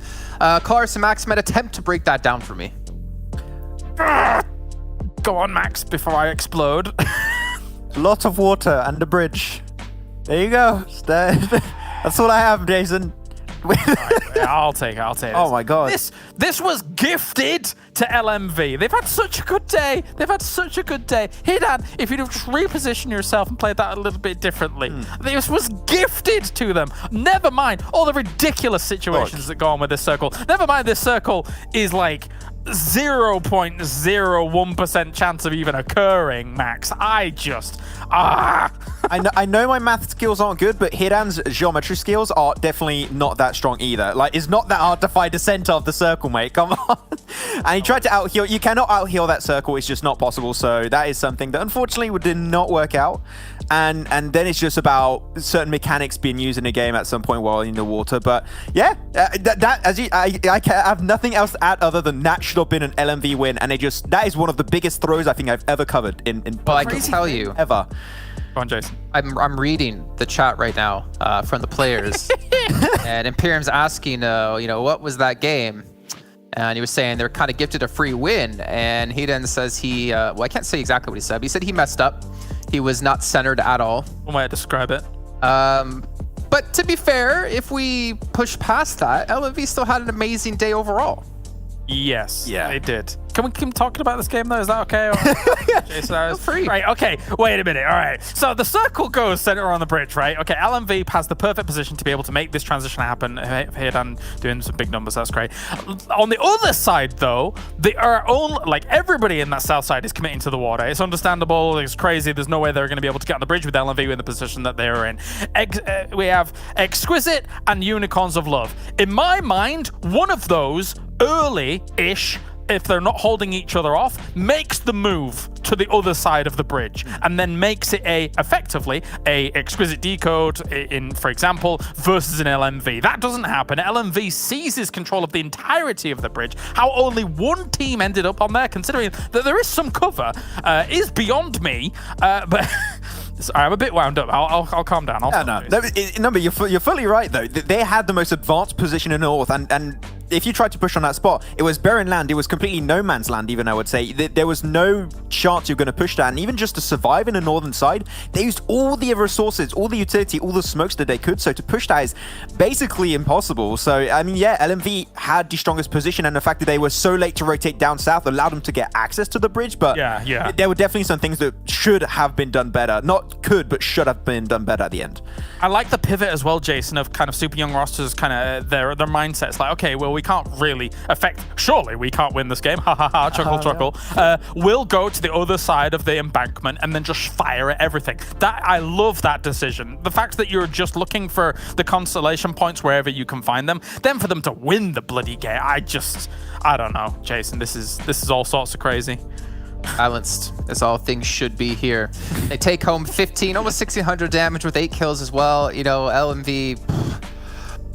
Yeah, I mean, we could talk probably all day about it. I'm sure they're feeling a little bit upset about it as well, you know, in particular. But in the end, like, obviously it was a very crazy game. I'm sure tomorrow we even like relook at some of the points that happened. But LMV, they took home 94 points in total across the day.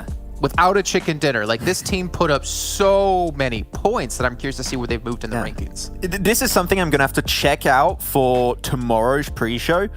I think in a singular day, that might just be a point record in a day alone. For both PMPL Season 1 and Season 2 combined, I would believe at least. So I'll have to check that one out to make sure. But LMV player stats onto this one, of course. I mean, such consistency in general, and we talked about every single one of these players, right? If you have been watching the EU scene of PUBG Mobile Esport for a long time, these are names that have been continuously coming back, and now part of this team together, they have created such a strong team, and it really showed today in general. And if they can continue playing this well every time, I mean, we talked about them being top 5, top 3 might even be possible at the end of this Super Weekend. It was so close to wins though, Jason. So close. Yeah. So many times today. I need that rounding out of a game for them. But the thing is, right, like, realistically, it's not that many extra points you do get if you go from second place to first place. But the thing is, you miss out on $1,000 every time. And also you miss out on the pride of having it. And to be fair, Chicken Dinners is the first tiebreaker as well, which I don't think they're going to be ever in a situation where a tiebreaker would hurt them too badly. But either way, here's the recap of the day. Team Doom started off strong, but unfortunately did not live up to that first match hype as they fell off throughout the day. But we had Exquisite Décode take a win, Eastern Stars, Nexus take a victory, super young roster as well. We're starting to see a lot of names, or at least we're seeing a majority of names we typically don't see taking victories do it today. I think today is one of the best examples in a long time that I have seen of the case study that chicken dinners don't always mean you're the best team on the day, right? Like, we have absolutely seen LMV be the best team on today by far, despite Team Doom, Exquisite Décode, you know, Eastern Stars, Nexus Gaming, some of you wants to get in themselves the wins here. So as much as brilliant, you've got yourself chicken dinners, you've got yourself 1,000 points on the board.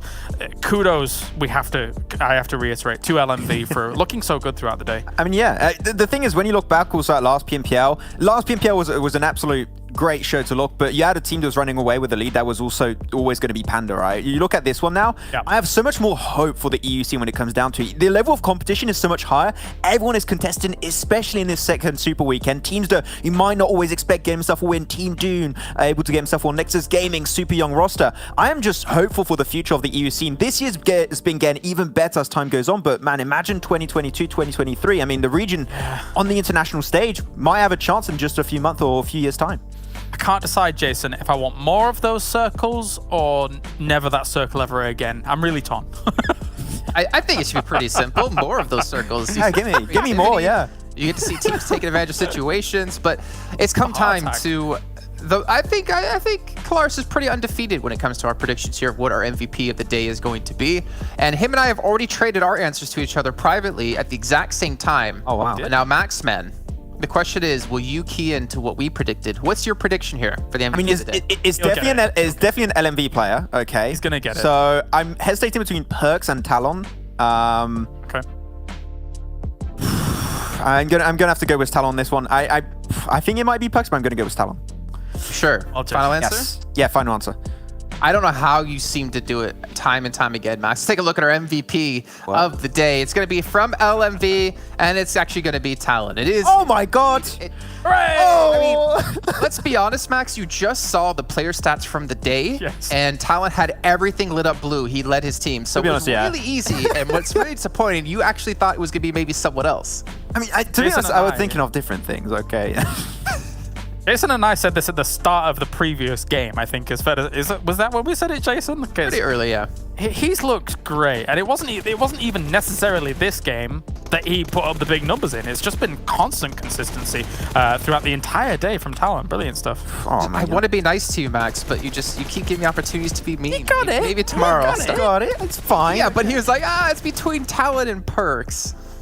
I would have, if I was going to pick two, actually, I would have picked Talon and Hidan, apart from that last of course, the last one, death situation. No, I mean, even in that game, apart from the actual death that occurred, he put up a huge amount of damage, right? So those are the two names that I would have navigated to for the roster. But yeah, Talon, hands down. Yeah. I'm sorry, Max. Don't look so sad. I'm watching your face and I'm holding it together. I'll wait for the pre-ship then. Why are you guys ready to see, though, the overall rankings to see how far LMV has shot up the leaderboards? Are you? Top 5? I mean, I'm ready. It wasn't a question about where they placed. It was like, are you guys ready to see? Oh, yeah, but I think that they're all just shy. I think top 6, or maybe they've even overtook it. Like, what was it? 94 points in 5 games? That's insane. They've jumped a huge amount. But they only had 61 points in the previous Super Weekend, so I don't know if they'll have been top 5. Yeah. They're close at least. Yeah. Okay, well, I'll answer for them. Yes, they want to see the overall rankings. That's correct. Well, we can see here, East of Stars, like even with the chicken dinner today, Gamer was still able to keep ahead of them. I think the gap closed down to 2 points early on in the day, but they do have that first, second, and even third place for Exquisite Décode here with 203 points. Oh my God, I don't know what to really add on top of this entire day that we've been having today. But yeah, Eastern Stars able to they've been trying to close that gap continuously with Gaylord. Things have been pretty close between these two teams, of course, and we're already halfway done with them potentially ending the 10 chicken dinners that Jason said at the very start of this PMPL. So they're getting close. We'll see how it's going to work out for the next 2 days. But Conqueror, their leader they built up at the start of the first Super Weekend, right, is already gone in a singular day. LMV, for Romanian Boys Super Young roster, one good day. Tomorrow might be the day where Conqueror just falls off not only their top 5, but also off the first page. So Conqueror is definitely going to look and sweat a little bit in tomorrow's games. What a little bit indeed, but we'll see as we head on to the second page now and see what's kind of gone on towards the lower echelons of our top 16. I think that's the important part, right? To see where they've placed. And Nexus actually have broken through into the top 16 with 5 matches played compared to teams who have 15 matches more than them. That is phenomenal today. Yeah, super important. And you know, that kind of the musings of what we had in the middle portion of the day here is like, what could be if Nexus's roster was slightly shuffled about, right? If we had Dexter and Dew being able to kind of be a dynamic duo for that roster, I would love to see it. I don't know what's happening or why we're not seeing Dexter just now, but Dew alongside him will be brilliant. I think they would be much closer to middle table compared to being just that borderline 16th. Yeah, and Destiny, Vodafone Giants have, especially Destiny, has slipped down a lot faster than I thought. I thought they would be in this type of position potentially tomorrow or middle of tomorrow. It's pretty quick. These two teams are definitely in the danger zone. Of course, you don't make in a Super Weekend, so that goes without saying. But especially Nexus Gaming, right, was only 5 games. That is very impressive. And now Deus Sirens looking at this, they're also going to be stressing out in the next 2 days of play for the Super Weekend. They can't afford bad results, so otherwise the finals are going to be out of reach pretty soon. You know what? Are we going to make a bold prediction here together that Vodafone and Destiny will both be out of the top 16 at the end of the Super Weekend? I would have to say so, especially with how Nexus has been playing. I think so. Yep, I would agree. Well, what worries me, though, if we're going to talk about Nexus in particular, is look at the placement points to kill point differential. Like, I mean, we've known Nexus in the past to just play for placements when it came to Season 1, and kills were really lacking. But 17 kills compared to the 41 placement points, that's kind of ridiculous, in my opinion. Yeah, their team just very smart about their macro, about how they rotate into circles. We saw that Rosok finish, and they had 0 kills when they were, I think, top 6, top 7. They had 0 kills, no kills whatsoever. So they're a team that knows and understands the value, but I think that when it comes to using a strong position for kills especially, that's where maybe they're lacking to try and get a little bit more aggressive. And that's something, if you add Dexter to the roster for these types of games, and he likes to frag out, he can frag out as we know it, that might change how Nexus approaches these a little bit more and help them go even higher in the rankings. Hilaris, look at Unicorns of Love. That's quite the disparity between kills and placements. I mean, if it works, it works. They could in theory stay on that track, that train of thought with those ratios, and make top 16. If you're just blasting out and really not caring about your placement points and just killing anything that moves in your path, eventually, yeah, you're gonna die in those games. But you probably will do what they did on Miramar, which is, you know, take out 8 kills, 13 kills very early in the game. Yeah, I feel like if we were to judge what would be a better team, to have higher placement points than kills or have higher kills and placement points, I feel like all three of us would agree that generally it's better to have more kills because you're able to play for placings a lot easier than you are to ramp up your aggression and lock down kills that you're previously struggling with. Yeah, a lot of times kills come first and placement would come second. When you see a team that's valuing the placement over the kills, oftentimes they're not rounding out games because they're not able to take those final fights that come along, and then you know you get yourself a second place or a third place, which is cool, but the kill points mean a lot. Especially if you're able to frag out consistently every single game, it shows also you have a really good understanding about how you rotate and how you approach fights. So by default, if you get kills, you're clearing out the lobby, you're going to get by default extra positioning points. So yeah, I think kills, if that's your focus a lot of the time, it might help a little bit more in the long run. It's why a lot of people, when they're advising new players, like, how do you get better at this game? People are just like, well, just hot drop, and then just try and get used to, you know, the gun play, the gun mechanics, try and get yourself there. And then once you're really racking up the kills in those hot drops, then all of a sudden, time to start focusing on the macro. Well, I am being told to end the show. However, I wish we could have a 6th round today because of the exciting zones we've had throughout today. But I guess we'll have to wait till tomorrow, which will, funny enough, be at the exact same start time. So we'll have another 5 rounds coming your way as we kick off our 2nd day and our 2nd Super Weekend. But ladies and gentlemen, thanks again for tuning in. Thanks again for watching. We'll see you tomorrow for some more PUBG Mobile action.